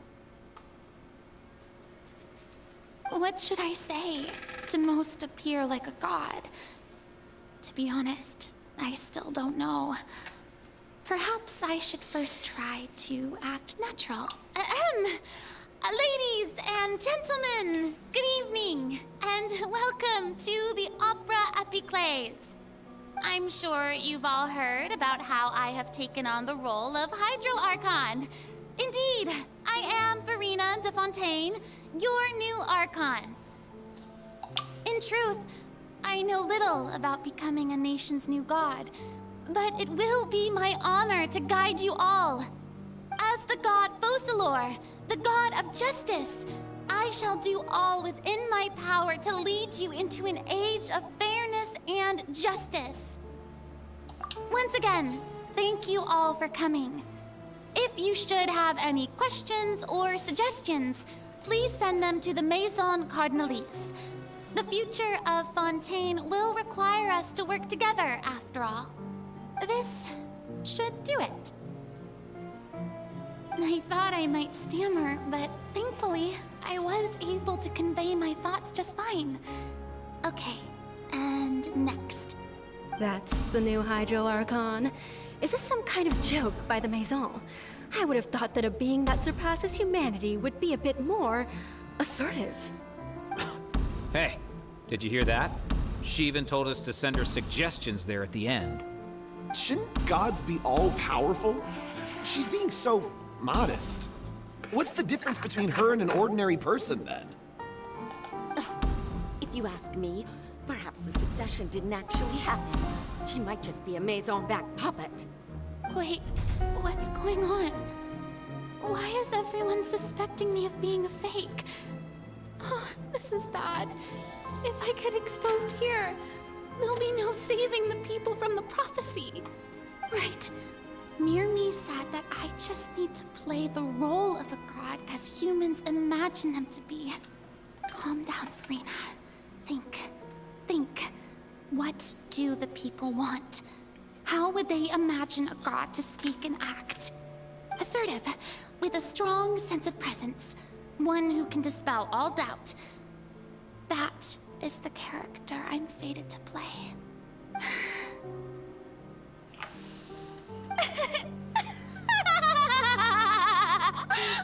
Oh, very good, my people. Only ones such as you are deserving of my rule. Now, I was wondering if some weak puppet were to one day come onto the stage and claim ownership of this opera house, would the children of Fontaine follow them? Well, it seems that you would all see right through them.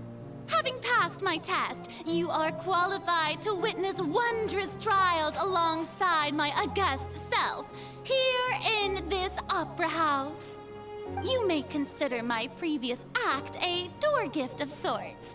I thought it was a debut that suited the atmosphere. Now then, let us be reintroduced. So that was just a performance. How could I have forgotten that we were inside an opera house? Her personality. It's quite shocking, to be honest, but I suppose it's a better look than before. Such a fascinating and bold deity. How wonderful! Our future may yet be bright after all. It seems I've turned them around. Best follow this flow and restart my accession speech.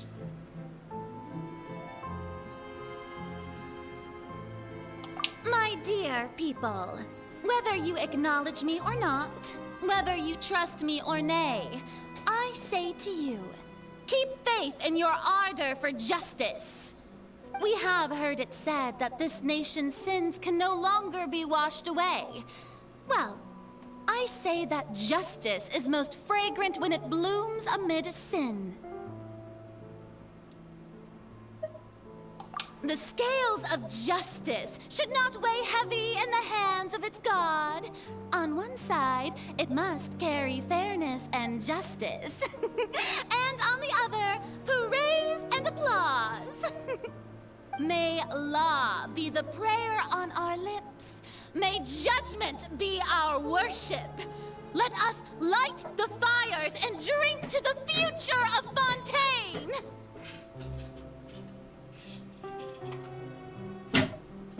There is no trouble in this world that justice cannot solve. All that is needed is for you, my people, to believe in it, heart and soul. So long as I, the Archon Focalors, stand within the Opera Epiclese, so long as I stand before the Oratrice, I shall even judge the gods of this world!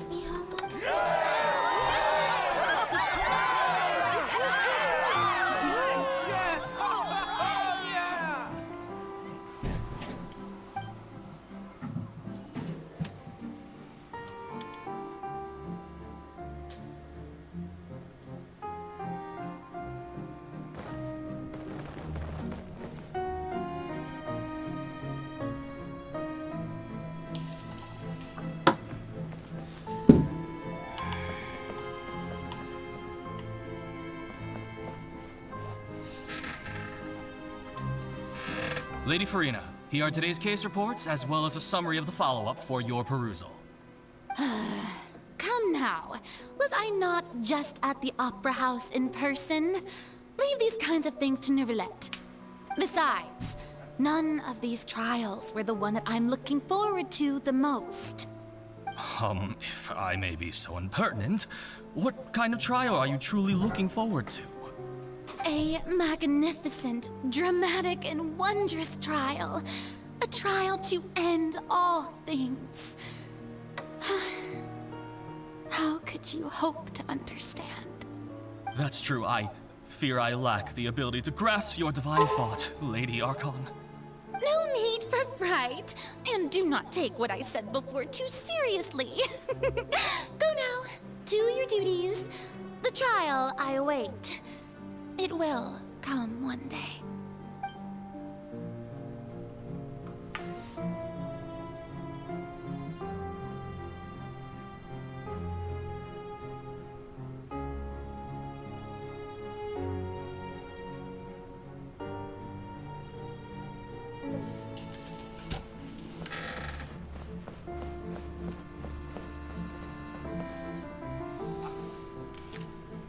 Furina, I don't know what to say. Thank you for agreeing to see me. No need to thank me. Or rather, thank your own sense of perseverance instead. Long have you stood in line to meet me, have you not? Oh, I'm afraid that's just an inevitable consequence of my divine charm. All right, Deuteria, is it? How is your son's illness? You remembered me, and you knew of my family, too. He is doing much better now. In fact, he is far more of an ardent believer than I. He was the one who forced me to seek an audience with you, and to bring your words back to him. Oh, good. Very good. If this should happen again in the future, please do not hesitate to come and tell me. Going down to citizens' homes every so often, while not usual practice, should serve as a fine change of pace. Ah, you're such a gentle and wise god. Thank you once again, on behalf of my son.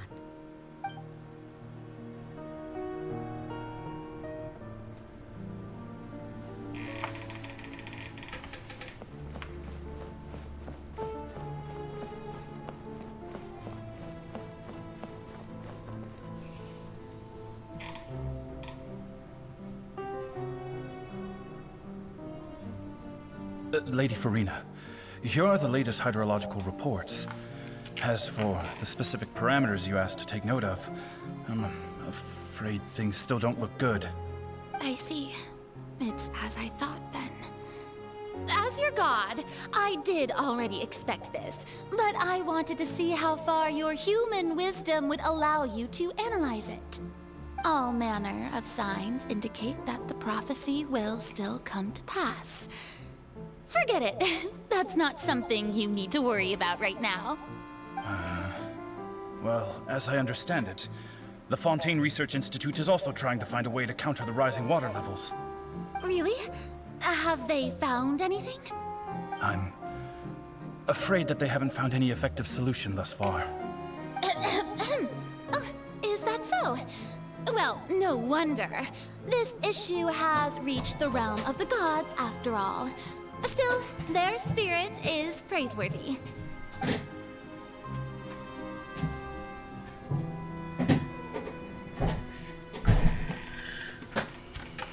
Don't lock the door. Yeah. Don't lock it.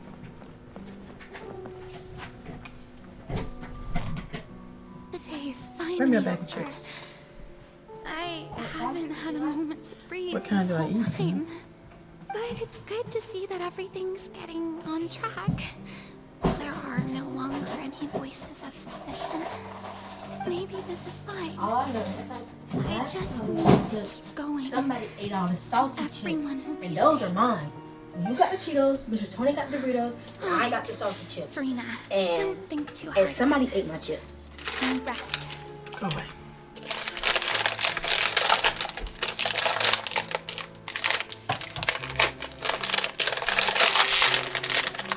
Lady Farina, here are the new trial reports for the latest cases, as well as a summary of the follow-up. There'll be no need for that. I've seen them already. There's no need to go back over scenes I've witnessed in person before. Lady Farina, I've waited so long for this chance to see you in this manner. Indeed, my dear, loyal citizen. This joyous moment is an honor for us both. Lady Farina, we're detecting significant hydrological anomalies near Poisson. Understood. Keep monitoring.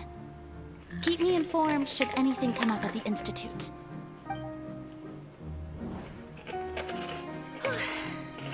I don't think I let anything slip today. I must show the people that there is nothing to worry about. I just don't know when these days will end. I feel utterly exhausted. Best to rest early today, too.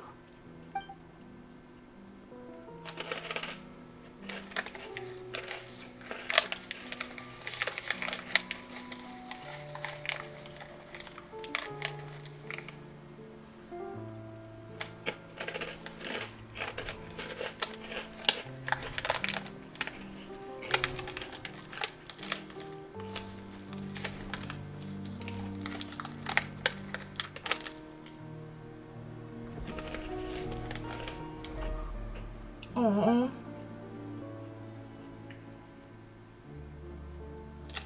Lady Farina, it's like a dream being able to speak with you up close like this. I've heard that the first member of our family who was honored to receive an audience with you was Madame Dioteria, almost 20 generations ago. And what a fine family yours is indeed. It brings me great joy to meet such a faithful believer, a descendant of a line most ardent. exaggerate, Lady Farina. My lady? Hmm? What is it, good citizen? Oh, are you crying? Uh-huh. Oh, really now? I didn't even notice. This must be the overflow of hydro from my person. Well, can't quite help being the god whose dominion is the waters, can I? No wonder. No wonder. A manifestation of your power, then. Oh, Archon, I am honored to have witnessed it. Honored indeed.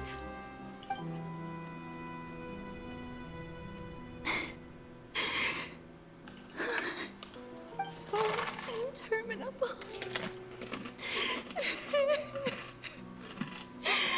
So lonely. Just how much longer? Hundreds of years must have passed by now. Perhaps the show must go on for hundreds more. I never imagined that it would hurt so much. Have I reached my limit? No. Perhaps I reached it long ago. Today I didn't even notice my own tears. I want to tell someone, anyone, about this. But would that not destroy all I've done so far? I've conducted so many investigations across the centuries. But there's not even a sliver of hope that we might break the prophecy. All I can do is keep heart. I must maintain this act. It is the only way to save Fontaine. Please, mirror me. You have to succeed.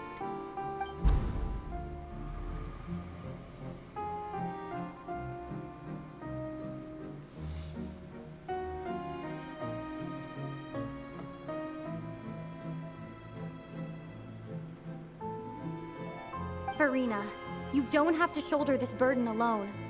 Although I don't know what you might be keeping from everyone, your people are more than willing to share your burden with you.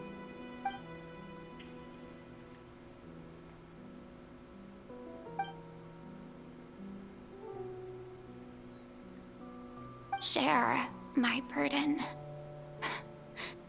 That's impossible. It was fated right from the start that this would be my duty alone. But even if your burden doesn't need to be shared, you can still choose to confide in someone. Just share it with me. I'm what you'd call a witness. A witness? Yes. I've heard that you came to Teyvat from beyond the stars, yes. In other words, you never belonged here. And if Teyvat is in its entirety a show on a stage, then you're just a spectator, aren't you? Nothing, I just have too many hours. If that's the case... She's right. I could confide in her, couldn't I? But if things don't play out as expected, the people of Fontaine will be the ones to pay the price. Alright, no, Farina. You shouldn't be selfish. But what if it's really alright? Farina, you've worked so hard for so long. Surely it would be okay to put yourself first for once. Just this once. Is it such an outrageous thing to do anyway? To find someone in whom you can confide your frustrations and sorrows? Surely it could not hurt. If you let this opportunity slip through your fingers, it might never come by again. Think about it long and hard.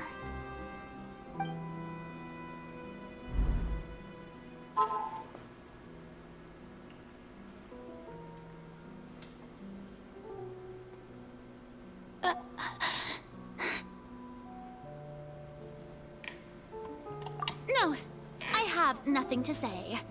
I am Farina, the Archon of Fontaine.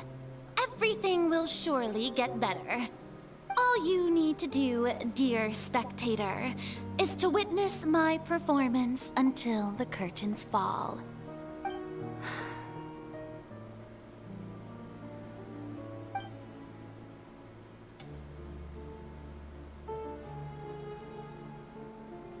Fine.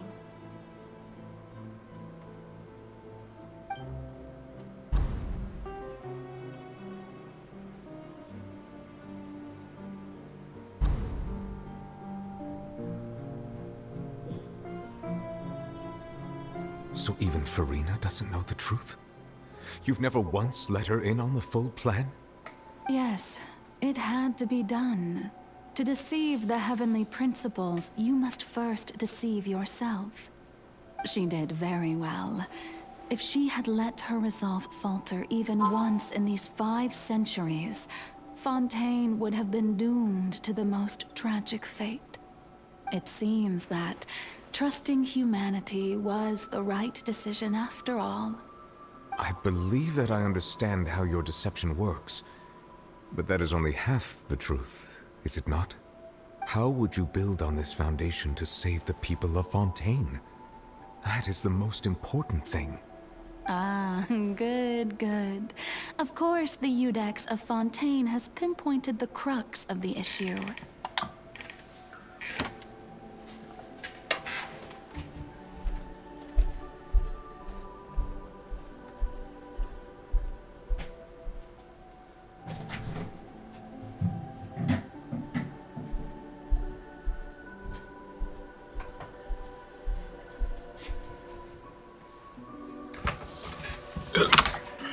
I'm sure you've long sensed that the Oratrice is no simple machine, yes? I've always suspected that it had its own consciousness. And Lenny did mention that he heard a human voice within the core chamber. It now seems that that person was you, hidden within the machine all along. Am I right? And then I became one with the Oratrice, taking Fontaine's gnosis with me. Yes, it would seem so, wouldn't it? Alas, your understanding of this device still lacks sufficient depth. In truth, it is no enactor of justice. It is, in fact, a device created to kill the god of justice. I beg your pardon? Oh, you have it. And to be more precise, not only will the Oratrice take down the god of justice, it will also take down the divine throne upon which she has been placed. I mean, did you think I would be the sort to enjoy peaceful repose while Farina suffered? My work over these last 500 years has been to constantly accumulate indemnitium within the Oratrice. But really, some have already discovered that only a small fraction of the energy generated by the device was ever used to provide power to Fontaine. The vast majority had to be, accumulated to enact this death sentence. It was all a part of your plan then? Both the trial and the sentence? Indeed. This power, accrued over 5 centuries, could have sustained Fontainians for millennia, had it only been used for that purpose. Almost all of it has now been stored within the Oratrice. But only power of this magnitude could hope to destroy the Hydro Archon's divine throne, shaking the rules established by Celestia, and breaking through the institution that is the Seven. So the Oratrice's call for death was for neither Farina nor Focalors, but for the Hydro Archon. The destruction of that divine throne. If I do not misunderstand your intent, you must be... Returning what's rightfully yours to you, of course. In other words, this was all done to return the authority of the Hydro Archon to the Hydro Dragon of this planet. But...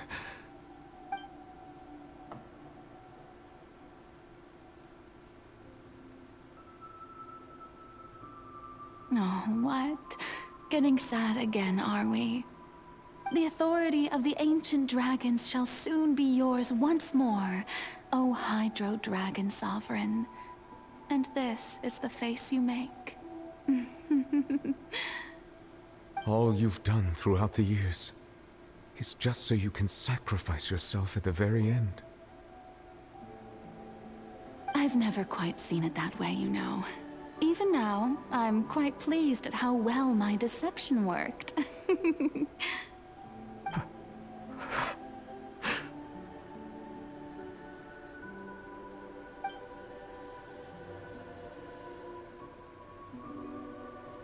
Hydro Dragon, don't cry. I must say, had it been within my rights, I would have loved to judge the heavenly principles themselves. Were they not guilty of essentially the same crime? Egeria stole the power of the primordial sea, and the heavenly principles stole the power you ancient dragons possessed. I, for my part, am the god of justice. And is it not just that your original powers should be returned to you? Speaking of justice, I have always believed that justice lies in the process of pursuing human existence itself.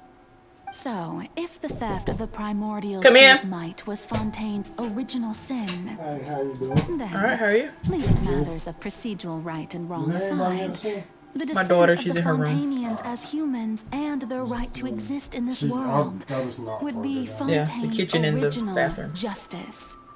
In other words, existence was Egeria's justice. And to me, justice is the continuation of that existence. Defying the prophecy and ensuring that Fontaine's people shall live on. That should be the justice enthroned over all others. At this point, we, whether it be myself or all other Fontanians, have shouldered the burden of this sin for far too long. Iudex Neuvillette, the highest judge in our land. When you regain your full power as an elemental sovereign, what verdict shall you pass upon us? So when I was invited to the court of Fontaine to serve as Iudex, I see now that that was your idea too. At last, I now understand the true purpose behind this position. In the beginning, I was uninterested in human existence. But these 5 centuries of living alongside them have gradually brought about mutual understanding between us. And I have even attempted to feel as they feel. You are a devious one, Focalors. Things being as they are, surely you know that I could never declare them to be guilty.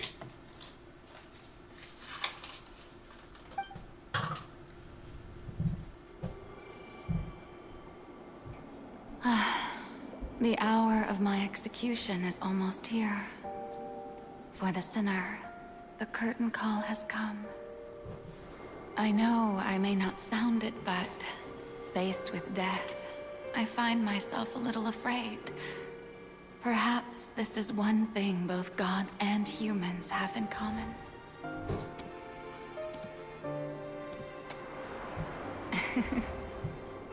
Farewell, Neuvillette. I hope you've enjoyed the part you played these 500 years. Y'all have a good one. Oh, no, you do the bathroom in there. Oh, okay.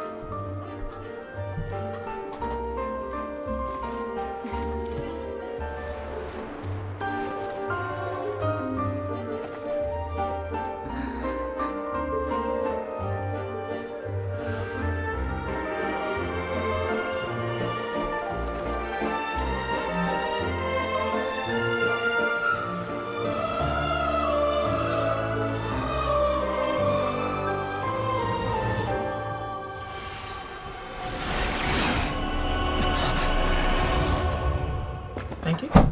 Alright, y'all have a good one. You too. You want me to close this door? I'll close it.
Judex Neuvillette, hereby declare, people of Fontaine, your sins are forgiven.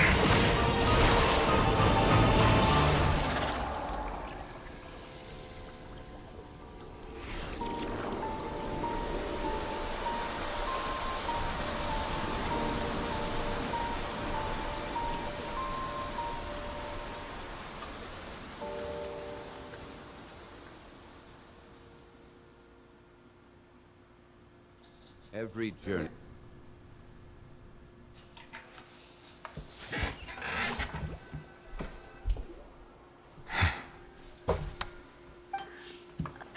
What just happened? Has the death sentence been carried out? Was that bright light some sort of misdirection? I have a feeling that something huge just happened. But since we're all still alive and haven't been dissolved, I assume whatever happened was good for us. It's time to end this. We must mete out punishment to that beast. But didn't you say just a moment ago that it can't be defeated? I have gained the strength sufficient to deal with it. Through certain means, I now have the ability to separate the power of the Primordial Sea from that creature. We should seize the opportunity to pursue our quarry. Traveler, now that the oratories can no longer function, I require an executor to help me mete out justice. The root of the calamities befalling Fontaine, the beast that enacts the prophecy. Its name is the all-devouring Narwhal. Come with me, traveler. The hour of execution has come. Pluto.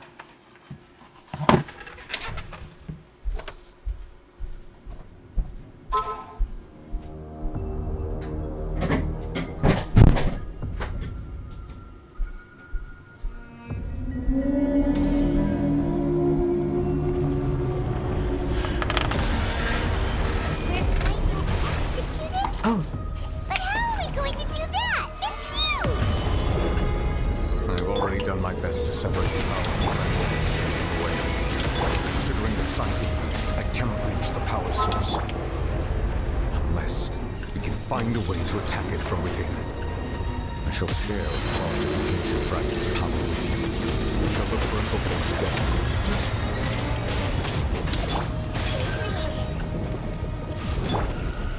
Oh my god. How are we supposed to fight this thing? I can feel its sorrow turning into hostility. Oh, what is this on here? Did you see what? That was a little.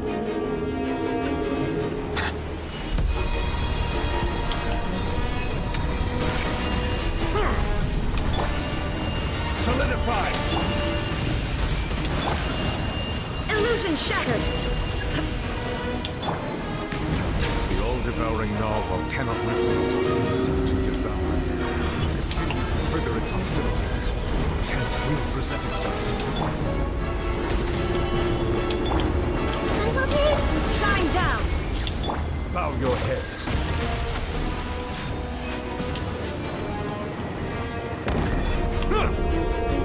Oh shit.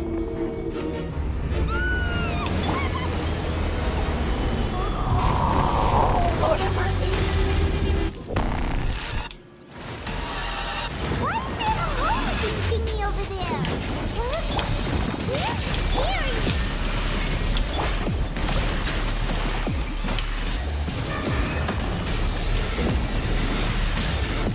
Let the mighty be humbled!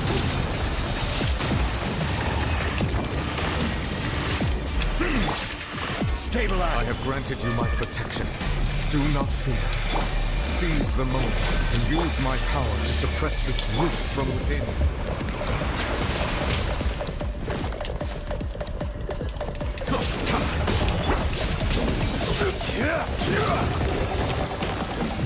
Shine down! Everyone hop in! Gather! Bow your head.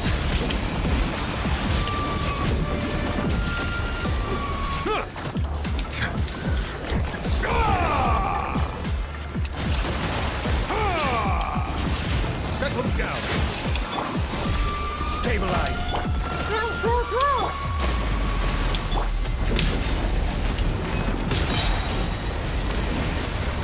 Be sanctified.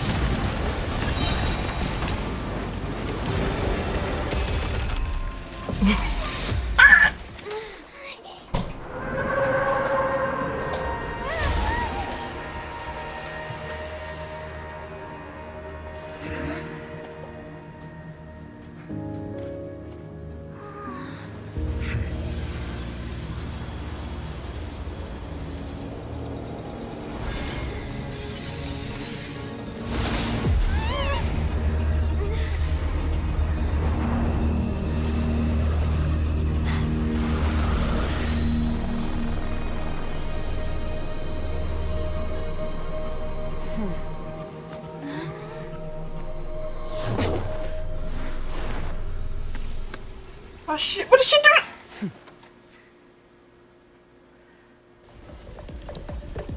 Thanks for helping with the cleanup. It should have been my job, but... oh well. It was just supposed to be a short private training session for me. I didn't think that my disciple and my master's pet would start brawling in the meantime. Well, actually, I had a feeling that it would happen at some point, but they bumped into one another earlier than I thought. What a blunder. I suppose I'll have to swing my sword 3 million times as penance. That power. Who are you exactly? Hyman has an idea. From what she said earlier, she must be Child's master. Skirk, right? It's just that he gave us the impression that she was the less talkative person. I simply did not have anything to say to the weak. But you, on the other hand, managed to defeat the all-devouring narwhal without using power from beyond this world. So you may speak to me as equals. I have to agree. It's a strange use of a planet's primordial waters just to raise an all-devouring narwhal. That kind of power is wasted on it. It's not cooperative. It eats too much. And I have more important things to do with my time than pet sitting.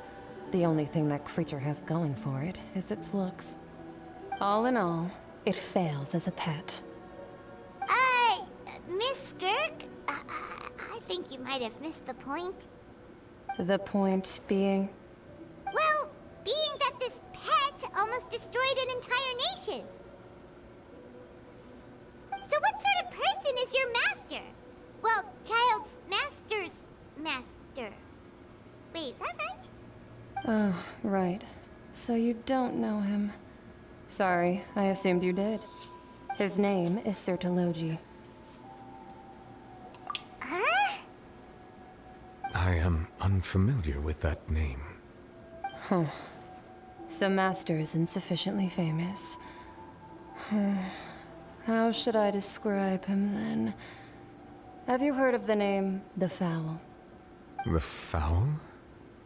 Still nothing? Well, how about the Visionary? Vetterfulnir then? Or Gold Rhindaughter? Ooh, that one we've heard. Rhindaughter's part of the Hexen Circle. She's Albedo's mom, right? Oh, so you do know that name.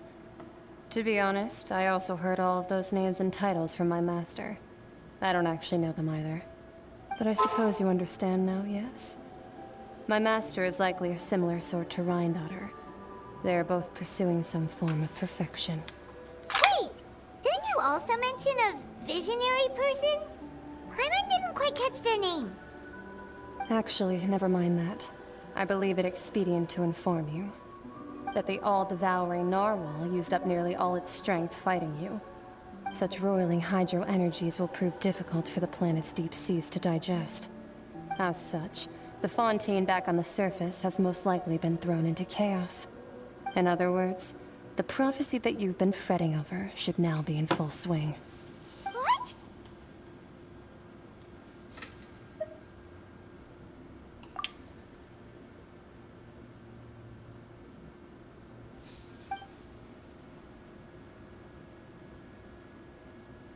Not to worry. Focalor has already managed to deceive the heavenly principles.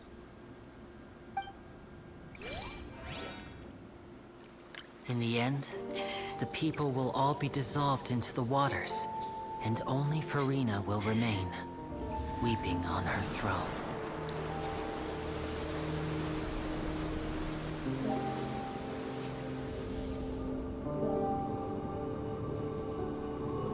Only then will the sins of the people of Fontaine be washed away.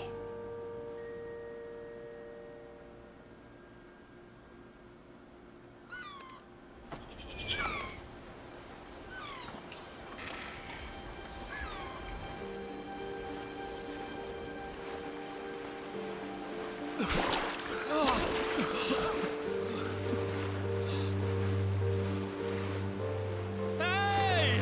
Help! Over here!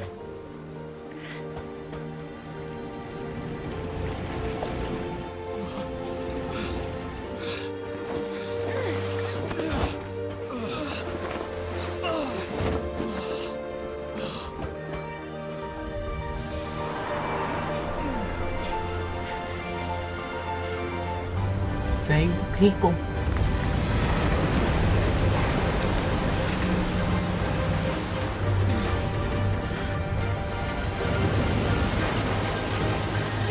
Mirrorbead! Yeah! All hands, initiate emergency rescue!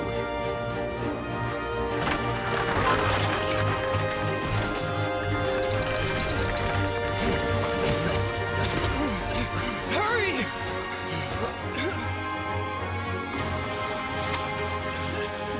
Hey, lend a hand!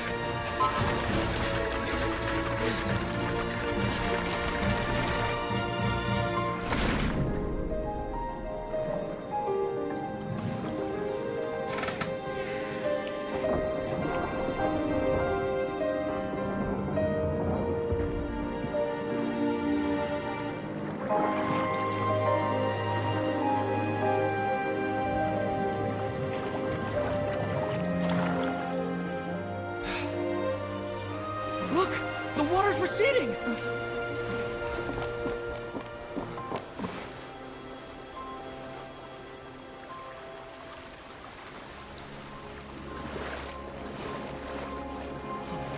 It's a miracle! Water's receding.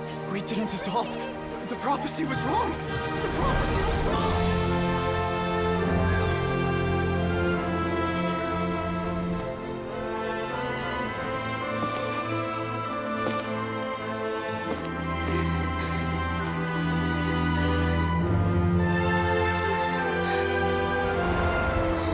Are you alright?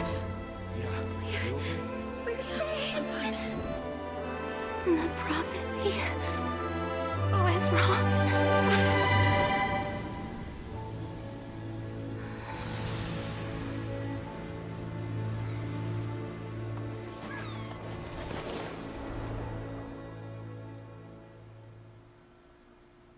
Water comes.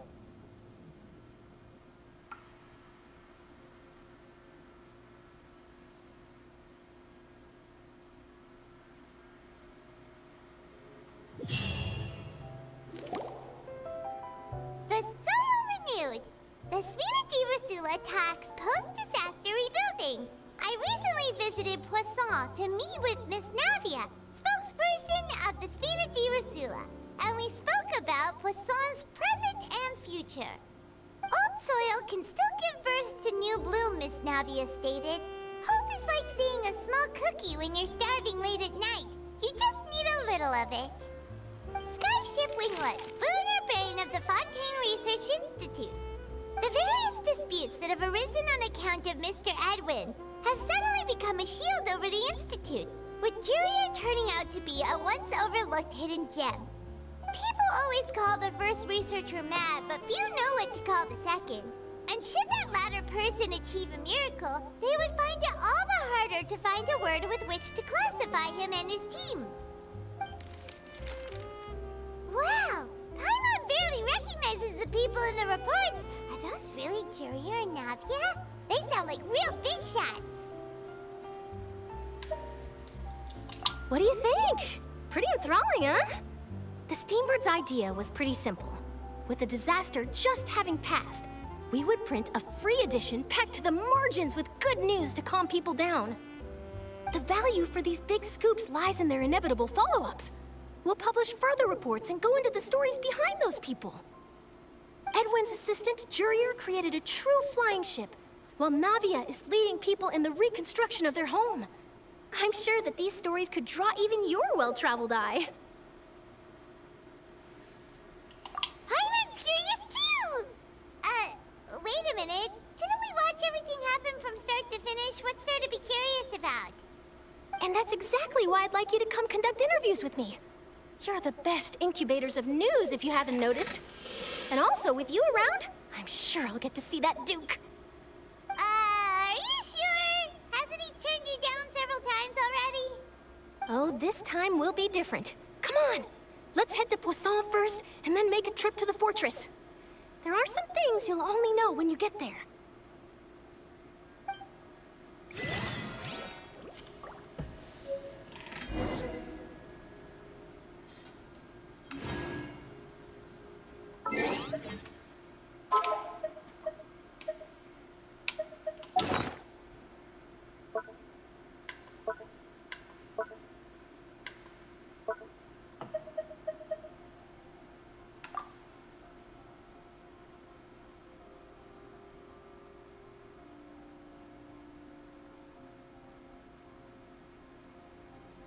Oh, that's a lot.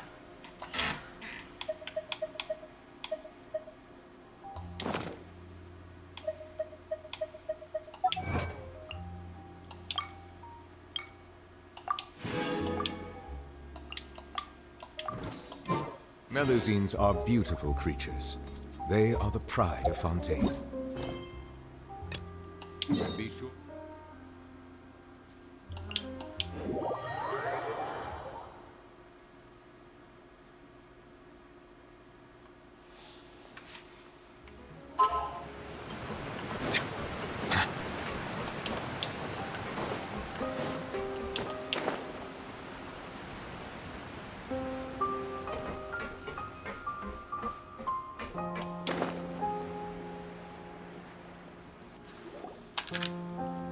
Navia!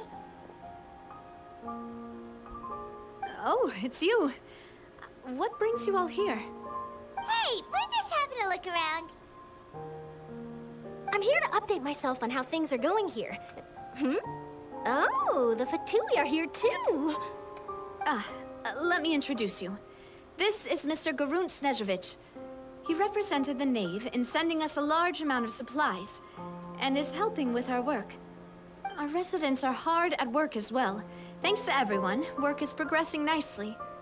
We've lost a lot of people, but we're moving forward. That will have to be enough. Hello, Miss Charlotte. I'm a big fan of yours. I especially like that article you wrote last year about Fontaine's stray cats.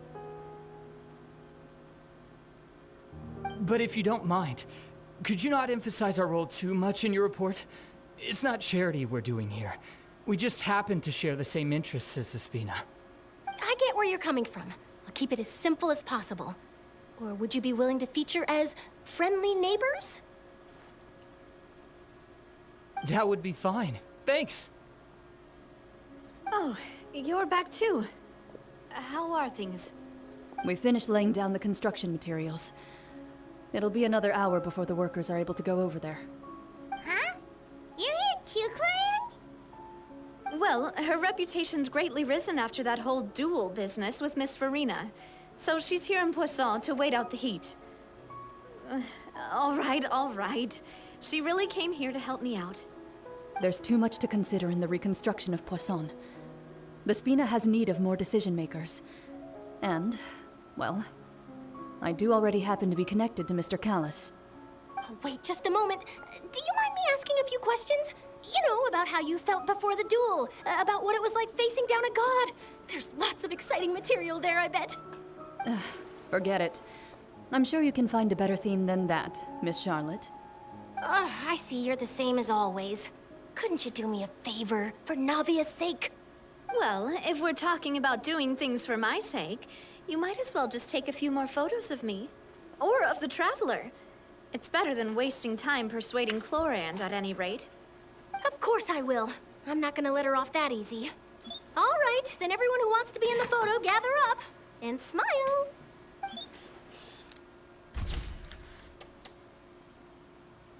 How did it go? Was it a good shot? Did Paimon look cute in it? Not bad. Your addition really helped the composition of the picture. All right, hang on a moment. Let me snap a few more shots.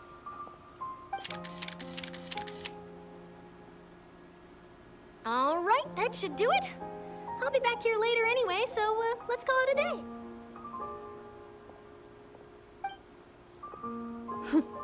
You're very quick.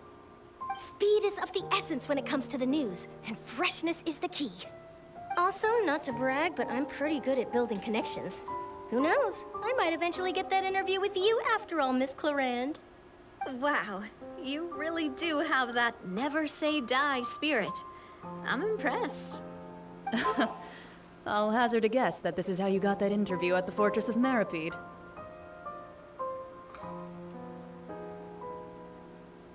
Whoa, you're well informed. Let me make a guess too. I asked Sijuin who told Monsieur Neuvillette, and he told you, right? That's a very complete information chain. In truth, all Monsieur Neuvillette asked me was, when did the fortress become so friendly towards the media? I told him that it was best not to speak too soon. There's no guarantee that Ridsley will make a personal appearance. You're right. I've got to treasure every moment I have with them. In which case, I'll be making a move first. Stay safe now. And tell me if you hear anything interesting. I'll treat you to afternoon tea in exchange. Starve. Like, I don't understand the question. I'm just a little scared to go to lunch. Scared of what? That she run up and beat me again. She normally sits with us at lunch. Or even if she doesn't sit with us, she I normally see comes the up and value says in my hi. own work, but I also see the meaning in all the endeavors of the people of You have to Fontaine. sit with her, son. I believe You I wanna will sit at the top continue to level take with pride in fulfilling my duties. Brody and Carly and Bianca. Well, if she walks up to you, just leave. I tried that. Try it again.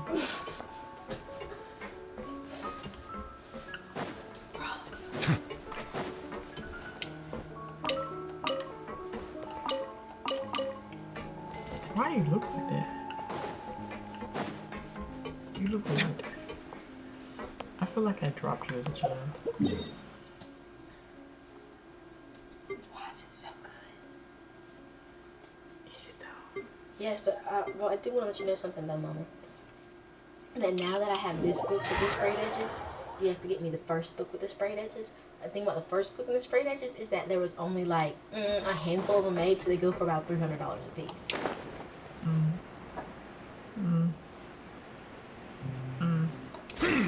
I think the ones that are just black are cost a little less, but the ones that are black and have the sprayed dragons on the side, those are the $300 ones. She said it's because they were too expensive and she wasn't making enough money at the time to keep printing. So she stopped printing. But now she Wow, would never. guess we're here again, huh? There's a real nostalgic feeling to this place. Looks like you've been missing us.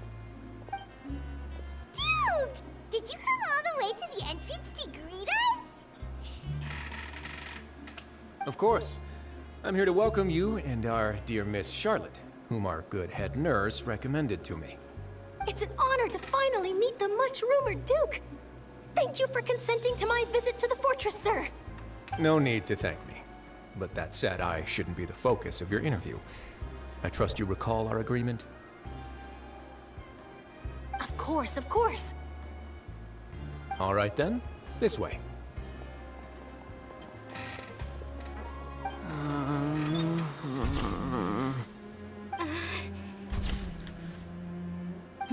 Hey, no need to be so nervous. I've already taken all the photos we need. Miss Charlotte, do these pictures really need to be published on the cover of the Steambird? It would seem that Miss Lorvine doesn't want her face to appear beside that of Mr. Jurier, Sir, please don't say things like that. But it looks like dear Mr. Jurier denies it. Might this interview be very important to you then? No, I just... This is my first time being interviewed, And I'm very thankful to the Steambird for... Now, I might not look it, but I actually did meet Mr. Edwin once. And I'll be honest, I enjoyed chatting with you more. You've definitely got more of that genius vibe going on. The boat that brought about a miracle, the ark that saved the people. Why, you recreated a myth back there, like an emissary of legend. Still, if I might ask, where's that flying ship now? Huh. Looks like Charlotte's trying to get herself another exclusive scoop. I have to apologize, but that ship is presently in the bowels of our factory. I'm afraid it won't be easy for you to get a shot of it. Really? Well, then in that case, could I have an interview with you to make up for that loss?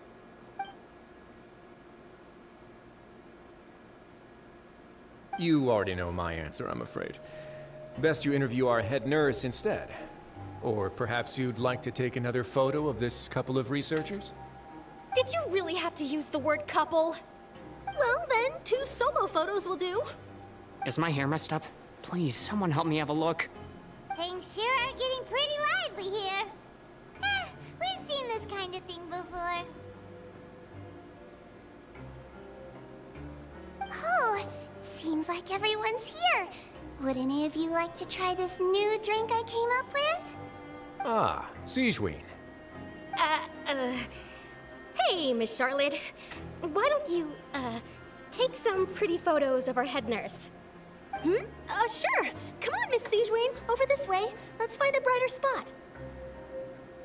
Huh? Sure. Do I have to smile? So, how have things been at the fortress?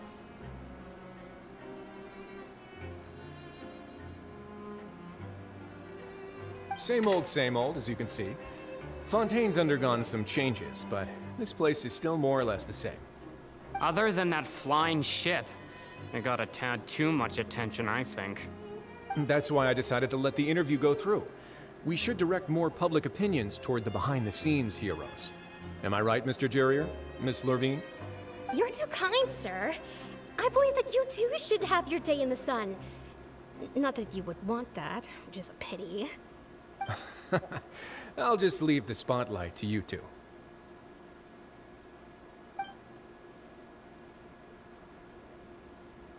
I see.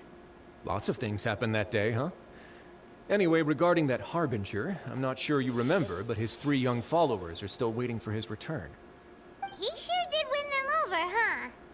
I'll tell them that there's good news and bad news. The good being that their boss seems fine, and the bad being that they must face extended sentences for abetting his escape. Oh, actually, what about you? Are things gonna change for you too? What change can there be? The fortress will keep chugging along, and so will my duties. As to what Miss Furina's departure will mean for the nation, and if our laws and governance will be transformed, we'll leave those to the folks in the overworld. Hey everyone, the photo shoot's done. Good. In that case, let's call it a day here. Thanks for your cooperation. Come on, Traveler, let's go. Till next time, everyone. There'll be a next time? Maybe. Who knows? I might write a story about the underwater factory next time. Until then. All right. Last stop, the docks.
Melusines are beautiful creatures.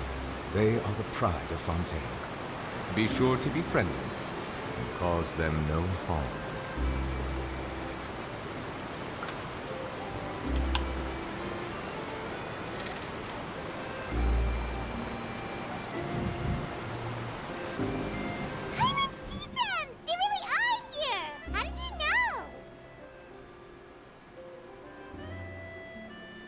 Navia mentioned that she stayed in touch with Linny and the others after working together. Apparently, they've been at the docks distributing these strange pockets the whole time since. Traveler, Paimon. Ah, and Miss Charlotte, too. Would you like a magic pocket? What sort of gadget is it? It's a wondrous bag that can be used to carry many things. The water level has returned to normal, but if you see any of your things floating around, you can use this to carry them. Or you could trick a friend into doing it for you. Trick a friend? I wonder which of my friends would fall for that.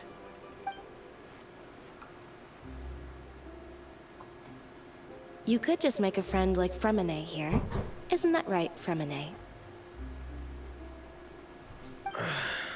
Is this what you meant by, I'll help you make some more friends? To be honest, that sounds pretty sweet. Could I have your contact, please? About the what? It sounds like he's selling them. Please, write down my address. You sure are working hard to help Fremine socialize. He was the one who proposed doing this. He even wants to assist in our magic shows. Yes, I was planning to first introduce Pear as an assistant, and later Fremine himself. In the future, I think we can leave underwater escape magic to him too. That said, would anyone want to see a diver escape underwater? Oh, it'll work out. Every journey begins with the first step. He'll become a part of our show eventually. Lynette, could you come over? Miss Charlotte says she wants to take a picture of us. Got it. My, that Charlotte is rather perceptive. She got rid of everyone the moment she realized I had something to say to you. So, how have things been, Traveler?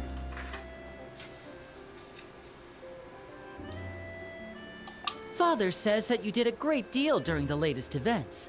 She's very grateful for your contributions to Fontaine. That's all right. We were more than happy to help. So, what's she doing now? Oh, I guess you haven't heard. Well, after Lady Furina left, Father and Monsieur Neuvillette opened negotiations, during which he gave Fontaine's Gnosis to her as a diplomatic gift. A diplomatic gift? A gnosis? Yes, I was quite surprised at first myself. But when I thought it over, there were actually a number of things going for it. It could have been done as an apology for the incident with Lord Child, or as thanks for his help in tying the all-devouring narwhal down. Furthermore, Father did also lend significant aid to Fontaine and Poisson. That's true, but this is a gnosis we're talking about. Doesn't this seem a bit irresponsible? I would agree, but I've also heard that it seems that Monsieur Neuvillette has had a significant change of heart regarding the matter. So there's some reason for this that only Neuvillette knows about? I suspect you'll have to ask him about that yourself. Ah, yes, speaking of which, I did see him strolling around the entrance to the Fortress of Meripede a while back. Isn't he real busy and stuff? Paimon didn't think he'd have the time for that. But back to the topic. The Gnosis was given to the knave, right? What about Child? They say that he's returned to Snezhnaya to recover from his wounds. I hear that the recent disaster really did a number on his health.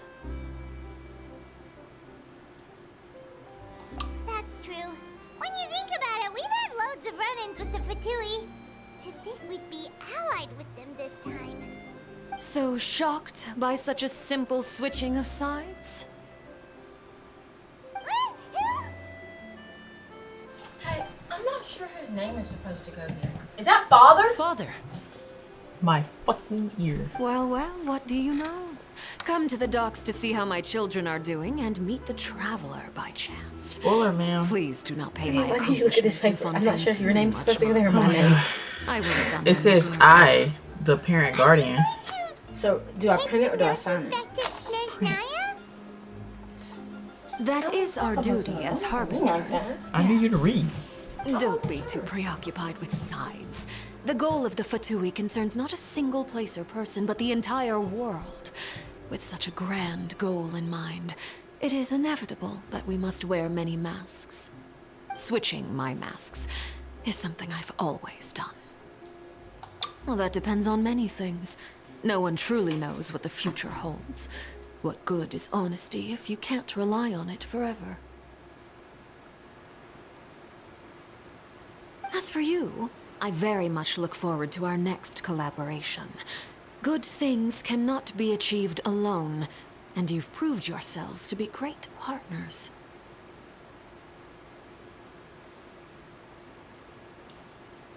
A vision? All right. I'll remember to return it. Thank you for keeping it safe for him this entire time. And that's a wrap for me. Huh? You're... Greetings, Miss Journalist. Hello. If I'm not mistaken, there are diplomatic channels I'll need to report to take a photo of you. That is correct. So forgive me, but I will not be able to serve as a subject in your article. However, feel free to write as much as you'd like about our dear magicians and our upcoming rookie talent. I will. The sea breeze is quite pleasant. Oh, I shall continue my walk while the weather remains so agreeable. Farewell. Farewell, Father. Oh, she has such an intimidating presence. I didn't even dare to take a picture. Thankfully, I've already wrapped up all my pre-scheduled interviews. Thank you all. This'll be more than enough for me to write about, I'm sure. Don't be too nervous. Why don't you take a magic pocket before you go? Here, Traveler, Paimon, you take one too. I don't have things about? That's right. So now I'm having to dumb down my own signature. So Funny. they actually look somewhat different. I was giving out magic pockets when we first met too. And Tony Madison, what do you know? Boy, that looks I'm doing cool. the exact same thing right now. So many things have happened, but the pockets are still the pockets. I guess this must be life. We will all follow our own paths, and serendipity will lead you to your fated friends. All right then. We'll be handing out pockets in some other districts later, so we'll get going now. Have a good day, you two.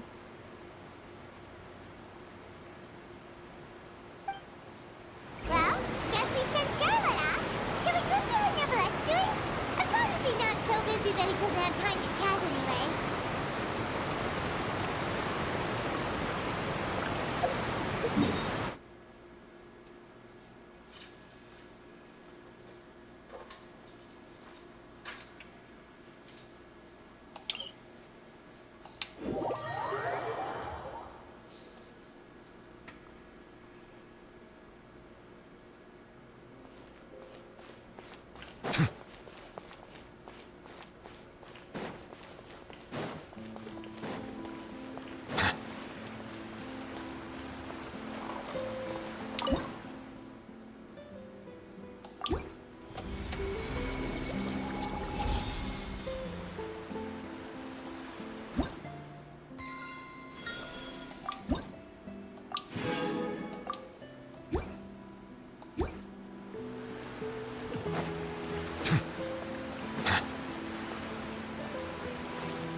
The entrance to the fortress!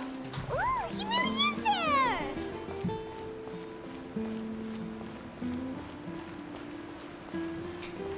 I'm gonna try to go to school and not get beat up, Mama. Please do. It's really hard these days. I know.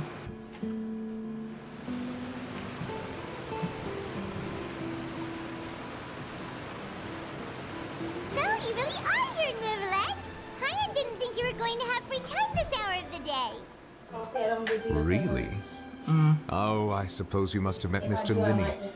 He took the time to greet me earlier when he passed this way.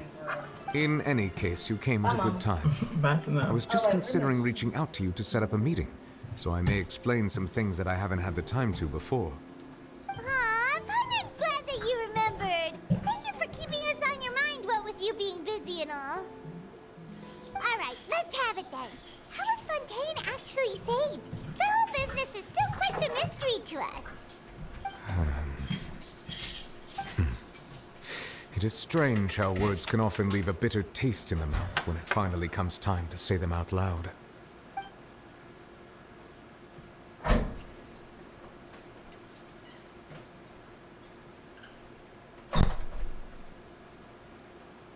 Whoa. So that's what happened? Focalors destroyed the divine throne of the Hydro Archon and restored your power to you, transforming you into a fully fledged elemental dragon sovereign. But Paimon still doesn't quite get what you did to save the Fontainians from dissolving.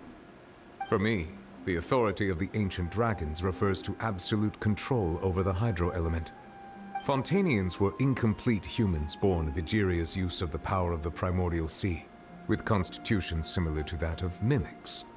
But so long as those primordial energies remain within them, I could use the ancient dragon's authority to grant them true blood, after the fashion in which life was first brought into being on this planet.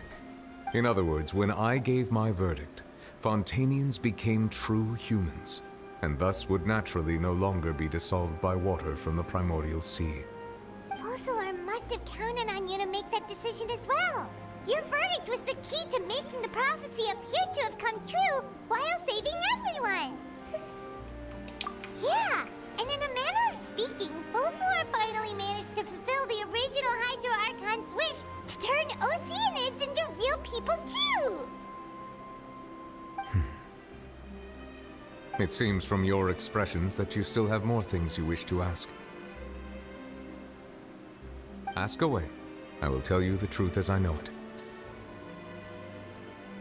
I have investigated his case along many avenues, and I have learned that he once fell into an unknown chasm when he was young.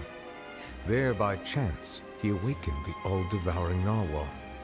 But whether it be by sentiment or reason, that should not have been enough to consider him the root cause of the disaster. At most, he would have had tangential liability. As for the judgment passed by the Oratrice during the trial, whether it was due to that liability by association, or Focalor deliberately using him to buy time for us on the assumption that he would be able to hold the creature off, I cannot say. Guess Focalor had Fontainians in mind the whole time. In the end, it was thanks to her that they finally became real humans. Hang on a second. Paimon suddenly got another question. Back when Fontainians hadn't yet become real humans, were the children they had also transformed Oceanids? Life has always flowed like water. Do you recall how Fontainians would often come to the Fountain of Lucine to pray for children? Yeah! Lynette said the fountain is where all the waters in Fontaine converge. In truth, even those couples did not know that such prayers were no mere custom, but instead a form of ritual. Those Oceanids who were blessed within the spring water would later descend as new humans in the coming months. Paimon sorta gets it now. Either way, seems like this ritual won't be of any further use, but it'll probably live on as a local custom. Ask away. I will tell you the truth as I know it. Yeah, about that. Wriothesley said Furina has already left. What's that all about? Ah, Lady Furina. The people are only aware that her death sentence has not been carried out. She abdicated the post of Hydro Archon and left affairs related to that title to me, before leaving the Opera House. I related Focalor's words to her faithfully and completely. After hearing them, she seemed neither saddened nor comforted. She simply said that she was tired and needed to rest. Having said that, she then packed her things and moved out of the Opera House, not unlike how an ordinary person might. But she's still got a place to stay, right? You need not worry. I will make arrangements to ensure that she will not want for food, clothing, board, or travel. In truth, I am somewhat happy for her. The wear and tear on her spirit will, of course, take time to heal. But now that she no longer has to play the role of Focalors the Hydro Archon, she can finally lay down her burdens and lead a normal life. What about you then? What are your plans now that you've regained your full powers as the Hydro Dragon? After Focalors passed on, the Oratrice also ceased to function. This matter will directly affect our trials. After much careful consideration, I've decided to take over its role in our courts. From now on, I shall hear cases and pass verdicts by myself. Looks like you're still considering stuff from the perspective of the Udex, huh? As an elemental dragon, there are indeed many things that I must do. But this power and this duty, in a manner of speaking, you could say that both were granted to me. As such, before I attend to my other responsibilities, I must first and foremost continue to serve Fontaine as its highest judge. The duty of the Hydro Sovereign and the duty of the Udex shall coexist within my person. Additionally, the Hydro Archon's departure has brought about another problem, which is that the Opera House shall no longer produce indemnitium. That's true. That power was derived from the people's faith in the Hydro Archon, wasn't it? Wait, but the various mechs and machines in the city are all still okay. Where are they getting their energy from? As I am now, I have full command over New Musia, and it can serve as a complete substitute. Another reason why I cannot quite leave Fontaine immediately. Wow. This ancient dragon's authority stuff is really quite useful, huh? Ask away. I will tell you the truth as I know it. Oh, that's right! They say you've given it to the knave as a diplomatic gift or something! Leaving aside their intentionality, the two Fatui Harbingers have indeed done much for us during this crisis. Their sole remaining goal in Fontaine, at least at this point, would seem to be the Gnosis. The Oratrice has ceased to function. The Hydro Archon's divine throne is now no more, and I do not need the Gnosis's power. As such, it has lost all meaning for Fontaine. If the Fatui have impure designs, then we might as well accede to their request now, and avoid unnecessary conflict. What complicated considerations? Paimon thought you were just giving it to them out of gratitude to the knave and as an apology to Child. Ask away. I will tell you the truth as I know it.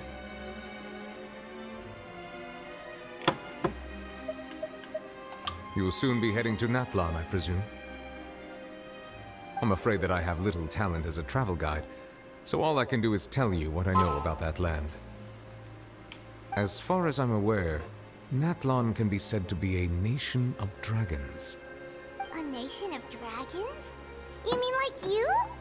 No, I suspect that I would not find myself welcome there. Unlike ancient dragons such as myself, the dragons of Natlan have undergone long years of development and evolution. Large numbers of them have entered a form of coexistence with humanity. Natlan is also the nation of war. War ravages those lands like an undying flame. There is one other piece of information I got incidentally from my negotiations with the Knave that I believe may be useful to you. The Harbinger known as the Captain has thrown his hat into the endless ring of war. The Captain. Sounds like a real tough customer. Seriously, everywhere you look, there's a Fatui Harbinger doing their thing. I suggest that you fully prepare yourself before going to Natlan. In the meantime, Fontaine's doors will always be open to you. Ask away. I will tell you the truth as I know it. Hang on a sec. Paimon's still got a question about the Gnosis. When we spoke to Linny earlier, he mentioned that your attitude towards giving away the Gnosis had clearly changed. We guessed that there might be some reason for it that only you were aware of. No wonder the House of the Hearth is the Fatui's intelligence division. They are certainly sharp. So regarding this specific issue, I was just getting ready to share something with you. What is it? In truth, I exchanged some further words with that lady named Skirk after sending you two back to the surface. It went something like this.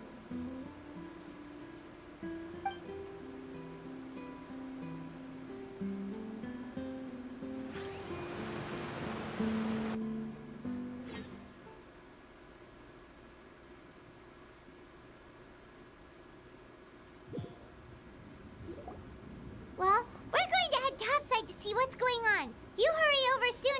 all right, Nervalet?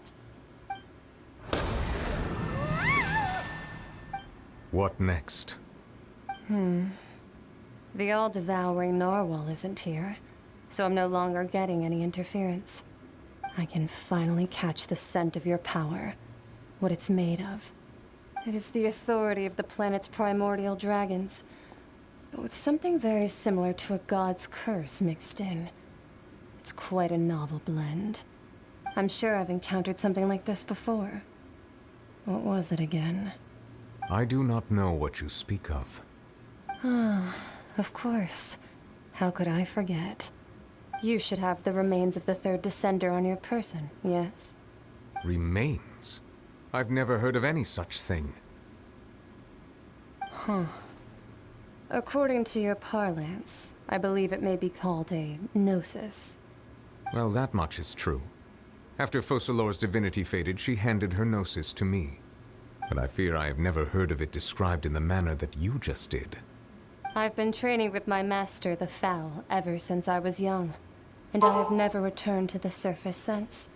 So most of the information I possess, I got from him.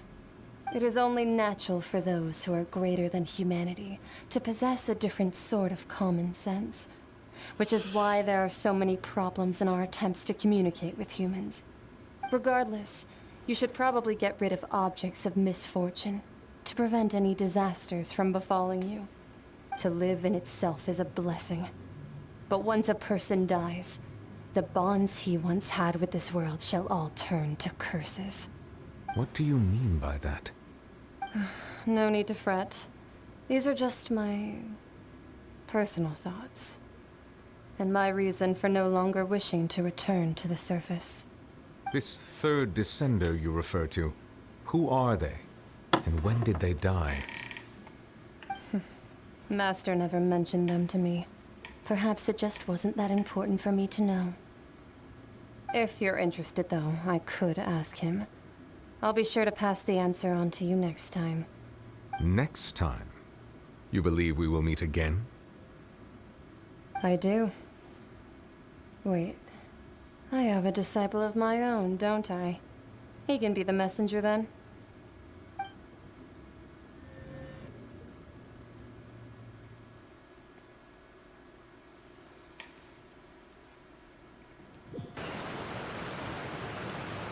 That's what she told me. Whether it would prove useful or not, I wanted to pass that information on to you.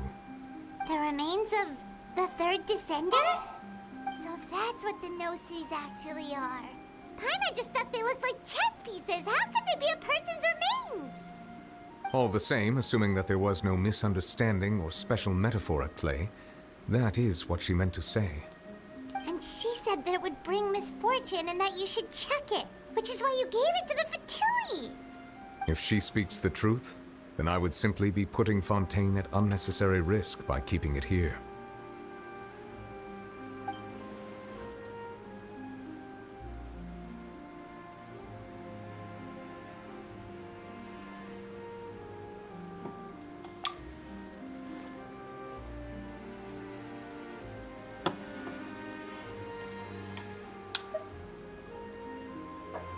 I had guessed that you might already be familiar with this concept, but I did not expect you to be one of them.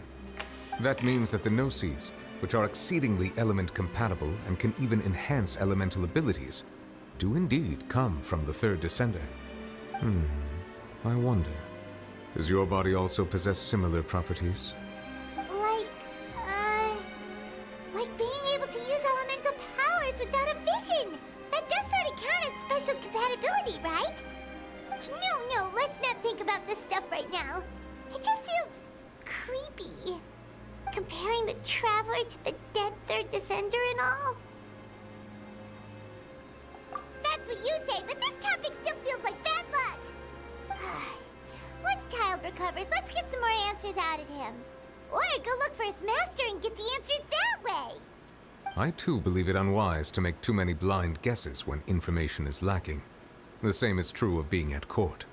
All right. Whatever the case, it seems like the crisis here in Fontaine's over for now. Yes. All of Focalor's efforts were for this moment as well. But she sacrificed a god, and she suffered through all those years as a human. Was that really what she wanted? I suppose that would be the mystery of a god's will. I suspect not. But once in a while, I too would guess that if wishes were like the clouds in the sky, they will one day return to the earth as raindrops. Life flows like water, and rain is the final answer. The water levels may sometimes tilt one way or another, but the rain falls fairly upon all. And what, ultimately, is the difference between the rains that fall upon all of us?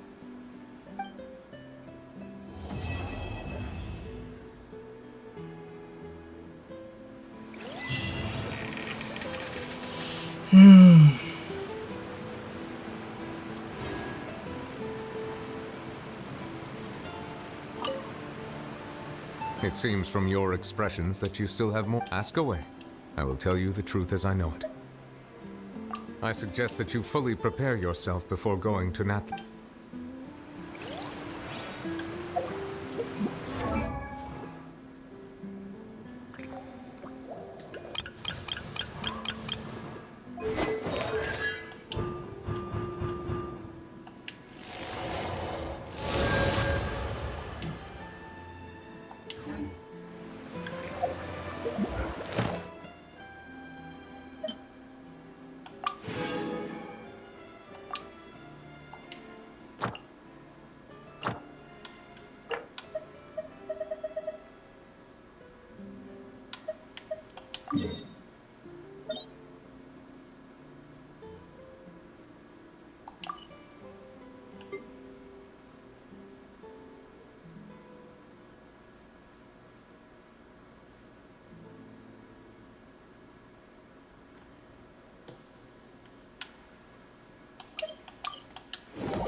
I see.